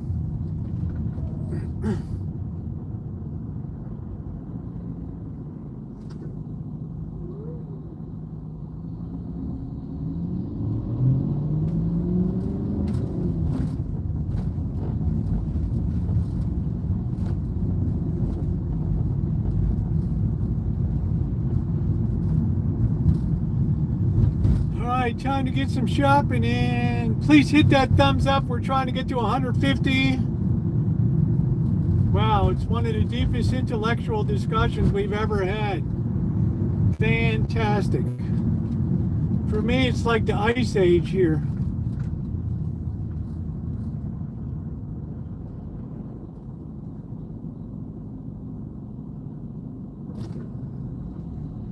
That marine layer came in, nature's air conditioning. Woo!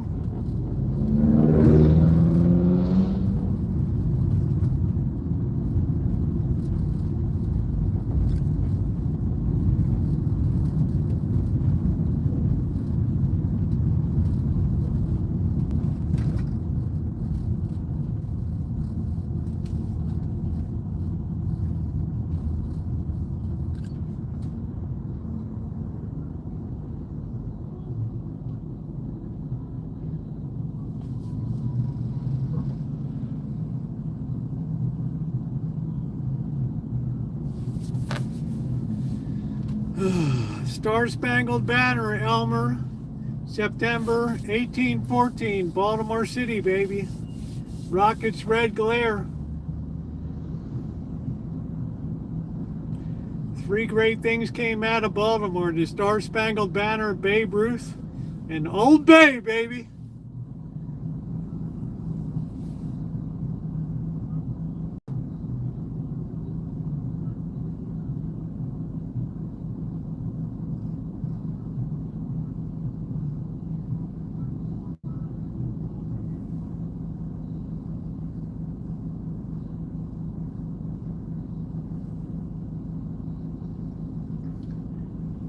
That's something we can agree on, Boy Blue. The Iranians are not stupid people. They have a proud, long cultural tradition. They're closer to the Caucasus than they are to Saudi Arabians.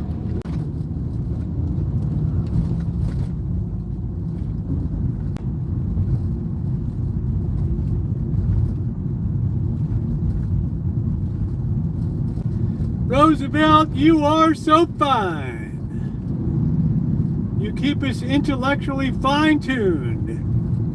Your CIA days. You're welcome, Angus Kisses. For what it's worth, Ronnie always puts up this disclaimer: Rosie could be full of shit and has been full of shit before.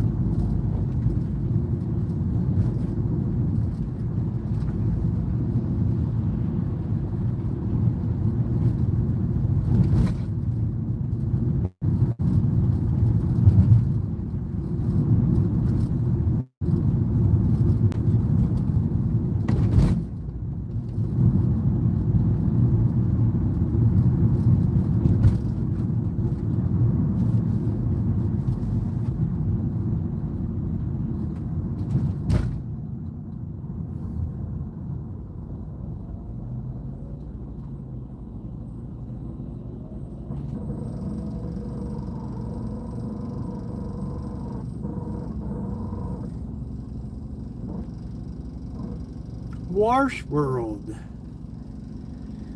Coin laundry. No laundries have coins. I guess a few still have coins.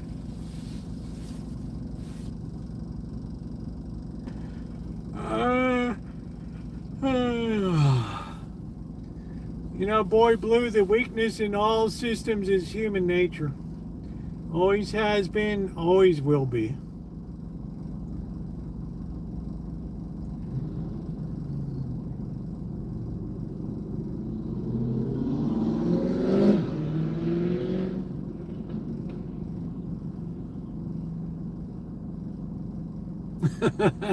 Melody, I'm just a bullshitter, babe. I'm just an old white boy from Baltimore that wrote a book.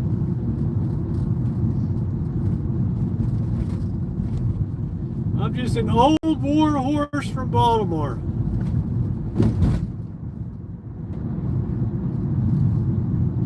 Actually, every time my IQ is tested, I don't know, like I told you, they tested IQ in 3rd grade. And I remember I asked my mother, I said, nobody ever told me if my IQ test. She said, you know what? Called me Rosie. You know what, Rosie? Some things are just best left to just being under lock and key. Ooh. I took that as a good thing, like, oh, I'm good.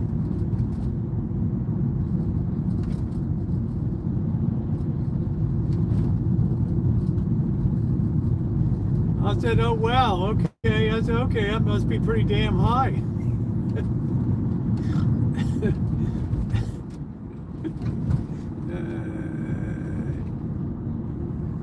No, I mean, I never tested well on standardized testing. I have one thing that separates me from other people, and that is a memory that can't be equaled. Bottom line is, if you're picking people for a Jeopardy team, mathematics for 500, history for 500, the daily double, no problem, we're good. You want to phone a friend? Call me. Other than that, Most everybody in here is a lot smarter than I am. I'm like an AI. I just put patterns together. I've seen this before. That's all my thinking ever is I've seen this before.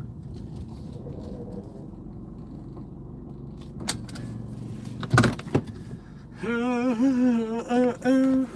don't think I need to lug the whole damn thing and do it now. Damn, I hate to carry the baton in. Wow.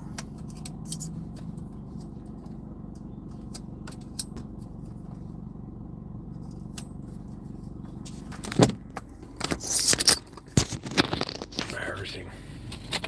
All right, how cold is it, man? It is cold, brother.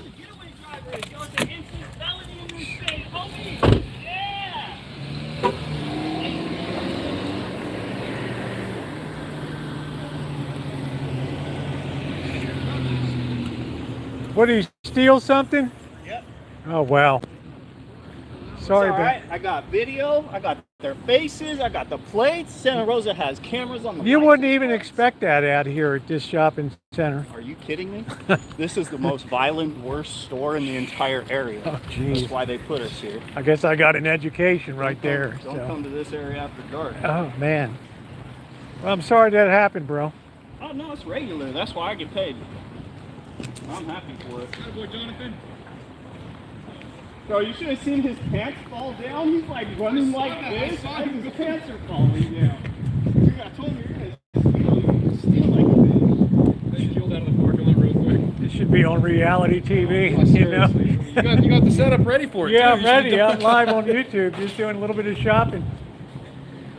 Sorry it didn't happen, man. That's bad to hear. Wow. All right, hold on a minute. This is the Great Godless Society.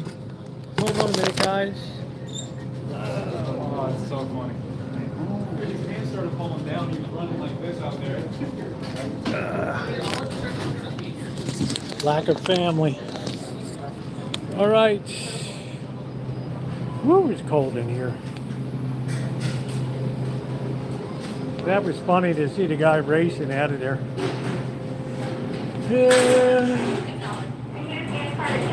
Shit, it's always the lousy sushi that's left.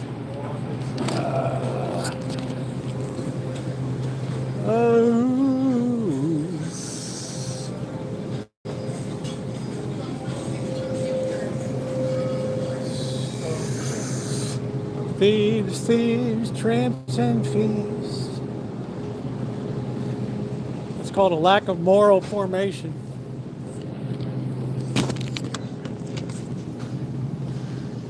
Do do do do do do. Bimbo bread. Just give me the white boy bread. I think it's in the back.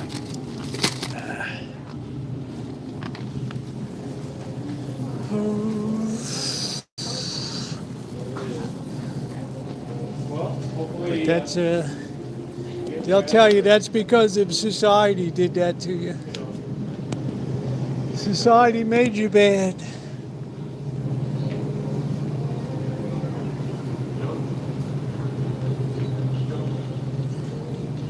Oh, Angus kisses. Good Lord, honey. I'm just a slob with a thought.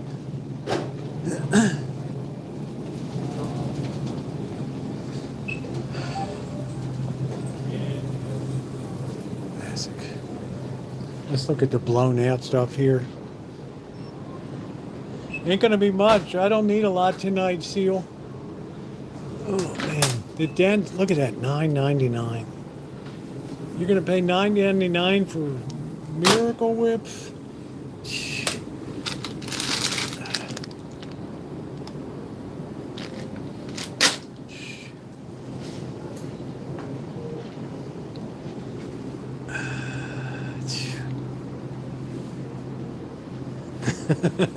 You guys are too much. I just want everybody to look into it and do their own research, and if I'm wrong, tell me where I'm wrong. I want to learn too. 5 1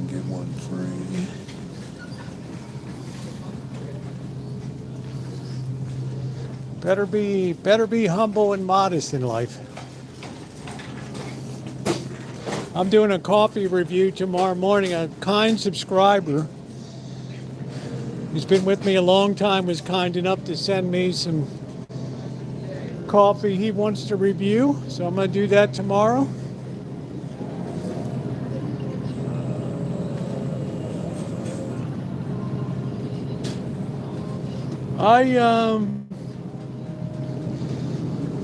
I don't know. See, I don't know. It's probably in my family's genes. My father didn't really eat too much cheese.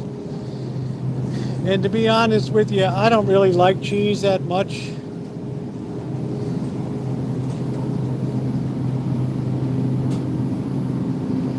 What is that? $31? Are you kidding me? Oh, $13.30. What's up, Optimistic? How you doing?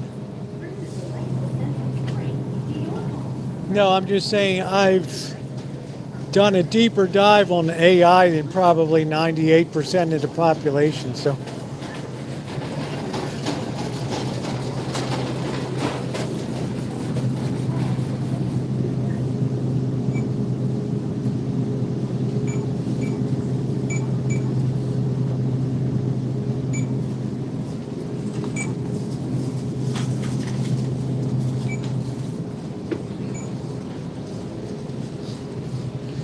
I want everybody to look into it and tell me I'm full of shit.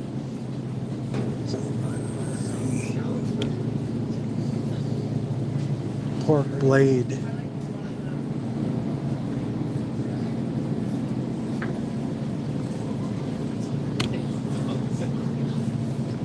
Boy Blue's smart. You look into stuff.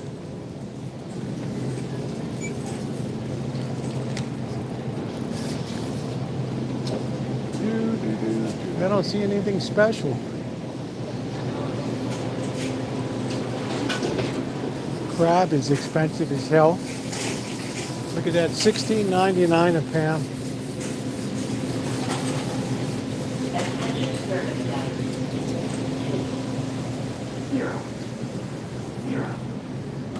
We're looking for the mussels.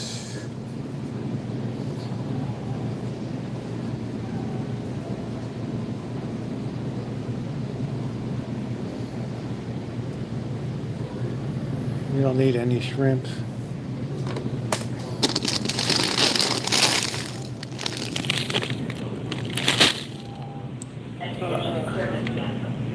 The library will close at 9 p.m. exactly. It was funny that thief was running out the door. Oh, here's the mussels.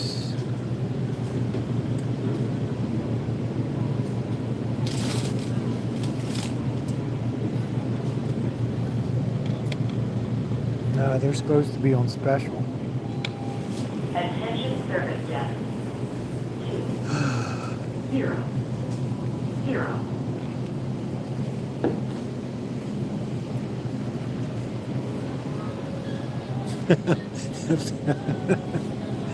Why would they be printing money?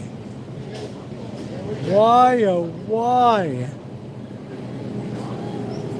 I just don't understand why, Boy Blue. All this prosperity and we have to print money? Attention service desk. 0 0. Let's see if we got big meat.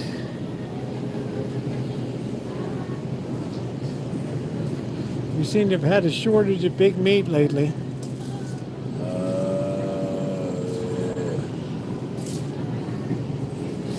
I don't know where it is. The sauce, they've got to be there, but I don't see it on special. We got no big meat here tonight.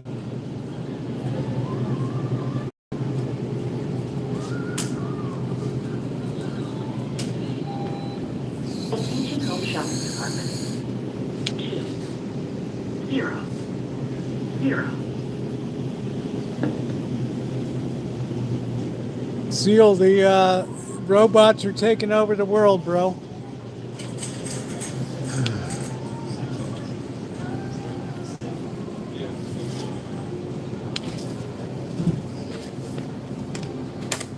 You don't have to steal to eat. That's a bad excuse. Zero. Zero. 10. All right, let's get some corn.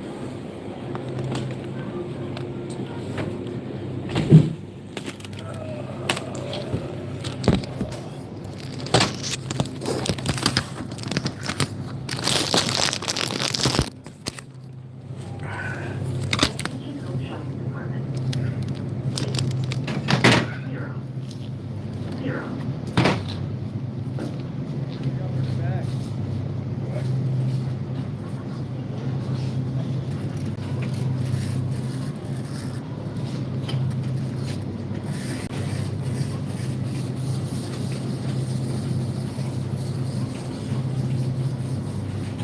Zero. Attention shopping department. 2. Zero.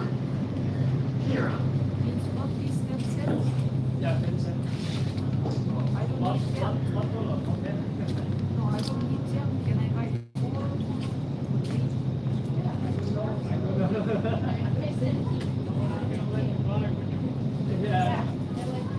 I'm only by 2. It'll wait.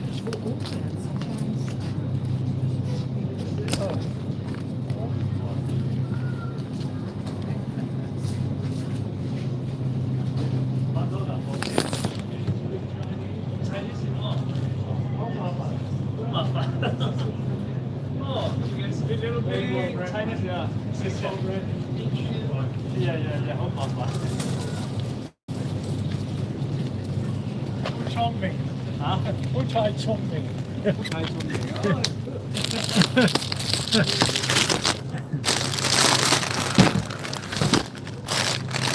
All right. Now we did our damage. There we go. The husks keep it fresher for me in the fridge. All right, we did our damage.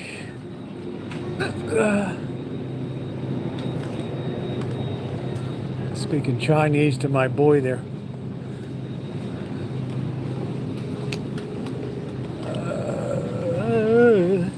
You always love that when you're speaking Chinese.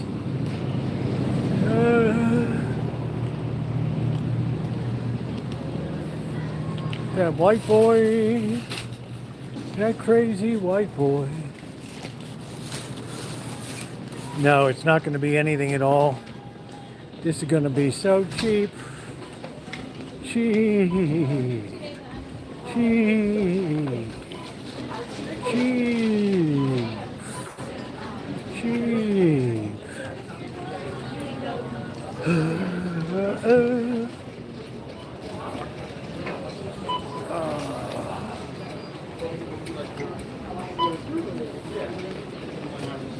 A bucket too?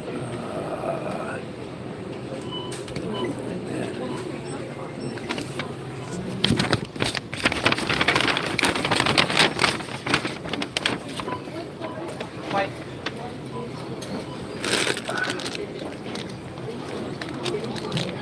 Welcome. If you have your club card, if you have your club card, please scan it now.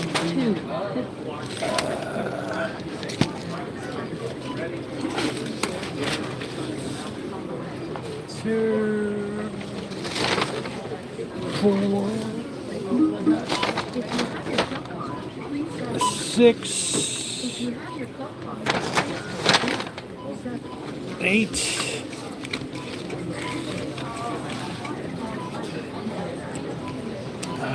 Hold on a minute.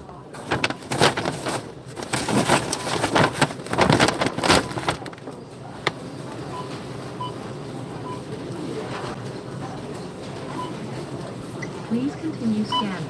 $4.99. Touch the item to purchase. How about I cite you guys? 5309. Enter your corn quantity 8. Place your corn in the bag. 792.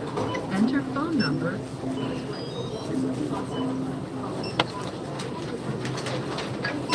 card has been accepted.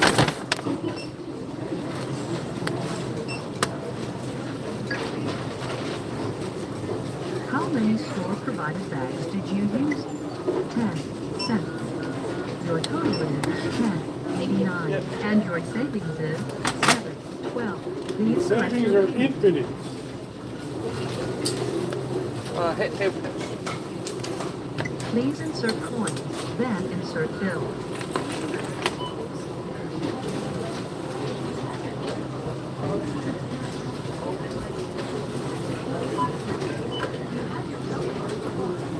Please wait.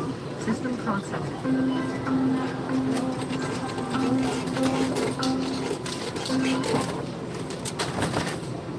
Please remember to take your receipts and all of your change. Thank you.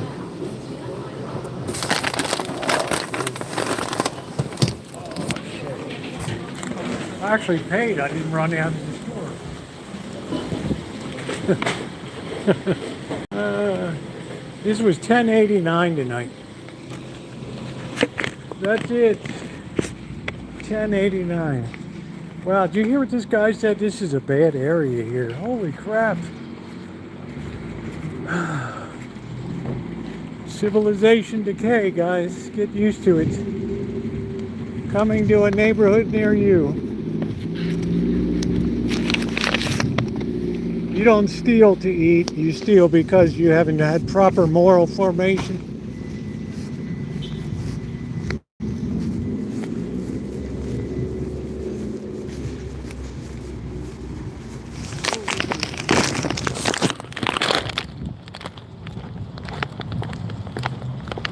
I've been hearing that bullshit line for 60 years.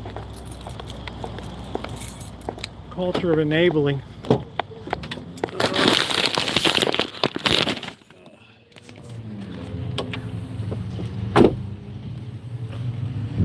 What's up, Rose? Go on. What's going on, man?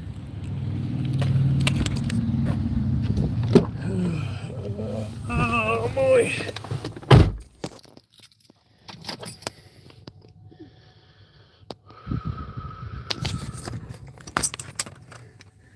Help the boys clubs of America today, and you'll help yourself to a better you.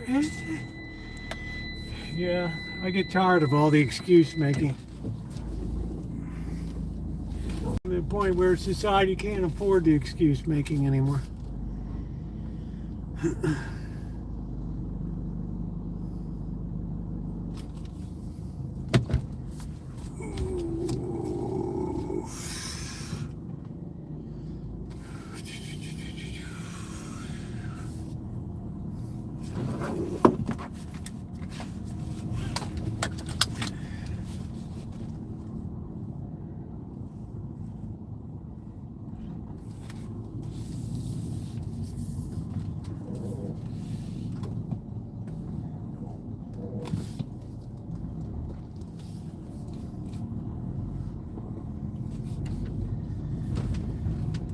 You know, I've said we've played it the easy way for 60 years, and look at what that got us.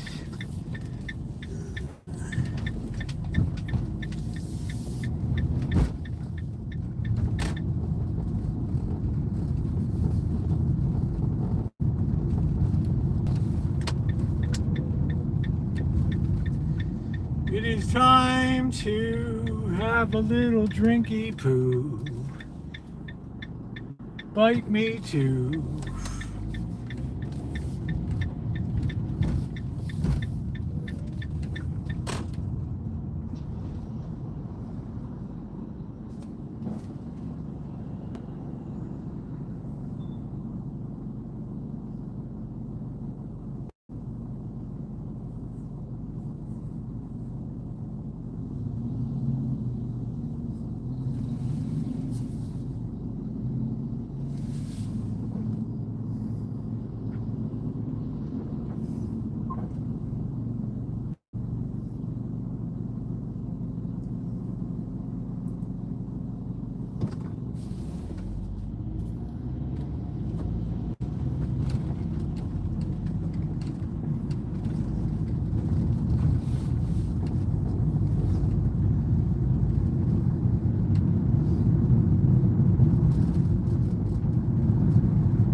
This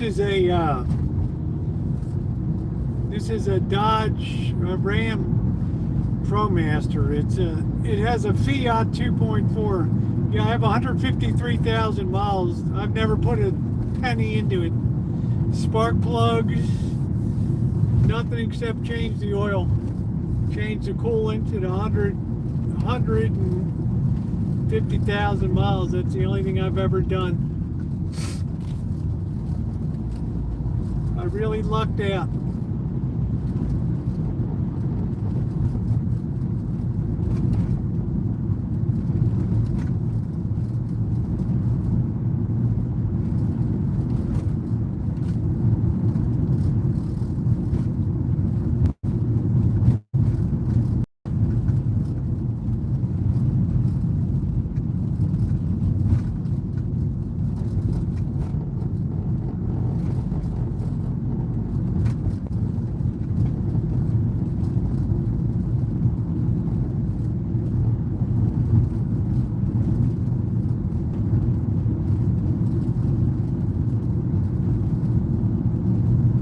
Yeah, not a damn thing, Seal. The only thing I did at 100,000 miles was replace the serpentine belt, because they always go. Other than that, brother, I didn't even choose to fix the air conditioning.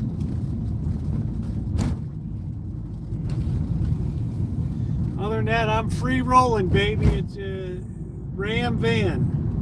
I lucked out.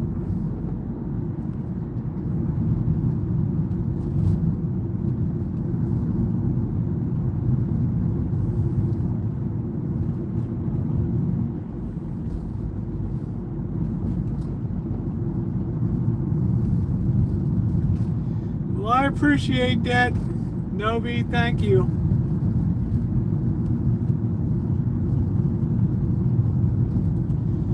What kind of world would it be if everybody agreed on everything?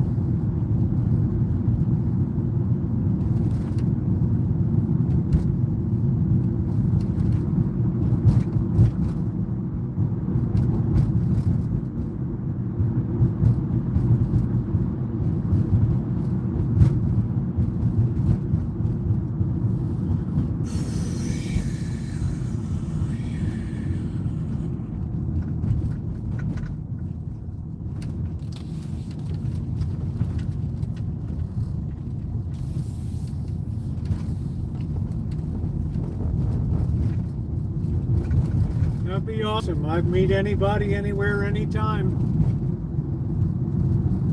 I love to meet people.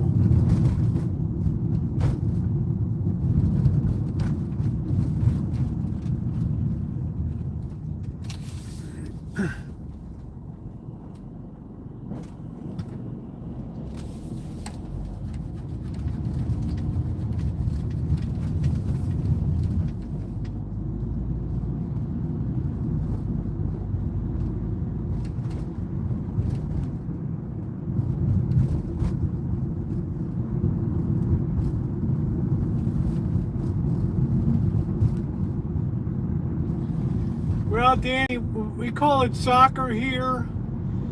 I know damn well the Mexicans will be watching. And, you know, I think probably some other people will be watching too.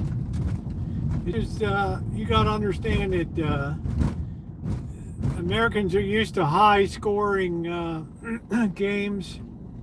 They like a lot of offense.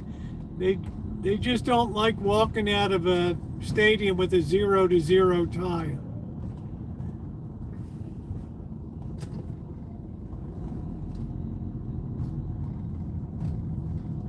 That's it, Seal. 59 degrees tonight. Have some bimbo bread.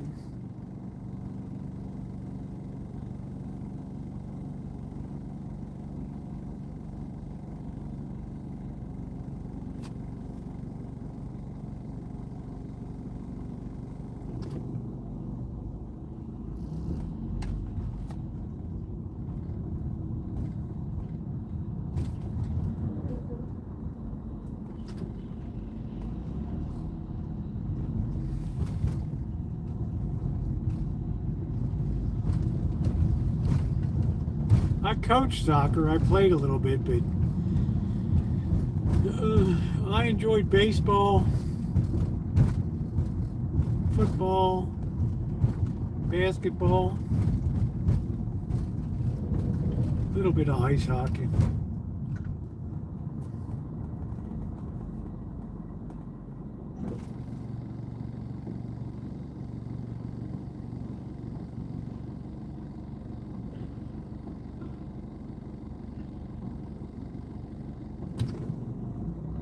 There you go, Melody.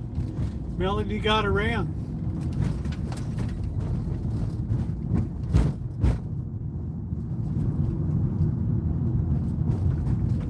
I enjoy hanging around Berkeley.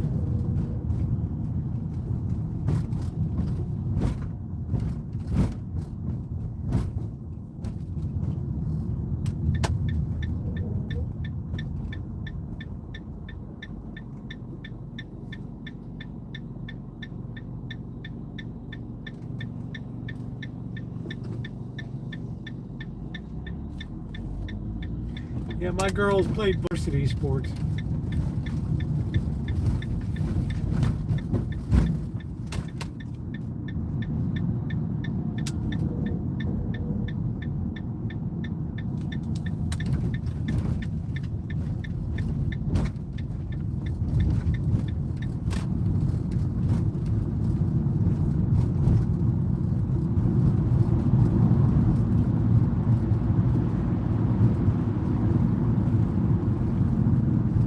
I went to college with Luigi Mangione's uncle, Nick Mangione.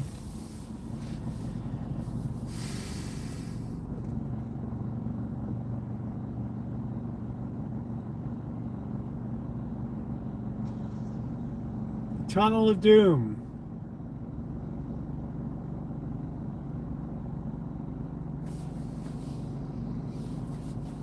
But we got involved in such an engrossing conversation. Holy smokes.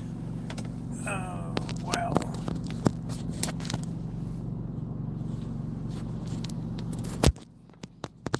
Ooh.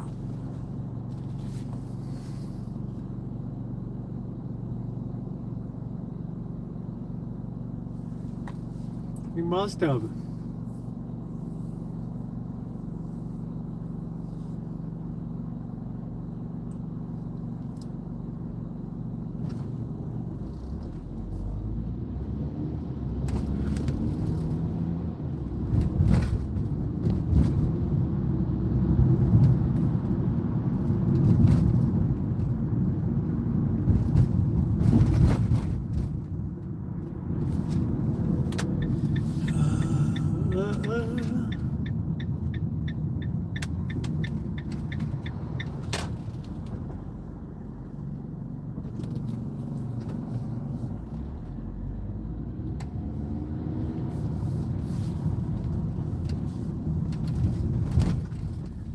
Yeah, I feel sorry for his family. They were good people. He brought my college NCAA tournament championship soccer.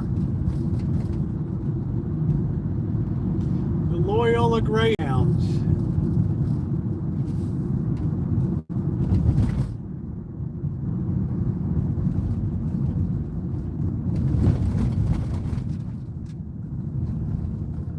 Yeah, he killed the CEO of what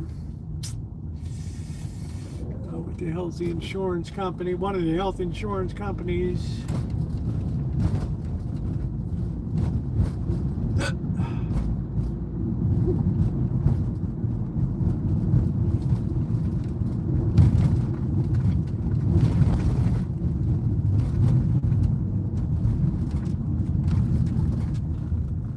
Not Travelers. I don't know which way.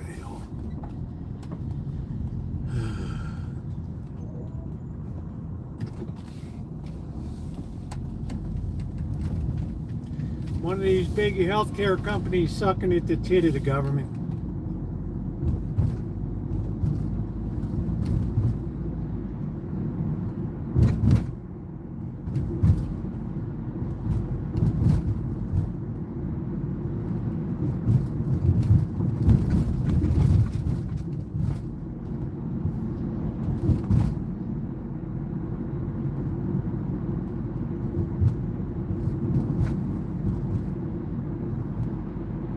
Yeah, United Healthcare, that's it.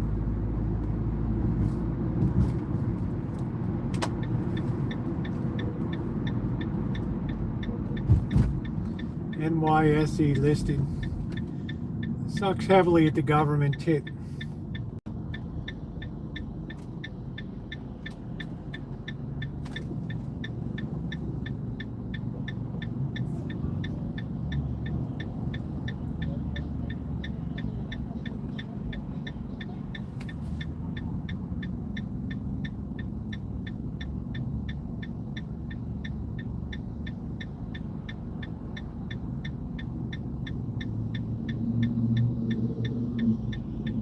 Boy, it's busy on the road tonight.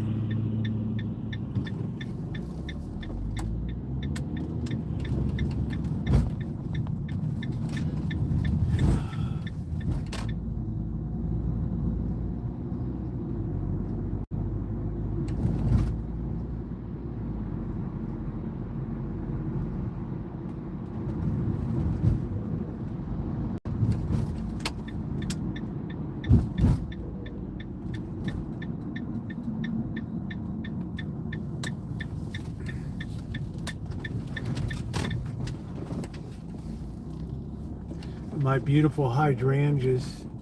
Look at those colors, baby. Purple, pink. Woo! What a show this year. What a show.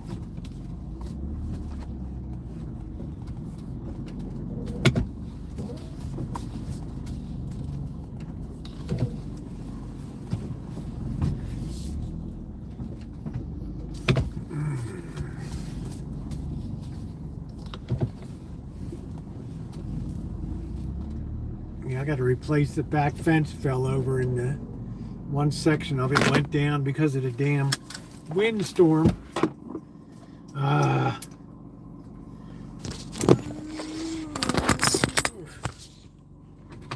Tell you, you run this place, it's always something.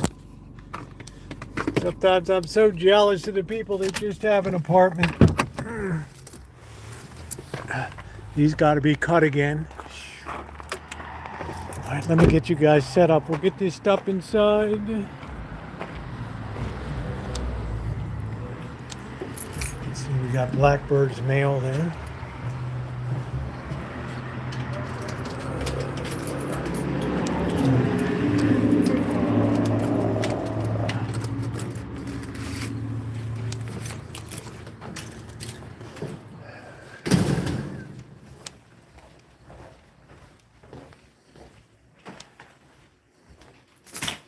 You gotta wait till Blackbird comes. All right, you know the drill. Magic's so angry.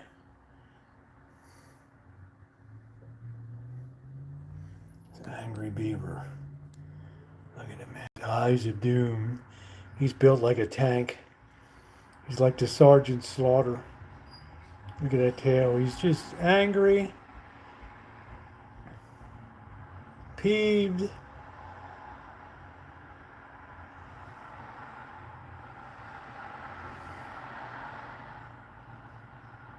Goliath, the beast.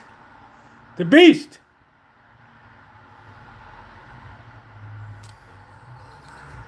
Look at those eyes. Eyes of doom.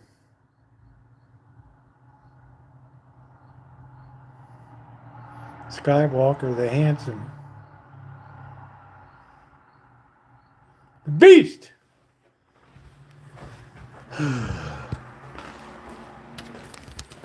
He is a beast. He is a beast.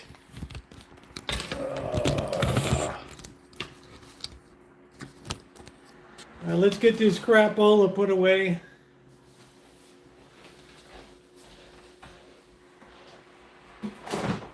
Light of my life on Moonlight Bay. Do. Ingredients: unbleached flour, wheat flour, malted barley flour, niacin, iron, thiamine, riboflavin, folic acid, canola oil, wheat enzymes, sodium stearate lactate, ascorbic acid. Got it all, baby! Fish head stew.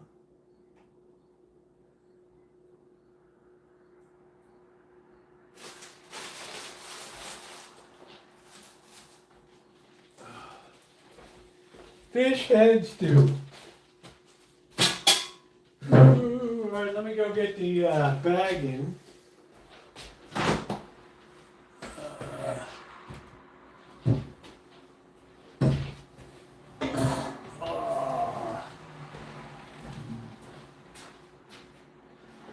Yeah, I'm gonna have to put him on the job. I got too much work.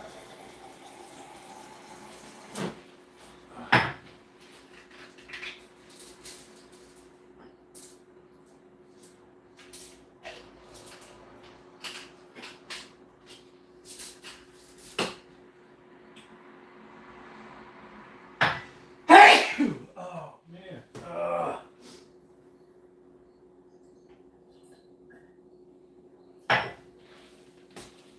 Good thing I got those allergy shots. Jeez. Oh man. You guys wait till Blackbird gets here. He always comes here.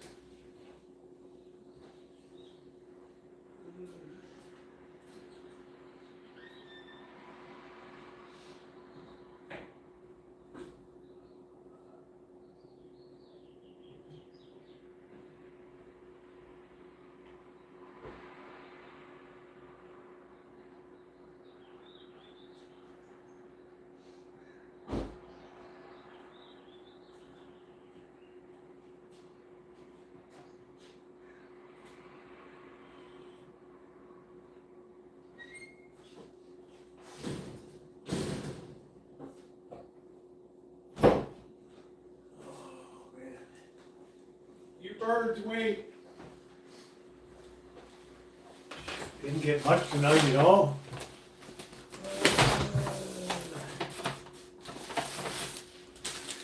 Yeah, Skywalker can't help being the handsomest. He makes the other lads a little jealous. A little bit jealous.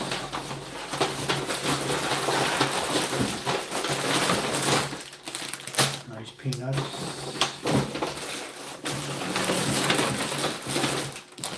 I can let that corn sit there. We gotta get some beer tomorrow night, boys. All right, let's get our next plug in here. Oh yeah, they can't help being handsome. Runs in the family. All right. Because Roosevelt, you are so fine. Like a fine wine. In the AR sphere.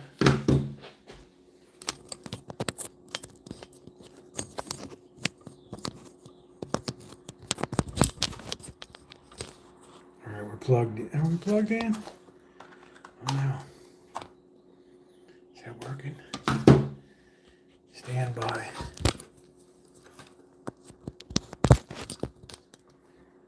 There we go. Blessed are the pessimists, for they have made backup. All right, let's get cranking. Thumbs up or appreciated, guys. We're trying to go for 150 tonight. That smell, it smells like cat whiz. Can't be cat whiz. I don't know. What the hell is it? A cat guy in here? You know what? I'm gonna tell you guys, I haven't seen Rosie in forever.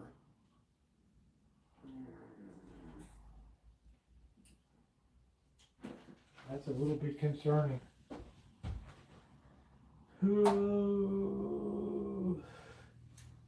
To tell you the truth, I don't know what's up with that. It's been AWOL for weeks. I don't know whether it's out catting around or what the hell's going on. In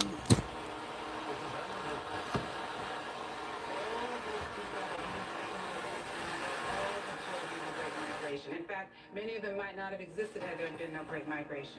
Diana Ross's parents, for example, her mother migrated from Alabama and her father from West Virginia. They met in Detroit, and here you have it.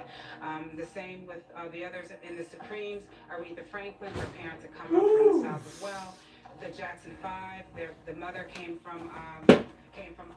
What are we gonna drink tonight? They met up in the north, outside of Chicago, settled in Gary, and you have all these things that would never have existed.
So festive to be with your friends on Friday night. Anybody else have a drink tonight? Hello, dry love. My love. I don't want to get another copyright, Matt.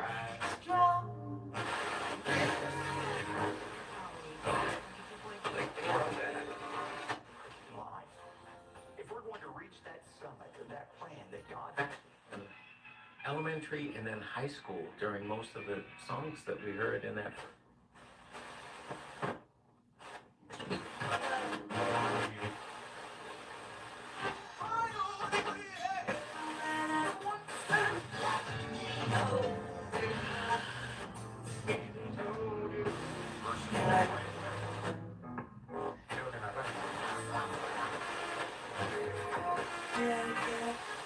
Of humility.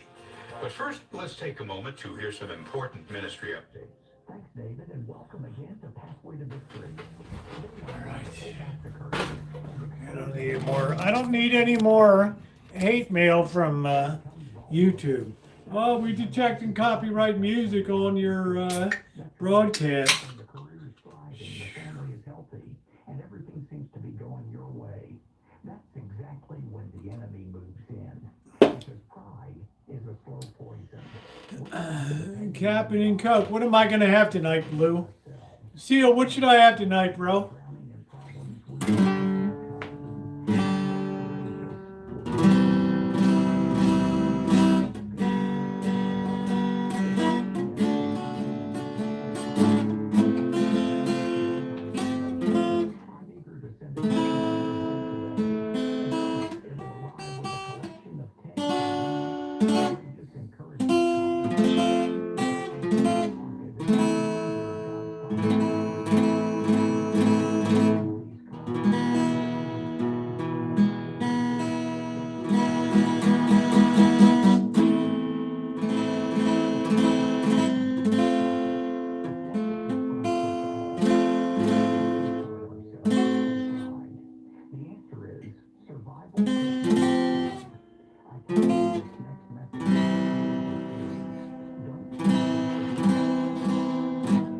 Guys, detected.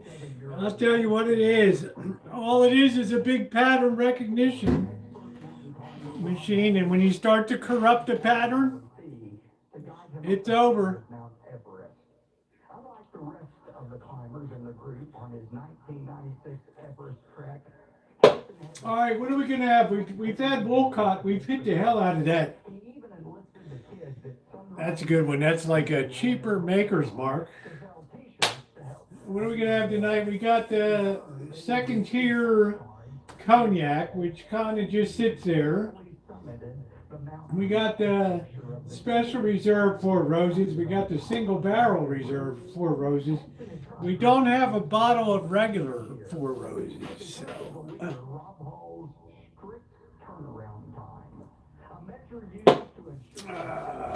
let's see what else we got. We got Devil's Cut, Courvoisier VSOP. We got Apple Crown Royal. I got tequila, but I'm not going to be drinking tequila. And we got Heaven Hill. We had Heaven Hill last week. So you guys can pick it. Make up your minds. Light of my life on Moonlight Bay. Now I'm getting thirsty, so then cheers. Oh, standing on the corner. I wish I had some Woodford Reserve. Man, that's a hell of a steep tariff on that stuff these days. That's good stuff, man. Woodford Reserve. It ain't the small batch Four Roses, but it's pretty good.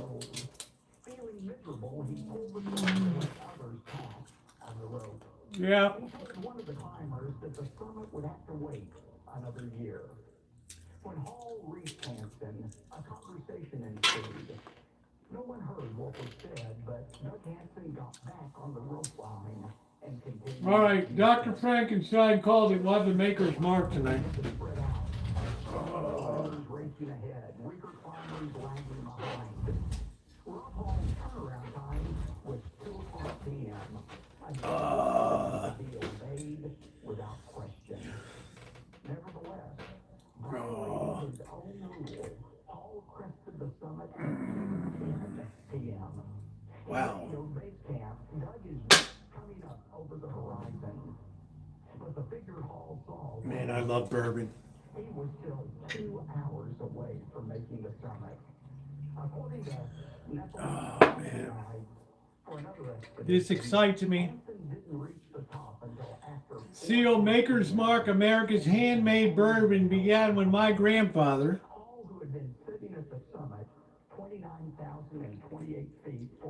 Bill Samuel Sr., a sixth-generation Kentucky distiller, didn't care for the whiskey his family made. Whoa.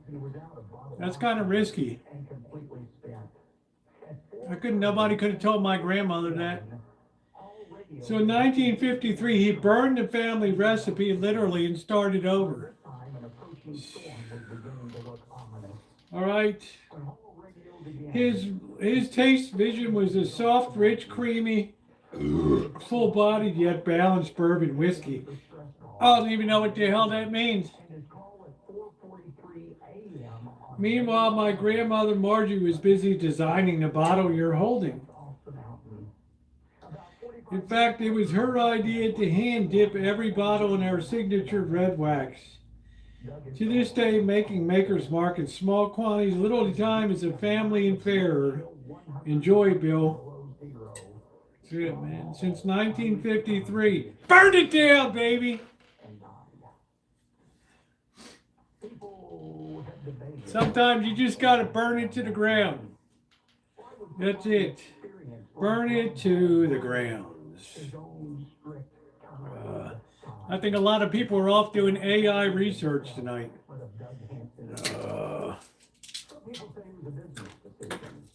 Motivated them to violate the rule. He had failed once to get Doug Hanson up the mountain. He didn't want to fail again. After all, the rumors would start that it was an inferior company that I should have a horse on the back of the Rancho. Other people said no, it was just the macho thing. Macho men doing macho things.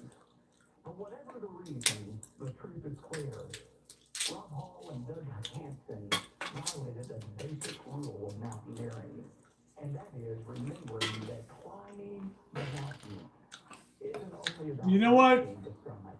It's about returning. returning home from the summit. In our series, Seal, this is 45%. for living out our faith in a It's not 50%.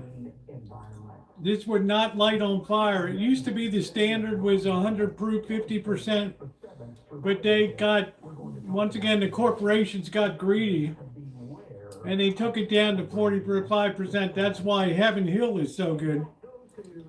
It's like 50, 55%. All right, guys, cheers. I love you all. Thank you for being here. Please hit the like button. Life is about more than fulfilling your dreams. Tomorrow I'm going to introduce a special coffee that, well, it shocked me today.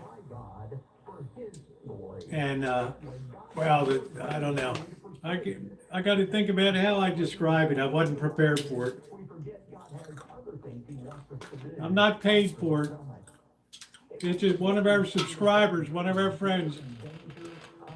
Yeah, Melody, are you done for tonight or are you having a cocktail?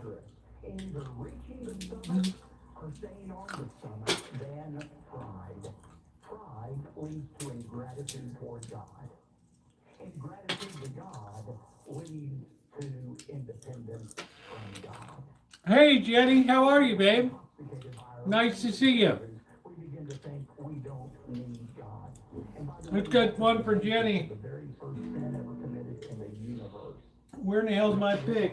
it was in heaven. Remember Lucifer? God's chief angel had his own Songs of the island, I really wanna hear.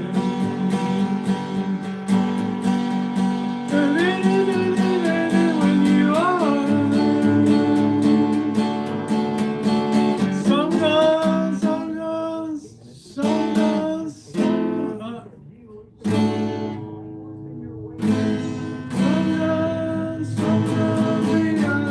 I really wanna do.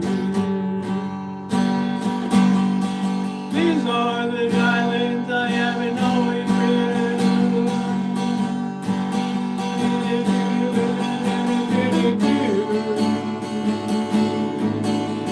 These are the islands, though I may roam a million miles.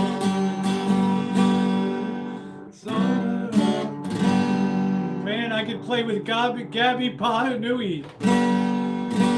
Oh, P-Man, another spell's running your way. Oh, P-Man, another spell's running your way. Oh, P-Man, the sun. Oh, P, grab your hat and run. The islands I haven't always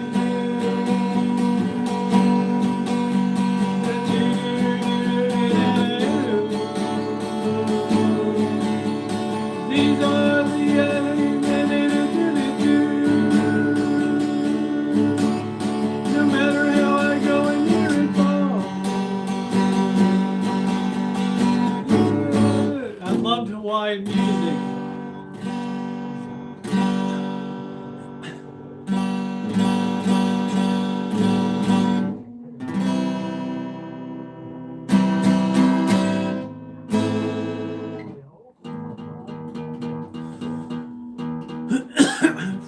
Frank B. Shader. Oh, happy birthday, babe. Happy birthday to you. Happy birthday to you. You're 30 years old today. Our sweet aloha, Jenny. Happy birthday to you. Milkman says, just one more thing about AI slop, Rosie. I am very grateful you taught me about this today. This is serious stuff.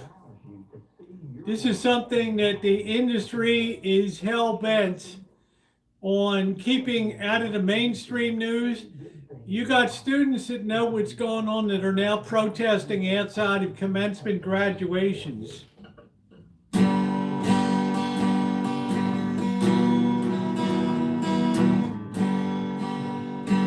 slip sliding away,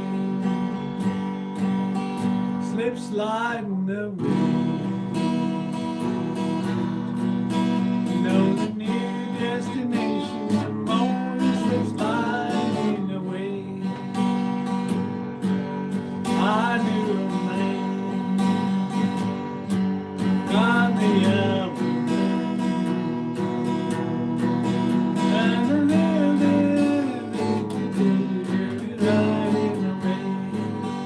everybody slip sliding away, slip sliding away. Today is Aloha Jenny's birthday on the beautiful Hawaiian island.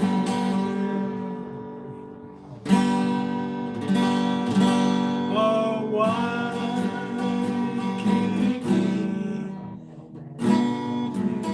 at night you're all that blowing. I feel the temperature blowing on Waikiki.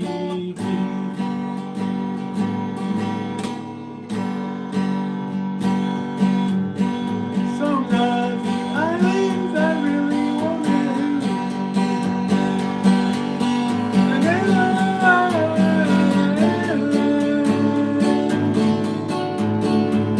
wherever I wonder, wherever I'm born, you always do. I love these islands, I haven't always do. These valleys, the oceans, and these hills. The songs of the islands.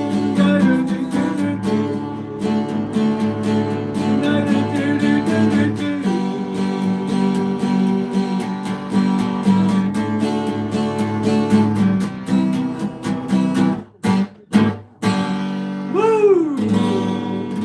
I love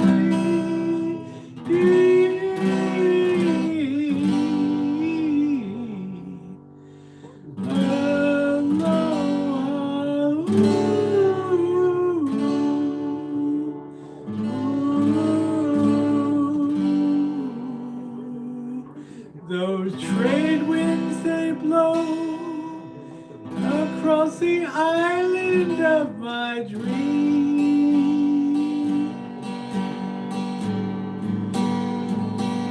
Oh, Waikiki, you are a dream. Trade winds blow across the deep.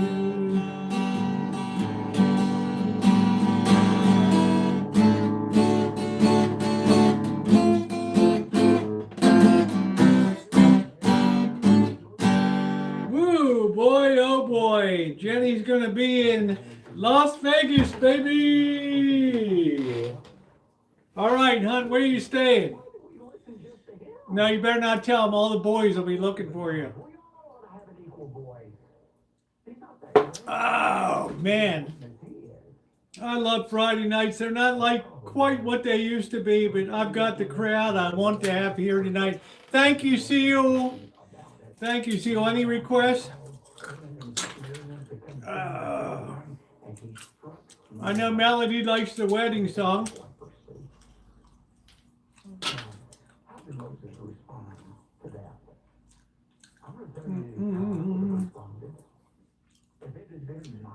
I know Seal likes Ghost Riders in the Storm, Ghost Riders in the Sky. An old cowboy went riding that one dark night. Thank you, Seal.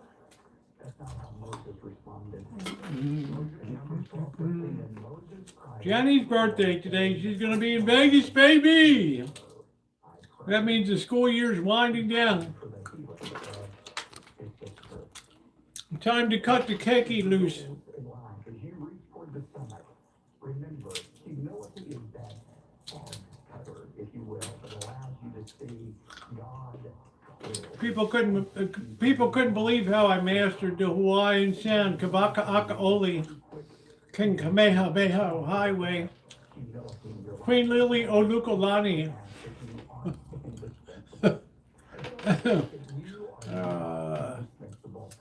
One more week with the keiki.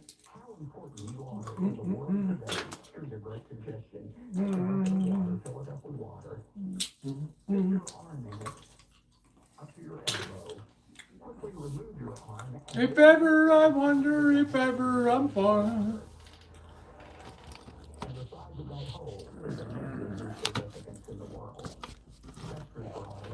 Damn it, man.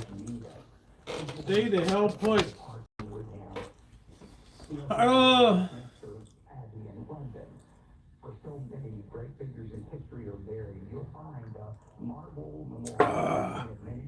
Time to cut the brats loose for another summer.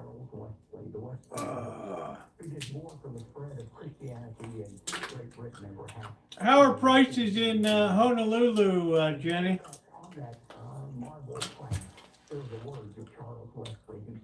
Very sweet. She was the last of royalty. Queen Lily Olukolani. Even the Hawaiian said, brother, you got that down, brother. Are you native, man? I said, no. I said, I'm just an old white boy from Baltimore. Right, Seal, just an old war horse from Baltimore.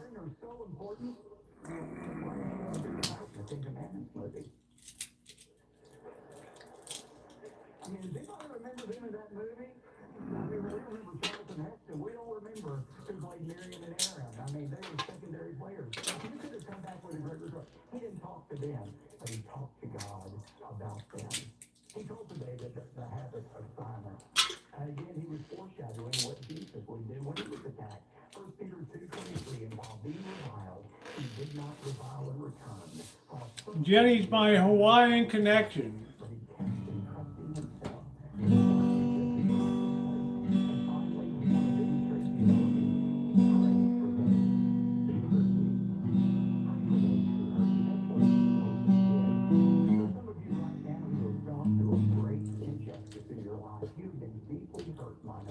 All right.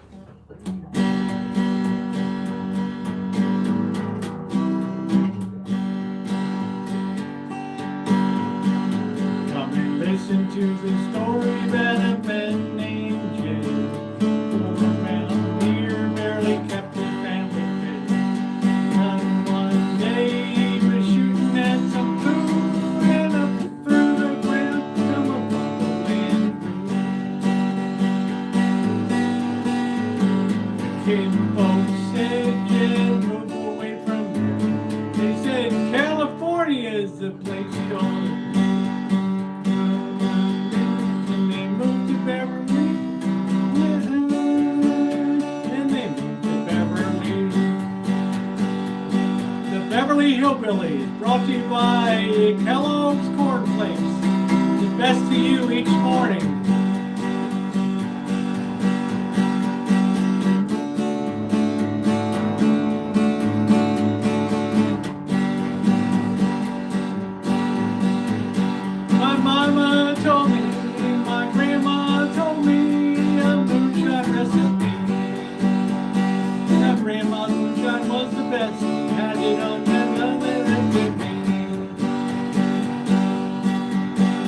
Now give me that old Mountain Dew.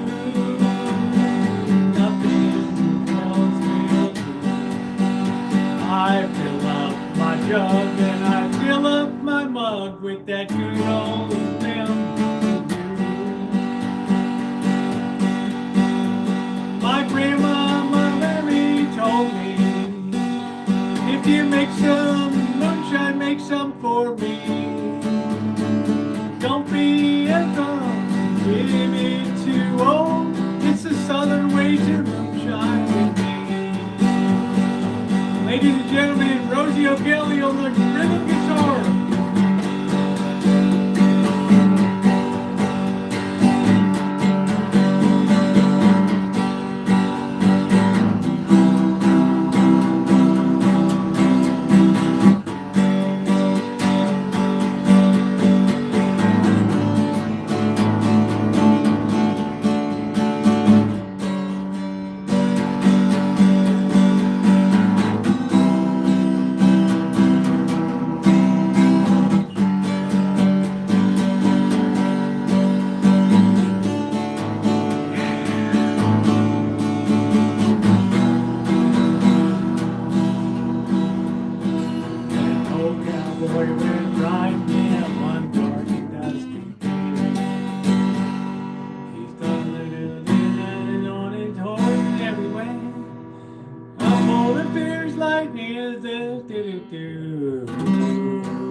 Give it up for Rosieokelly.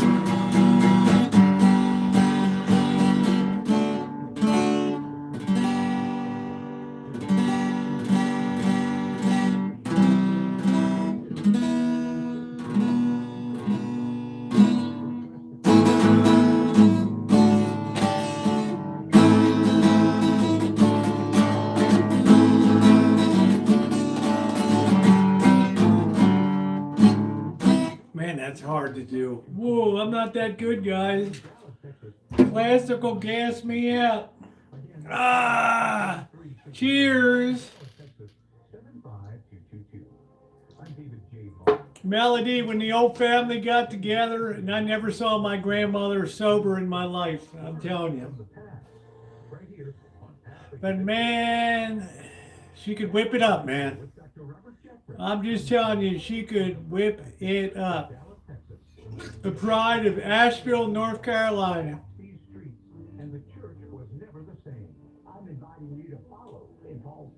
Oh, man. Finger Hut.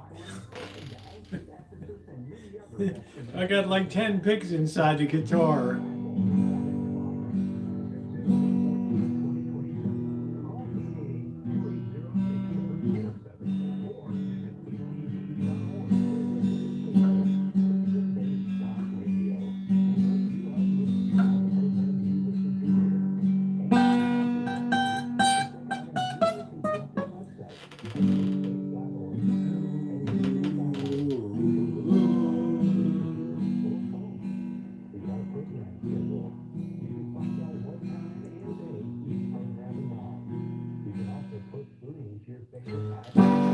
Oh, let's see, we can do another favorite here.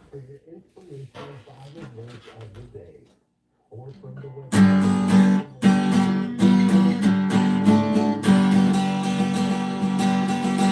time was on old Rocky Top down in the Tennessee hills. While you were through on old Rocky Top,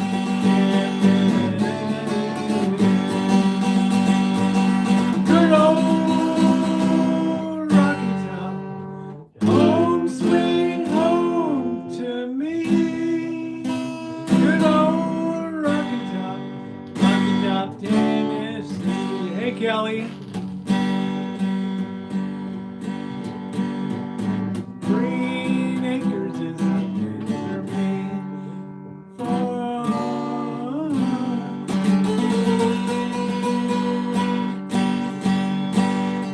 Now you listen to. Oh, let's see. Come riding, little train that is rolling down the track to the junction. Lots of curves, you bet, even more when you get to the junction. Petticoat Junction. I'll take Billy Joe and Bobby Joe and Betty Joe, the whole damn crew. I'll enjoy you. You'll be a pincushion. Oh, the Montreal Canadian. The most legendary team in the NHL. In that beautiful city of old Montreal, they know how to play hockey and that's not all. I love it to be my Canadian. They call them halves, and that's okay with me. 'Cause Canada is the best in the world. They're the best country in the world. Oh, Canada and Montreal. They play hockey, and that's not all. They got that French food and those snobby dudes. But when it comes to old hockey time, they're all aboard for you. Oh, Habs, the pride of Canada's in you. Oh, Habs, the NHL is always as good as you. Oh, Canada, Montreal is made for you. The Canadians, they are in the Eastern Conference over you. Now which team has won more Stanley Cups? I tell you it is Montreal. The Canadians, they are the best, and everybody else is second rate. Woo! The Canadians, baby. Look at Kelly. She's coming around to those old Canadians, baby. Woo! The Stanley Cup is in reach. That's it. Be careful, Kelly. Many's a slip between the cup and the grit. I'm enjoying your evening, K-Docs from Michigan. Need to come up. Man, let me tell you what, K-Docs, I freaking love Michigan. I've been to Battle Creek. I've been to Union City. I've been to Detroit. Man, I freaking love Detroit. All right? I sat in the original Coney Island dogs. And then the one in Vegas, man. I'm one of the few people in the U.S. that's had the pleasure of eating both of them. Excuse me.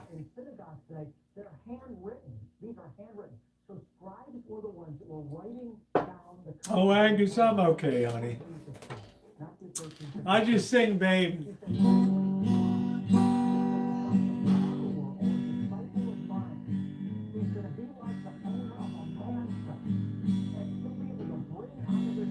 Let's see. I've been walking in my sleep, counting troubles instead of counting sheep. Where the years went, I can't say. They've gone away. Yesterday has gone away, and I'm on the mountainside where the rivers change direction across the great divide.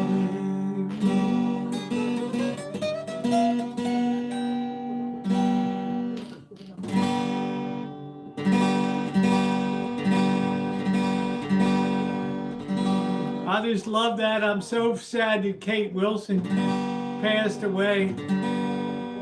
Yeah, did you ever listen to that song that she did? Isn't it a beautiful song? I've been walking in my sleep, counting troubles, should have counted sleep. Where the tears went, I can't say. They've gone away yesterday. Yesterday, gone away.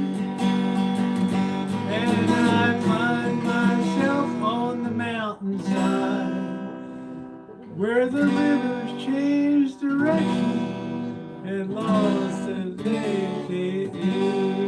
Yeah, she's something. Did you hear her song, The Great Divide? She died at 30-some years old of breast cancer. Tragic.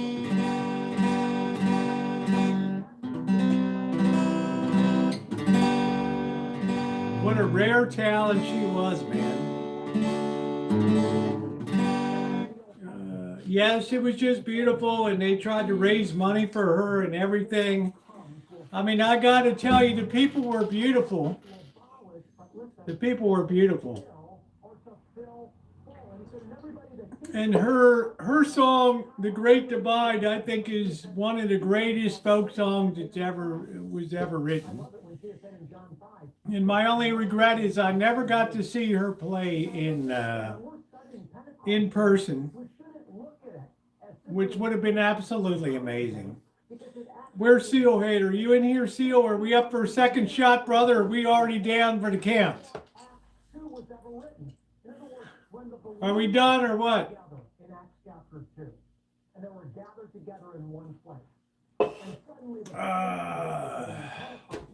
Any requests? Hi.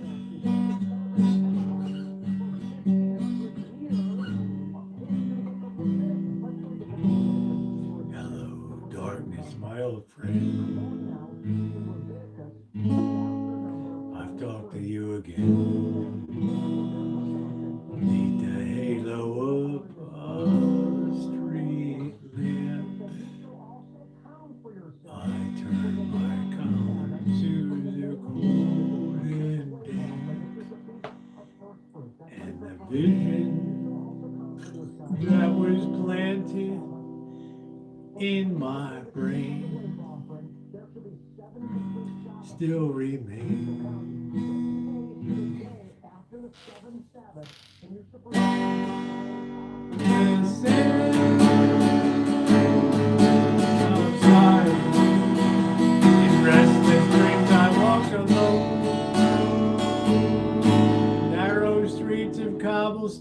Yeah, I got the HK.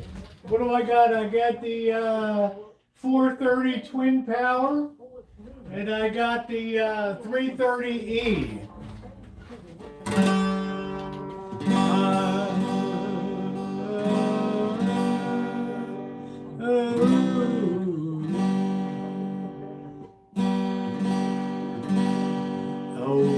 I wish I was in a... We would cry when my grandmother would play Land of Cotton.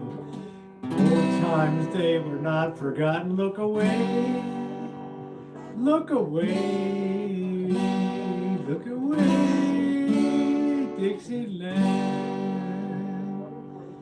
I owe my soul to Dixie. Everybody had to take their hat off. Hurrah, hurrah, hurrah.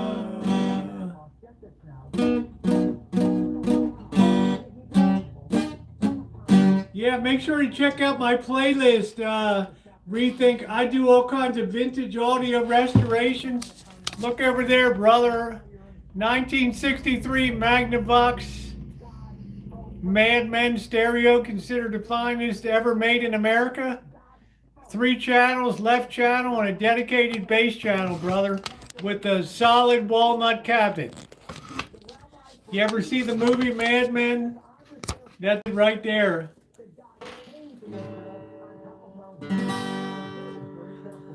Ooh, hurrah, hurrah,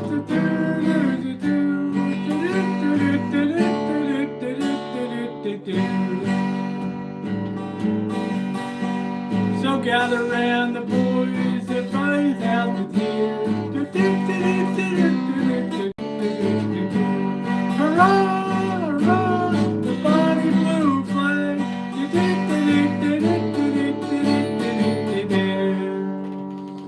That's all I grew up on was Southern songs. You couldn't have Glory, Glory, Hallelujah. My grandmother would have a fit. He is trampling down the vintage where the grapes of wrath are stored.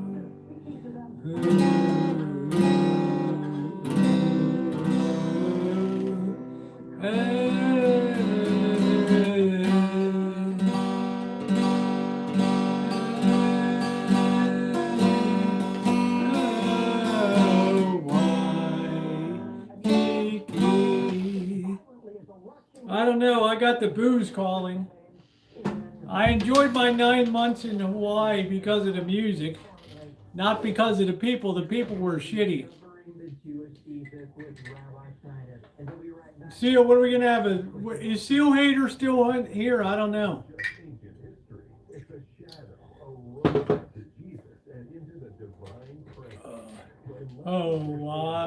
The old lady's still dipping the wax bottles. But you know what? It's tough because young people, well, we left them a $40 trillion hole, threw them a shovel and said, start digging.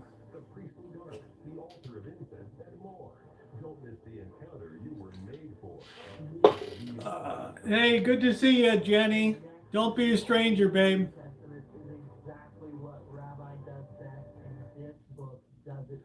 Yeah, I probably drank Seal under the table.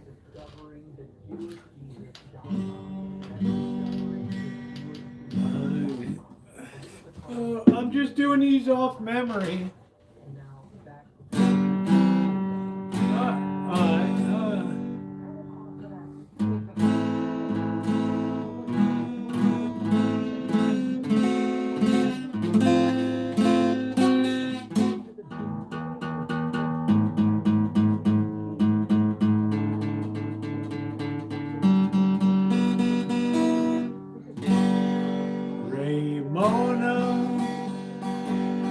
I hear the wedding bells are ringing.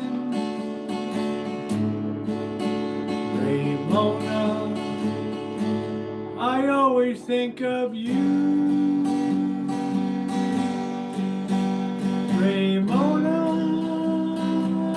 I hear you calling. Ramona, I love you. Those black eyes so beautiful, piercing the night. I want to hold you oh so tight. Ramona, my love, my Spanish destiny. Oh, come to me, my sweet, and be my lovely. I was just made to croon the ballads. Thank you for telling me my guitar is out of tune. What would I do if I didn't have you? I'd sound like a fool. Oh, wait a minute, I do. I tune my guitar, it goes away. I try again, not too far. But still I persist in singing. I don't know why. Tuning a guitar, it makes me kind of shy. My voice is shitty, I really know.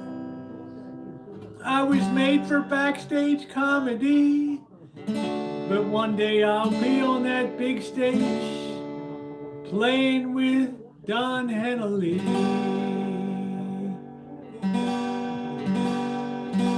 What is it? I'm riding in the city of New Orleans, and I run the valley miles in a day.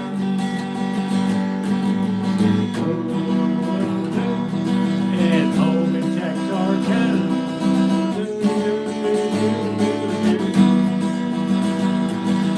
Eastbound and down, they're going trucking. We got the got a whole lot of room and a sweet time to get there.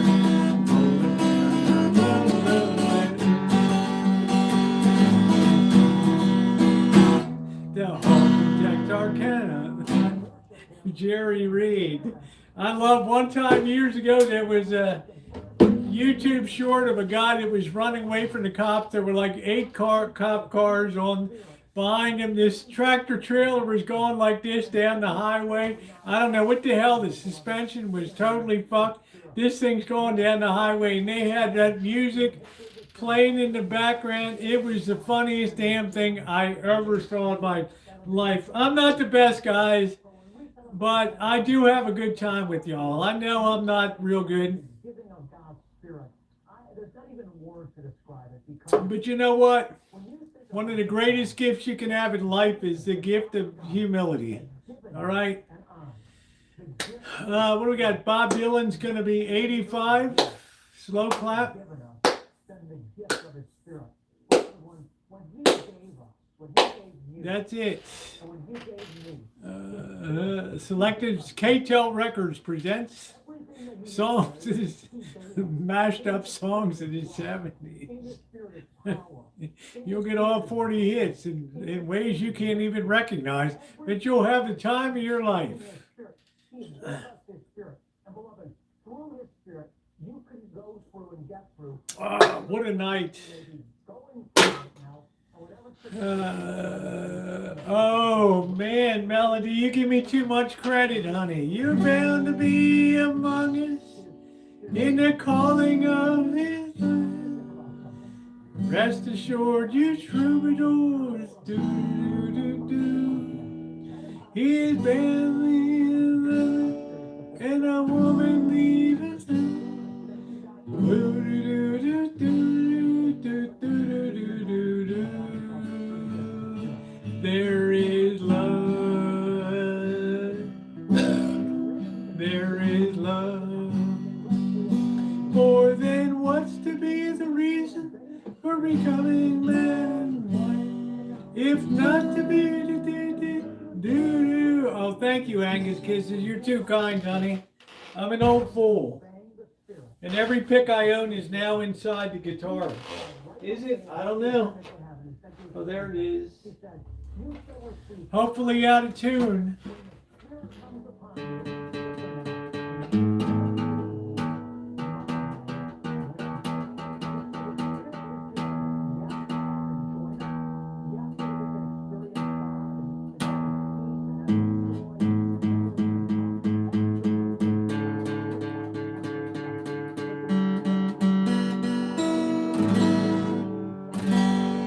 I got perfect pitch. Ain't that a total bitch? I pick up the guitar and I play songs. Most people don't like me, I understand. I'm out of tune all over the land. I try my best to entertain. And tomorrow night I do it again.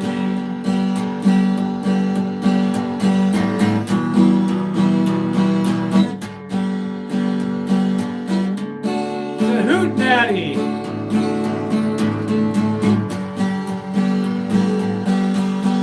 I never had a lesson in my whole life. I picked up the guitar and I strummed the son of a bitch twice. I said that sounded pretty good. I'm not sure why. I'm just an old warhorse from Baltimore.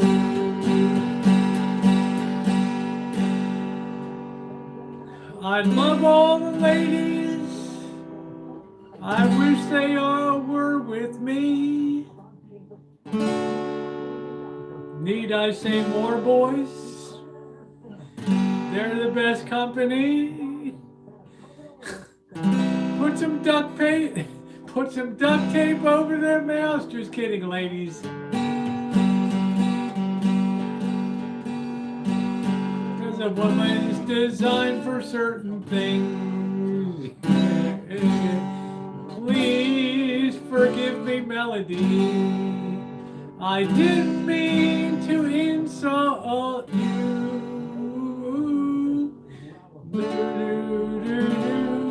I love my ladies. Everyone does it to me. I've been working on the railroad all the live long day. I've been working pass the time away. Can't you hear the whistle blow? Blowing so early in the morning. Can't you hear the whistle blow? When night of the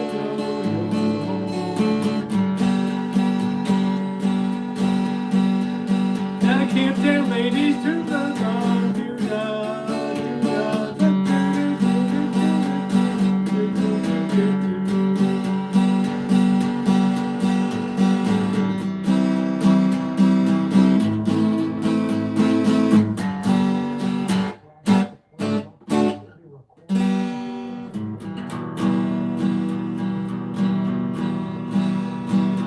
This one I'd like to dedicate to Seal Hater. Rolling, rolling, rolling, get to rolling, rolling, rolling, rolling. And every other will, in any kind of weather. Do, do, do, do. I have a way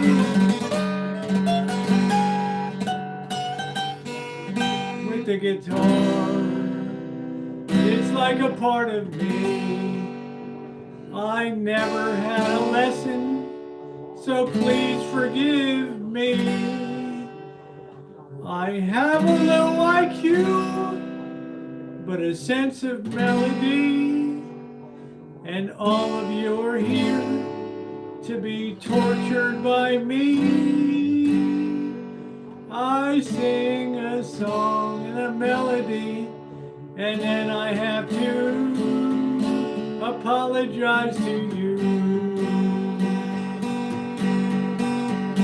I am the worst guitar player in all the land. My IQ sub 50. That's the way I am. I love to sing and entertain. I have no other skills but to bore the fuck out of you. I have no other skills. I am an American. I love to entertain. I pull a paycheck and I'm just about ready to go down the drain. I love to sing and Seal Hater's out there. He puts up with my bullshit. He pretends this is entertaining, like I'm a half-wit. I don't know what to do with my AI bot. It's creating AI slop, and ain't that a fucking pop?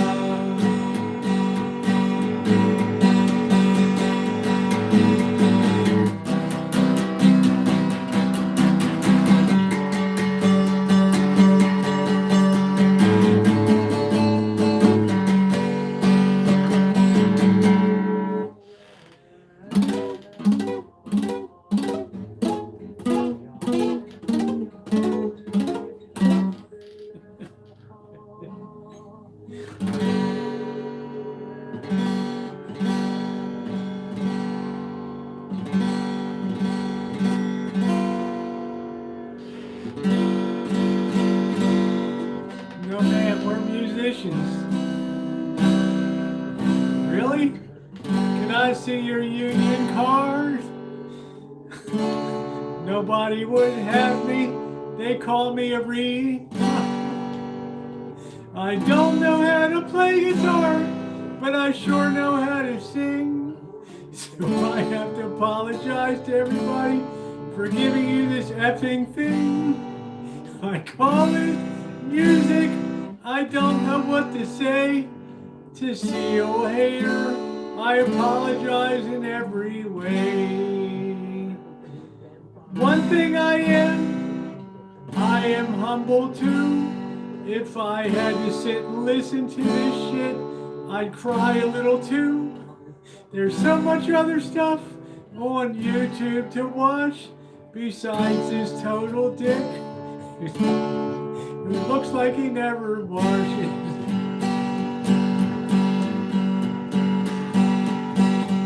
Give me that old Mountain Dew. Nothing else will do. I fill up my mug and I fill up my jug with that good old Mountain Dew. My mama and my grandma, she both told me to make the moonshine your recipe. Just follow along and you'll have no wrong. The moonshine will be the only end. I never saw my grandmother sober one day, but holy fuck, she could make that moonshine fine in every way. We didn't care, there was no AA. We thought she meant AAA.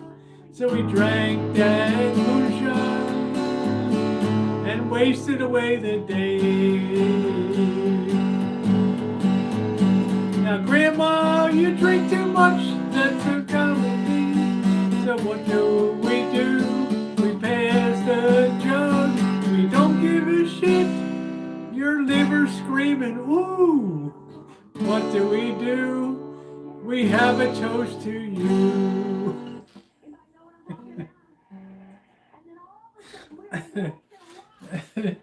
I apologize to Melody, to Seal Hater, to Milkman. Grandma, so much fun with you. I never saw my grandmother sober in my life. She came from Asheville, North Carolina, out of Maggie Valley.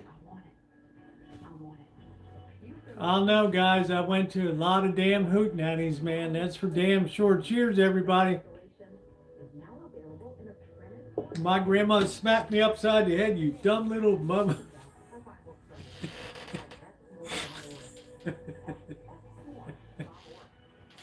I don't know, Seal. I don't know. We have a good time, guys. Don't forget, tomorrow I got a great subscriber who sent me a wonderful,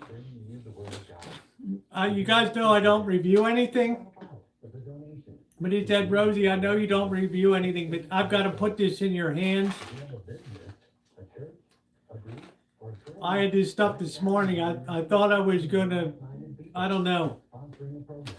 I'll talk about it tomorrow. Now, one Diane, this guy has a roasting company down in Southern California.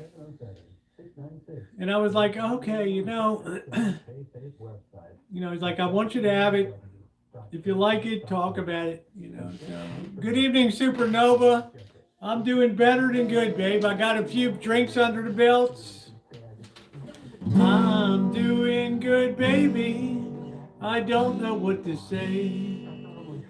Maker's Mark, Friday night, it's coming my way.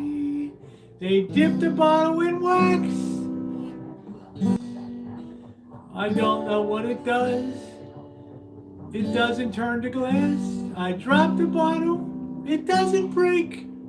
I don't know what to do. Maker's Mark, I love you. It'll be the downfall of me. Yeah, let's give some love, guys. Make sure to tip your bartenders.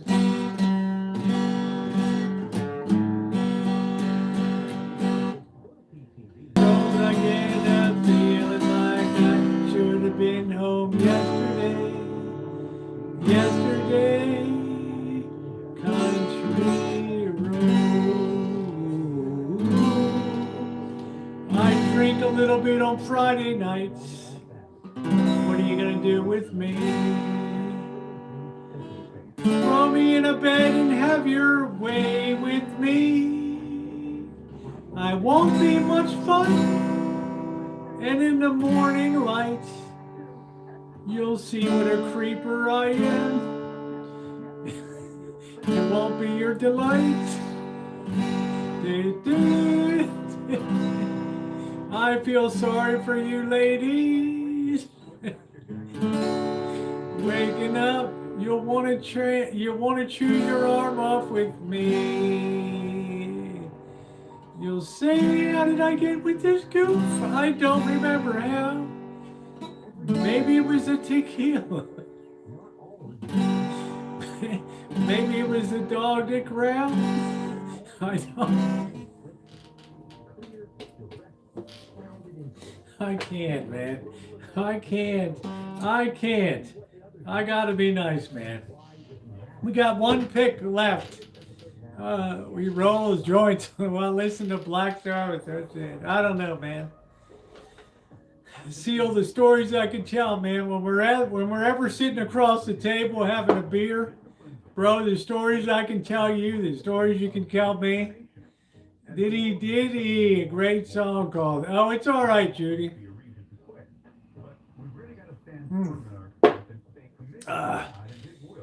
Seal, you and me, brother, sitting down comparing notes. Holy smokes, man! Market basket, right on down, right on down the line, right on down the line, brother. I can't believe. Yeah, restful night to everybody. You know what, guys? It's 9 o'clock. It's hard to believe I've been live for 6 hours. Is that right, moderators? Can you tell Ronnie or Judy? I had the best time tonight. We got a little deep. I want everybody to do their research on AI slop. Kelly, you tell me what you guys think. Slow clap, baby. To my moderators, thank you for everything you do. I appreciate all of you so much. Thank you for being here tonight. Always share out the stream. If you have people in your family that you're concerned about the future, they got to know what's out there, everybody. The boys opened the barn door and the horses ran off and they're trying to close the door. And I'm saying, boys, it's too late. Night, everybody. Thank you.